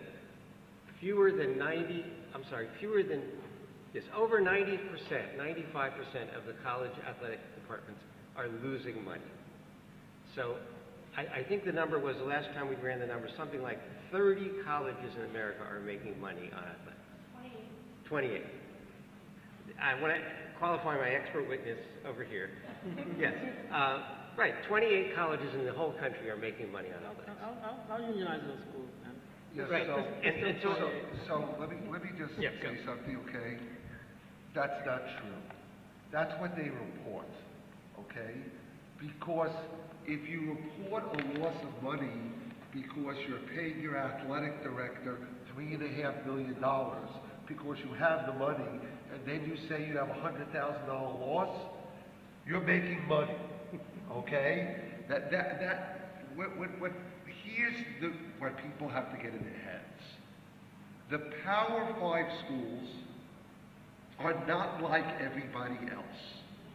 So you really have to think about it as a different animal. Because those schools are making, each of them, hundreds of millions of dollars. Okay? About 55, 60 schools.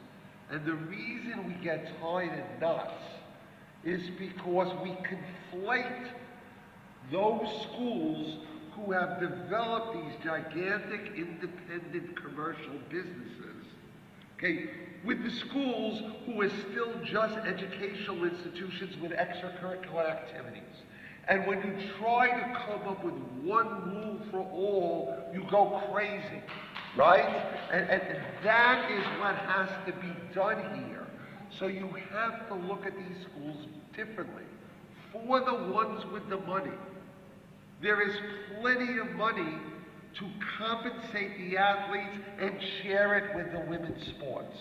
Okay? Let me finish. Yeah, sorry. How do I know that? Because history tells me that. When they didn't allow full scholarships, which they didn't allow until after Obama, the schools said, if we have to pay full scholarships, we're only going to pay it for the men's sports at the Power 5, and we're going to eliminate the women's sports. Didn't happen. Instead, they paid it to everybody. When we had the Alston case, they said, if we're allowed to give out all these educational benefits, we will give it only, and that case was brought for football and basketball only. We'll only give it to them, and we're going to eliminate those other sports. What happened? They gave it to everybody, okay? If these new benefits are allowed at those schools, okay, you look at their revenues, okay? Just the average annual growth in their revenues, average annual growth, is more than the cost of every dollar they spend today on their women's teams.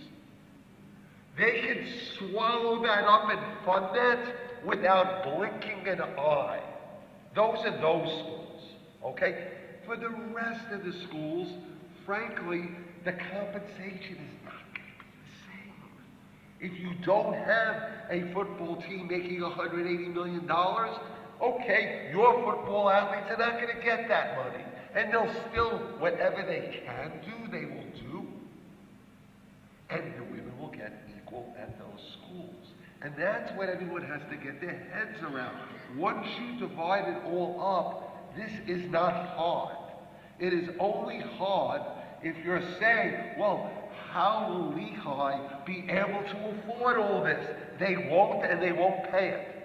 And if your concern is that, well, Lehigh then won't be able to compete with Alabama in football, okay, that's your concern. You have to disclose what those revenues are, make them available, put them in a pile, and then they would have to get divided up. Who is it? You know, how would that affect Title IX? And your answer was? My answer? No, Michelle's No, answer. I'm sorry, you Yeah, told yeah. me. Your answer was that, well, the college, their half of the revenue, they take it out of that. Absolutely. I mean, that's absolutely right. I mean, it's Jeffrey's right. This is a no-brainer, and that's how it's handled. And the other thing is, you're talking about Lehigh. I find if the students at Lehigh organize and they realize that Lehigh literally doesn't make any money, and they find that out because now they've got the right to inspect, then they won't get paid. Right? It's not going to destroy anything.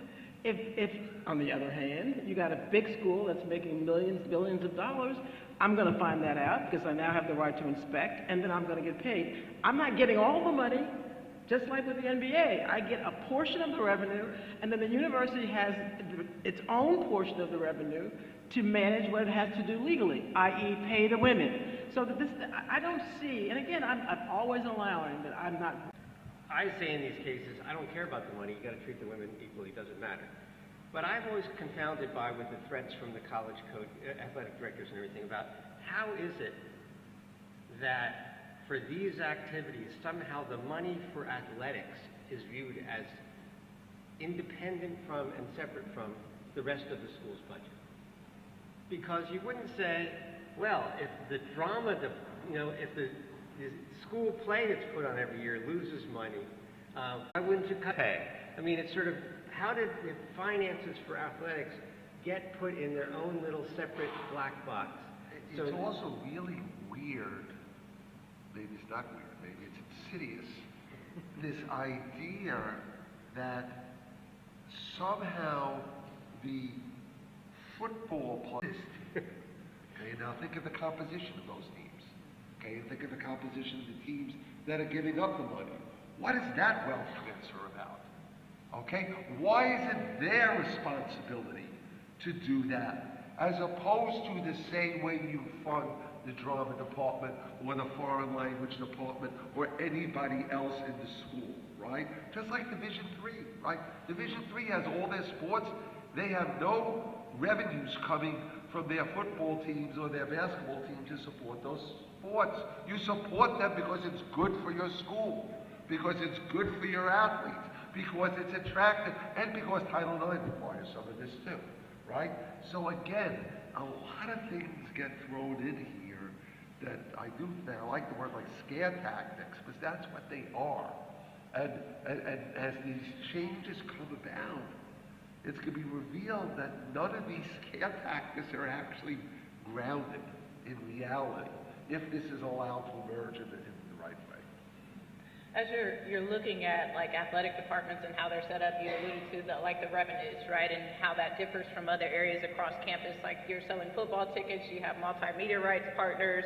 There are areas that are generating revenue within athletic departments, and so that is where it differs a little bit from the art department, right? You're filling stadiums, arenas, you have fans, you have donors that are giving to programs that they want to see win and also be able to recruit top athletes across the country to help them win, right? And so that's where some of those, the constituents, the stakeholders differ a little bit in college athletic departments. And to think about that difference and how we add a layer of athlete, commercial opportunity is how many athletic departments right now are approaching this. In this pre-revenue sharing environment is, okay, we have these areas, we have these buckets of revenue.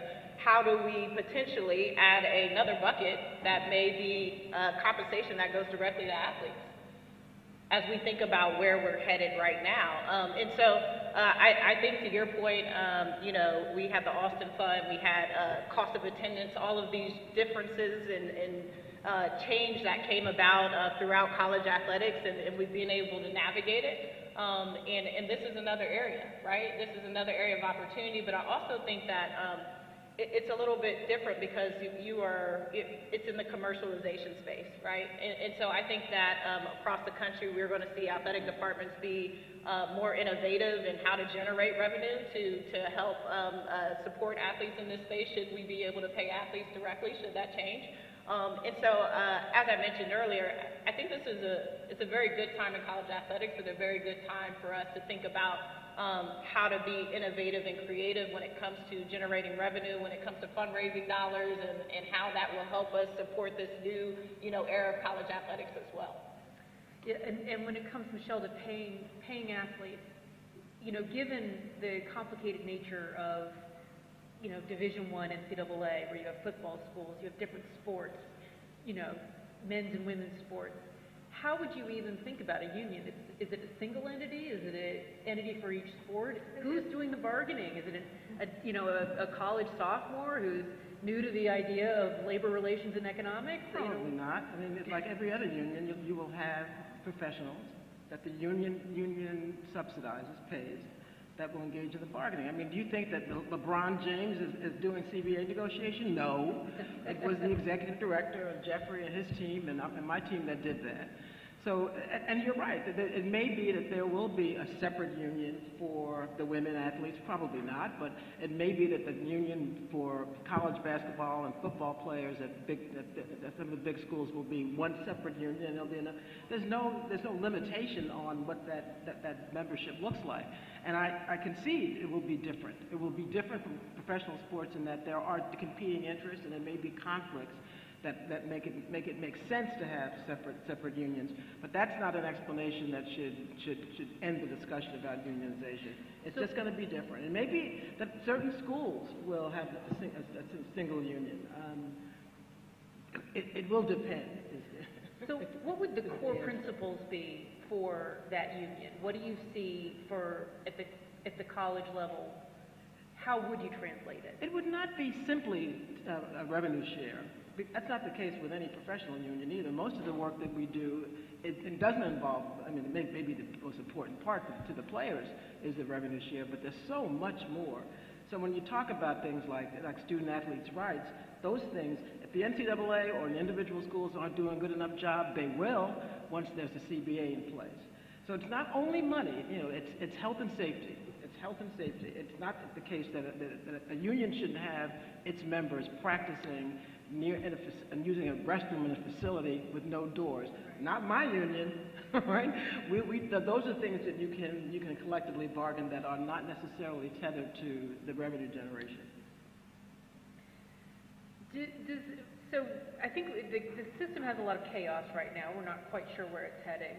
If you could create something that is, if we move to what Jeffrey's talking about, and I want to be clear as I understand it, antitrust law violations could be found, and it's entirely separate from whether the students are employees, and it's entirely separate from whether they're unions, and all of which is entirely separate from whether the schools comply with Title IX. Is that right? They're all completely independent one of the other. Right. So we not sort of get confused about that. But my fear is, particularly in this area where everything is uncertain, when we're talking about big money, there are so many sharks out there that will be going after these kids with talent, and there is no way the longer this, my instinct is, and I don't want to claim this as my legal expertise, but my just gut instinct is, the longer this is uncertain, the more kids are going to get taken advantage of horribly and fooled out of stuff and become victimized by sharks out looking to get their money. And the sooner we can actually reach an agreement on a system that makes sense and works, the better our chances of sort of minimizing that, is my instinct. But as to the only principle I can say in terms of how it should best work is I look at this and I see I spent 35 years as a public interest lawyer. Spent my whole life really wanting to be a public interest lawyer and make sure the law is just. So I look at the system and I say, what are the injustices here? And when I just say, look, there are first massive sex discrimination in college athletics right now. Massive. Like I said, over 90% of the colleges are in violation of Title IX. There's massive exploitation, economic and other exploitation of college athletes right now in the industry, including all the stuff that Jeff was talking about, including all the stuff we haven't even talked about the sexual abuse and all those kinds of mental health things from the previous program. And there's massive race discrimination in intercollegiate athletics, which is what Jeff was talking about the vast majority of the players in football and basketball, men and women's. And so the system, if we're designing it, those cry out for change. It's how do we design it to stop that?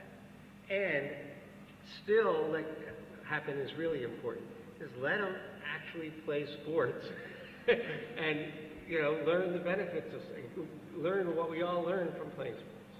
So I don't have a more concrete system. Sorry, and Jeff may have given more thought, but that's my input. Okay, it's a good place to start, though. Right the wrongs. Right. That's my motto. So there are lots of possibilities as to where this could end up.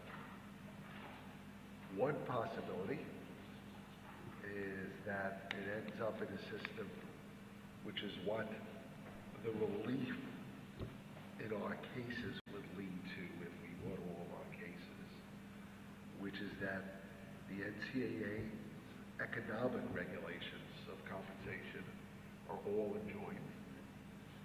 But individual conferences are able to compete with each other to set their own path. And what that would happen, I believe, is lead to a market in which, whether it's a Power 5 or Power 4, but those individual conferences will set a one marketplace standard that will develop based on the revenues that they earn, in which athletes will get fairly compensated, and that will develop. And other conferences that don't have those revenues will have different rules and a different system, just like the Ivy League to this day doesn't allow sports scholarships, neither does the Patriot League, which you can have individual differences in terms of that. So that's like one possible scenario that can happen. Another possible scenario is that we eventually end up in a world of unions for the athletes. If that happens, that actually supplants antitrust, right? And you would have this negotiated and bargained through some future unionization, at least of some number of the schools or some group of the schools, as to how that would work, and that would lead to all these things being addressed.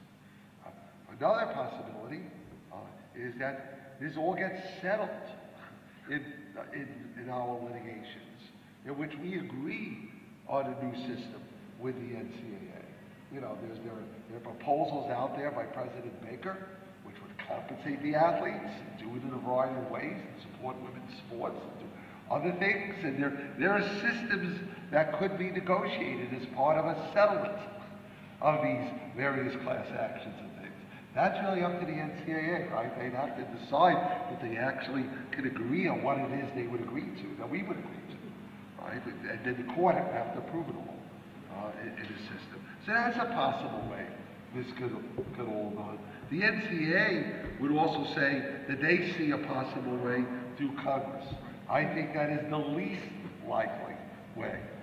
Because until Congress can agree on anything else, I'm not sure that they're ever going to agree on anything would be good for college sports, nor by the way do I trust Congress. I was going to say, you don't want anything. them. They could agree, it wouldn't be something I think anybody would want.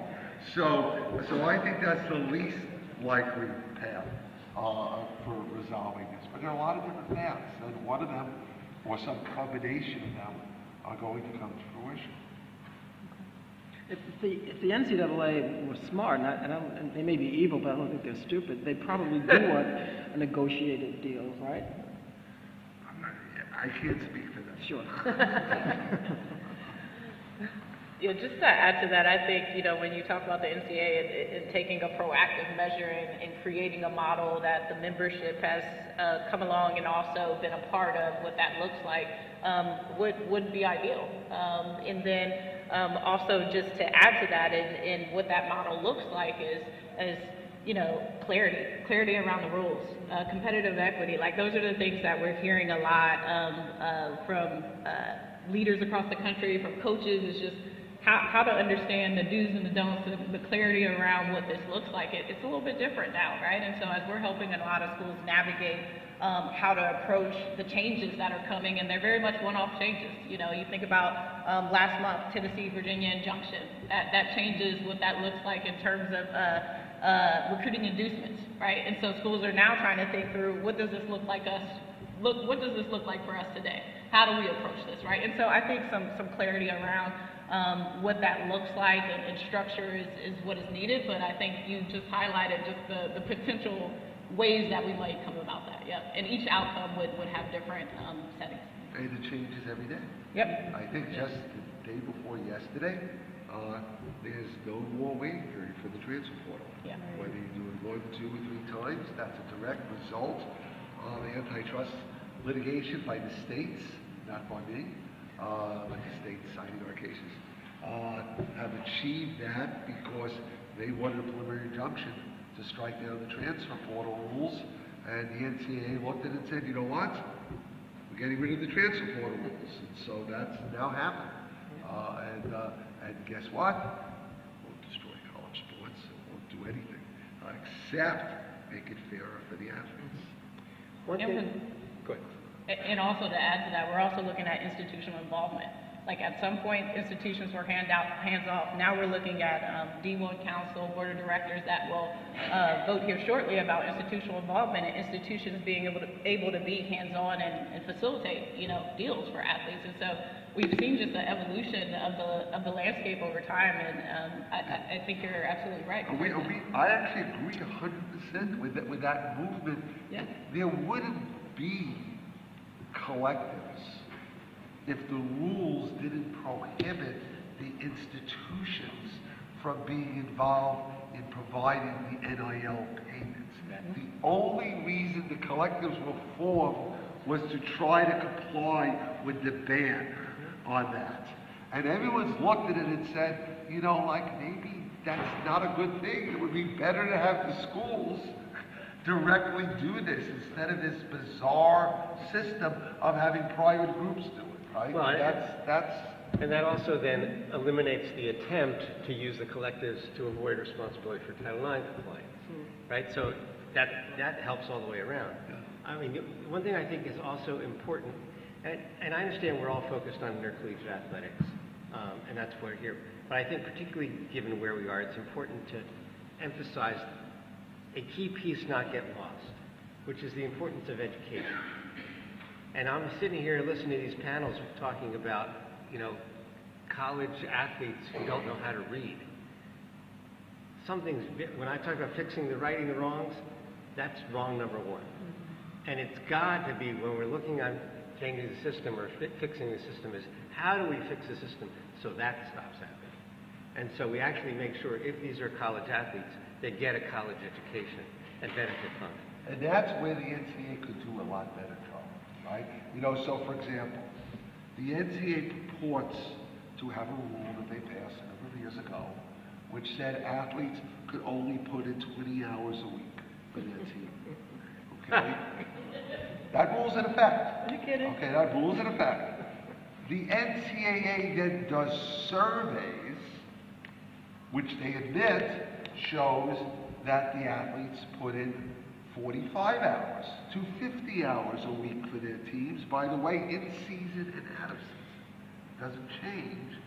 But that's because all those other hours are voluntary, right? And except that, like, your coach won't play you if you don't volunteer for all of this additional activity, right? So why hasn't the NCAA reacted to that issue and really had rules that said, you know what? It says you can't come in voluntary or involuntary, so you can have time to be students and do all that. Why? Because what they're focused on is that athletes shouldn't be able to get compensated so that the weight coaches can be, right? There's something fundamentally wrong. There are positive things the NCAA can do, and none of it has to do with restricting what the athletes can be paid. And that was the point I was trying to make about if you're going the route of unionization, those are the kinds of issues. I mean, I remember negotiating days off. Right? I mean, the league didn't volunteer that, the teams didn't, but now it's mandatory. We negotiated when you could have another practice depending upon what time the plane landed in the hometown. I mean, there are things that are negotiated that have nothing whatsoever to do with revenue. And if the NCAA, I'm astounded to hear that, the notion that they only practice 20 hours a week. Are you kidding me? That includes games too, by the way. Are you kidding? That's ridiculous. And so, Wait, they're violating rules? And that's my point. There's got to be, if the NCAA won't do its job, and that is to protect these students, then some other entity has to do it for these students. Give me an alternative to a union. The Drake Group. Well, and that's here's a serious point, speaking of education. If you had the hundreds of thousands of college players nationally who were engaged in what it meant to be a member of a union, learning about what their rights were, how they could negotiate, how to use collective action to force change, boy, would that be an education. And could it disrupt, I mean, honestly, could it have an impact on nationally on a labor market, future labor market? First off, it's happening on college campuses now anyway. Non-athletes who are students are organizing. My own undergrad, which is, trust me, it's not an athletic school. My own undergrad is now facing or contending with students that are organizing. So I don't see any negatives with respect to students understanding the power of collective bargaining. I don't see it as an evil that's going to destroy the labor market as we know it. In fact, I think as a positive. I think exactly the opposite, that it does allow the workers to appreciate that they are not at the mercy of their employers all the time, that there are things that they have the right to bargain for. So, I admit my bias, but I don't see it as something that's going to be harmful to our country. The Dartmouth basketball players who organized by the same union who organized the graduate student teaching assistants and other groups of students in the school, and they just moved over to the basketball team to do that. So there are real unions out there who are interested in organizing athletes and students in general when they work. I'm going to open it up to questions if anybody has any. Okay, well, hello. We got quite a few. Let's get the mics passed around. While we wait, I have a question for Brittany, which is on the collectives. Do you have any information on whether or not donors, individual university donors, how much money is getting siphoned off for name, image, and likeness, and how much of it is affecting that larger kind of donor class issue? Yeah, I think that depends institution to institution. That looks different. What we've seen is across the country, it's usually a small group of donors that are contributing in this way to NIL and supporting in this space. And they're also contributing in other areas. It may be through scholarship, through the foundation. And so we're seeing nationally just more donors are open to supporting athletes in this space. I think early on you saw a divide in education. You had the kind of doom and gloom, this is all going to ruin college sports, and now we're at a place where the collectives are up, they're operating. It is a part of the landscape, whether some agree with it, think that it'll be long-term, part of what it looks like in the long term. But it is part of the current landscape of what that looks like right now. And it's very hard to give you numbers because each school, as we talk about some of the higher resource schools, those numbers may be higher in terms of the collective and how they're supporting the athletes. And then also if the collective is all sports or is focused on certain specific sports. And so it varies across the country in that.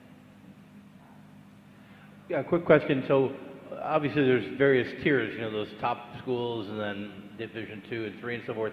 Has any of these rules have any effect on like the NAI, the National Association Intercollegiate Athletics, which is smaller schools? That's one question. Any effect of all this stuff on NAI? And then the second question is the NIL.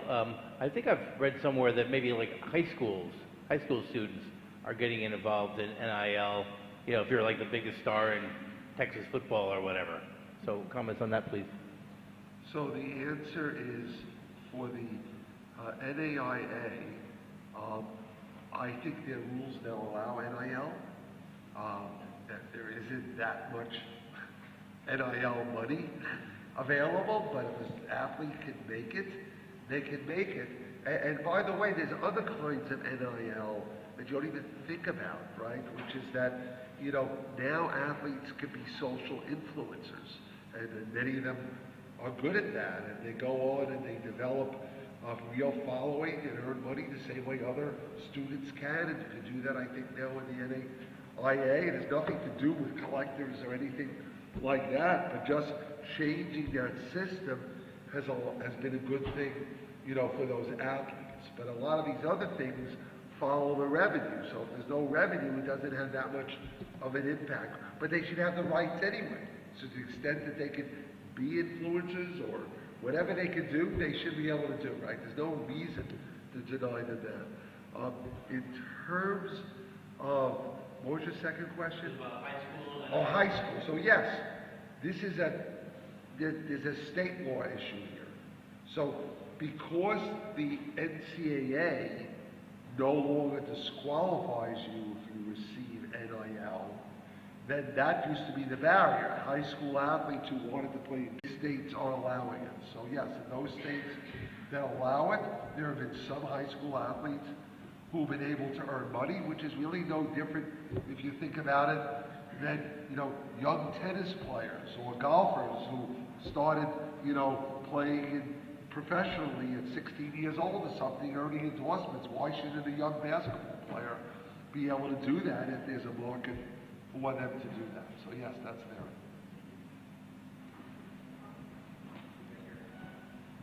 Thank you. Michelle, you said something to the effect of in this future world, why shouldn't athletes who are generating revenue make the same amount of money or generate revenue for themselves? And you phrased it as, why shouldn't the kids make money if the coaches in the universities are? Something to that effect, right? And my question is, how should we make sure that it is kids? And should we make sure it is kids? In this brave new world where athletes are getting paid, if Patrick Mahomes wants to go home to Texas Tech and they're willing to pay him, why shouldn't Texas Tech put him on the field? That's a rhetorical question, right? No. Why shouldn't the University of Alabama compete with the Kansas City Chiefs for talent? That is a true free market, right? I don't know football, so I'm assuming Patrick Mahomes is making LeBron James, and then I with you. I don't know what his college was, but I don't know. Why shouldn't the University of Alabama LeBron didn't go to compete college. with the LA Lakers? He went straight from high school. Oh yeah, that's right. He never even went to college. Are you asking why shouldn't the college teams be able to compete with the pro To hire teams? anybody they want. Why do they have to be students? We're calling them athletes, not student athletes. If the point is to field the best football team or basketball team. I wasn't aware that you could hire a professional to be I mean. Well, we hire professionals to teach, except for maybe me. I mean, I can't take the question seriously, to be honest with you, because I cannot imagine that there would be any. The years of corruption we're talking about today, you don't think a college would hire a 28-year-old well, if that were to happen, that would kill college. Let's let the answer come out. I just don't think that that's realistically something that we have to worry about. What I think almost everyone agrees to, certainly I agree to, is that what does make college sports different is that you have to be students at the school, right? And that I don't think anyone wants to change that aspect of it. There's just no reason why if you're a student at the school, you can't also be compensated just like a student at the school who works. If you're the editor-in-chief of the newspaper in many schools today, guess what? The school pays you a salary. If you are working at the bookstore at the school, you're a student, but guess what? You do a job for the school, you get paid for it, but you're still a student. I don't think anybody's proposing, because if you were going to say you don't have to be a student, then you're just saying, just make it an independent professional league, which is, it's just another league. What is unique, I think, Just like the Olympics is unique because the athletes are from their countries, right? Not because they don't get paid. They used to say that. Remember, they said you couldn't get paid. Now you can get paid. And you can be an Olympic athlete. It has nothing to do with compensation. But it's because you're a citizen of your country. You should be a student at your school. I don't think anybody disagrees with that. I always don't. I don't. Hey. We've got another question back here. Okay, so that was kind of random. That would be unfortunate. So, Jen Fry here. So I have a few thoughts, questions, and concerns. And I come from someone who coached at Division I school, Illinois. We played for a national championship, Big Ten. I also coached at Norfolk State. So I have both ideas. And Michelle, I'm going to kind of push back on this idea that it's equal to the basketball. Basketball has 540 athletes. Brown itself might have 700. So there's a very different, and there's a scale of the athletes. If we're talking about unionization, is it the golf players who are going to union? Is it going to be, tennis? If they want to. Well, but so we think about, but then we also have have to, to, but we also have to think about then the weight on the staff, because that's not thought about. The weight on the staff. Are all these staff members going to then have to fight with unions? It can get ugly, but my main question is, if we're talking about paying athletes, does that include their scholarship? Because if you're paying an athlete, is it going to mean that we still pay for their food, their travel? Does it mean that we still pay for their uniforms? Does it mean the strength and conditioning is still coming out of that? Academics is still coming out of that? Creatives is still coming out of that? Because the money, if we're going to talk about paying athletes, we have to have the high level and then everyone else. Because these everyone else schools are barely getting by. And we know that even though they might not have money, what's going to happen is that they're going to fire staff members to pay athletes. So now athletes' health is at risk. Because Norfolk State, we didn't have the money to pay athletes, but they would have tried to find it. So maybe a way to solve it is that these football coaches, basketball coaches shouldn't get a $300,000 bonus. That can be distributed amongst the athletes. They shouldn't get a $200,000 academic bonus. That is what a market would do. Huh? That is exactly what a market would do. The reason for the incredibly high salaries that not just the head coaches, but the assistant coaches, that the athletic director, people like that make, is because at the schools that have all these revenues, they have no shareholders, they are nonprofits. So what do you do with that money? It has to be spent. Right. And the athletic department says, well, we're keeping it in the athletic department. We're not going to spend it on some poet. So where does it go? So it goes to exactly what you're saying. But that's the high-level ones, not the low-level ones. But that's what I'm saying. The non-revenue schools will not pay this money because the athletes are not generating the revenues. That's, again, it's the mistake to think that the same system is going to be in place.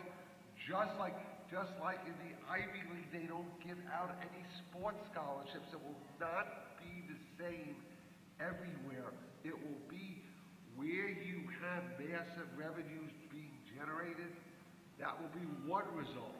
Where you have sports that have very little or no revenues, it'll look a lot like it does today, except athletes will be able to do NIL or stuff like that on their own, but it's not going to change the dynamic of those schools at all. Got you. So, but do you think that the payment will also include the scholarships as same? That's my main thing. Will the scholarships stay the same and then there's revenue on top of that? Or is the scholarship leaving? I think it depends on the school. Again, in the Ivy League, the Patriot League, they don't give athletic scholarships now. So one of the things, actually, I think, if that Dartmouth Union ever gets bargaining, says they're not bargaining for above that, they may say, hey, can't we have athletic scholarships? Like everybody else? I mean, and working conditions and many other things. It's not going to be about getting massive amounts of revenue because the team doesn't generate massive amounts of revenue. So it's going to vary in terms of how this works out. Appreciate it. We have one over here. Hi. Hi. I'm sorry. Sorry about that. No problem. Okay. So first of all, this has been an incredibly interesting panel. I actually came back for this panel. I'm an athletic director at a Division I school. However, we are not one of those, whether it's 28 or 60, as you said, Jeffrey, we're not one of those 60 schools who are who are profiting or making revenue in the black, however you want to pose it. A couple of items that jump out at me, and I could be here all day with this, but a couple of items that jump out. You talked about one of the ways of settling or putting in a new system would be to turn back control over to the conferences, if you will, right? That's the system we have in football. Right now, the NCAA cannot govern football. Football is governed by the SEC, the Big Ten, Big 12. They go out and make their own television deals. The NCAA doesn't share in those. Right? The bowl program that they do, that the NCAA does, has nothing to do with it. They don't negotiate that championship. So that formula already exists in football. The concern I have as an athletic director is that the NCAA generates almost 85 to 90% of its money. I can get the exact number because I'm on the basketball committee, right? From the CBS contract, the CBS TNT contract, right, for March Madness. That's where most of the money for the NCAA comes from. What schools like myself are concerned about, right, is that we establish a system, like you just said, where the Power 5 schools say, okay, you know what? We're going to take over March Madness. Why should Lehigh and Dartmouth and Cornell and those schools participate in the television revenue program that we generate the revenue for, right? And second, I just want to say one more second point. When you talk about looking at a system where, let's say, why does Charlie Baker want Congress to come in? The concern I have, if you settle your cases, right, that there's nowhere to stop Florida or California or Virginia of instituting different rules, right, for the universities in their state. And what ends up happening is we're still about competition, and we don't want schools like UCLA having to compete with schools like Florida, and they're competing with different rules. Florida says you can have 90 scholarships, UCLA says you can have 120, right? The working distance can be different. So that's why Charlie Baker wants Congress to get involved, so that there's the federal rules, of course, that apply to everyone, right? I disagree with that. I agree with you. Anytime you have Congress coming involved in something, it's detrimental to your business or detrimental to the entity, right? But I don't see either one of the two solutions you talked about, right, being also answers to some of the queries we have. All right, so let me ask a lot of interesting questions. First of all, we don't have what I'm talking about in conference control over athlete compensation for football. The NCAA regulates that, not the conferences. What you're talking about is that they get together and they control the college football playoff. And the money to that as opposed to the NCAA tournament, right? So that's like them getting together on the revenue side. What I'm talking about is them being separate and not all together.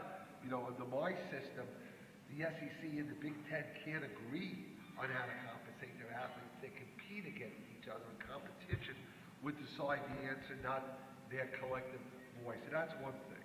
On the NCAA tournament, they will never break away from the NCAA tournament because the television attractiveness of that tournament is because your school might get to that tournament and beat one of those schools with that money.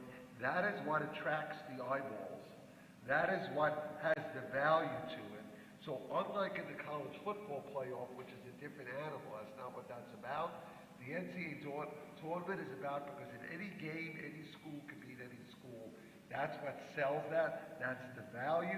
And so under any system that's evolved, you're still going to have the NCAA tournament. Your school's still going to have an opportunity to get into your conference, whatever school and conference it is. That is not going to change. The last thing you raised is, what about states in terms of this? My personal belief, knowing who pushes the state legislation and why, okay, it doesn't come out of thin air, okay, is that if these NCAA rules were gone and the conferences were deciding their own rules to allow these things, there would be nobody pushing the states to do anything else. If there was a system, what pushes this and why the states got involved in the first place was the sense that the NCAA system is so fundamentally unfair in different ways that whenever anybody wants to go for it, so one remedy you have is go to your state and try to do it that way. And then other states have to follow, but as you see, as soon as one state allows something, I can guarantee you, Virginia passed the law, you will have 10 more states with laws within the next month. In terms of that, that's just how it goes. In terms of that, but if you had one system that everyone thought is fair, you're not going to see that. That's at least my view in terms of that. We'll see what happens. Yeah, I just would like to add that California was the first NIL state, and the second was my home state of Nebraska, because they know that if California is going to allow NIL, Nebraska's got no shot at those recruits, unless it did follow suit. Yes. Hi, my name's Raul Candelaria. I'm a third-year PhD student here at Howard University in the Department of Communication, Culture, and Media Studies, currently working on my dissertation. Since we're talking about possibly a different system, and we're talking about equity and opportunity and compensation, and we're at the Mecca, HU, one of the things that I haven't heard, at least from this panel as well as the other panels, but addressing this issue, is how would this equity and composition be dealt with or looked at for HBCUs? These are very unique universities. Their history is very unique. The student athletes bring a lot to the brands of these universities, as well as to the culture, not just the culture of the university, but the intellect, meaning the academic rigor and the research that is produced by these universities. So when we look at the example that you brought up earlier, Mr. Kessler, of PWIs, that's predominantly white institutions, and what they do when we look at football teams and what are the makeup of those teams versus maybe the golf team, which the makeup of the football teams are predominantly black and brown students. Here at these universities, obviously, we're looking at HBCUs and what they do, and their student makeup. So the question is, when we look at these different compensation, I guess, I don't know whether we call them levels or buckets, when we look at the Power 5 versus the smaller schools, is there any unique nuances or specifics that you would see regarding HBCUs and what they bring to the table in athletics, and particularly how their student athletes are uniquely positioned to help these universities and their brands and how these brands move forward? Let me jump in first just with the note about Title IX, which is, no, I see no difference at all. I think Title IX should be equally applied to HBCUs. And I think historically, the women who get the shortest end of the stick is black women. And it's true at the HBCUs too. Most of the HBCUs are in clear violation of Title IX when it comes to athletics. Without running through the numbers in Howard, I can just tell you I've run through the numbers. And so I think there should be no justification for violations of Title IX or any difference. But I don't know in terms of the rest of you. So NIL is great opportunity for the HBCUs because it gives them an ability to promote their athletes to outside sponsors and others where they don't necessarily have the revenues in the school themselves, where if someone can be a brand ambassador and do things and get attractive and do that, it actually, I think, is a good thing for the HBCUs in terms of that. You know, these opportunities, you know, you looked at what Deion Sanders did at Jackson State, I think it was, right, before he went to Colorado. He was able to attract the level of athlete that they had never attracted before, in part because of who he was, but in part because NIL started getting allowed and he was able to help promote them and do things. So I think there's opportunity there. In terms of these issues, the HBCUs are a lot like a lot of colleges. They don't have high revenue sports, so they're not going to be competing, if you will, with the Power 5 at that level, but they don't compete at the Power 5 at that level now, right? You have an athlete who's going, to play at Michigan State, you know, is unlikely to choose an HBCU to play football at. Whether they should or not, it's just not the market that's out there in terms of that.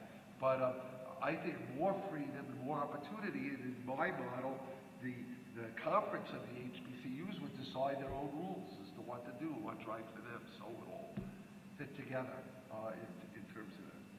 The only thing I'll add to that is, you know, brands are getting more and more engaged in this space, and I do think that NIL is a good thing for HBCUs, and there are certain brands that are targeting athletes at HBCUs, and that opens the door to larger conversations maybe with the institution as a whole about how this brand, this company can be part of other type of partnerships across campus, right? And so I think it's a good thing. I think it opens doors. I think we need to continue to educate the student athletes at those institutions about how to get involved, how to get engaged, and how to optimize opportunities in the space. Well, we're almost out of time. Do we have any final thoughts, anything you want to impart the audience with before you head out? I mean, what I would add is where I started, which is, look, I became a lawyer to make the world a better place. I think the primary goal of law is to achieve justice. And I'm saying if there's any institution in the country that is devoted to making things more right in the area of athletics, this is it. And so if you see what's wrong, spend your time fixing it and making it right. The only thing I would say is that change is here, right? It is not going to stay the same, and it's already different. And the best thing that everyone should think about is, okay, how can we make this change the most positive change for everyone involved? And I think that the schools should participate in that. I think the conferences should participate in that. I think the NCAA should participate in that. I don't think Congress should participate in that. But I think all the concerned actors should think about, let's stop living a vision that doesn't exist, right? Let's face the reality that's here, because it's going to happen, right? And the question is, either you're going to be part of that change or it's going to happen and you're not going to be part of that change. But can I just throw one more thing in? If you're a school administrator or you're currently at the school, talk to me about how to check the Title IX numbers and see whether your school's in compliance. It's very easy to do. You don't have to wait for a lawsuit. You can just, get active yourself and go to the school and say, let's fix this. We don't have to wait for litigation. I'd just as soon not have to wait for litigation. Let's just get the problem fixed. And I can show you how to find the numbers and find out whether your school is in violation or not. Sorry. No, but they said. Brittany? Good. I just reiterate, this is a great time for student athletes. This is a great time for college sports. You know, we had the luncheon where many of the award winners were former athletes, and they talked about the value of the education that they got, not only in the classroom, but also in their sport. And so, you know, I would say continue to support, institutions. If you're an administrator, continue to invest in resources to help support your athletes in this space, help to understand how to optimize opportunity. If you're a fan, get engaged, learn how to be involved. If you're a donor, also do the same thing. And then also, just in general, continue the conversation, at a national level about the importance of college sports to our country, the importance of the value of education, and how that continues to play a role in what we do in a day-to-day. So, thank you. Well, this has been incredibly illuminating for me. Anytime you can mention Teddy Roosevelt in 1906, which also was when the forward pass was instituted in college football, it's a great day. So thank you all very much for your time and your expertise. Again, thank you to everyone on this panel for lending your time and expertise today. We have concluded our panel sessions. We would be remiss for not thanking the faculty and event management students from George Washington University who were in charge of managing this event.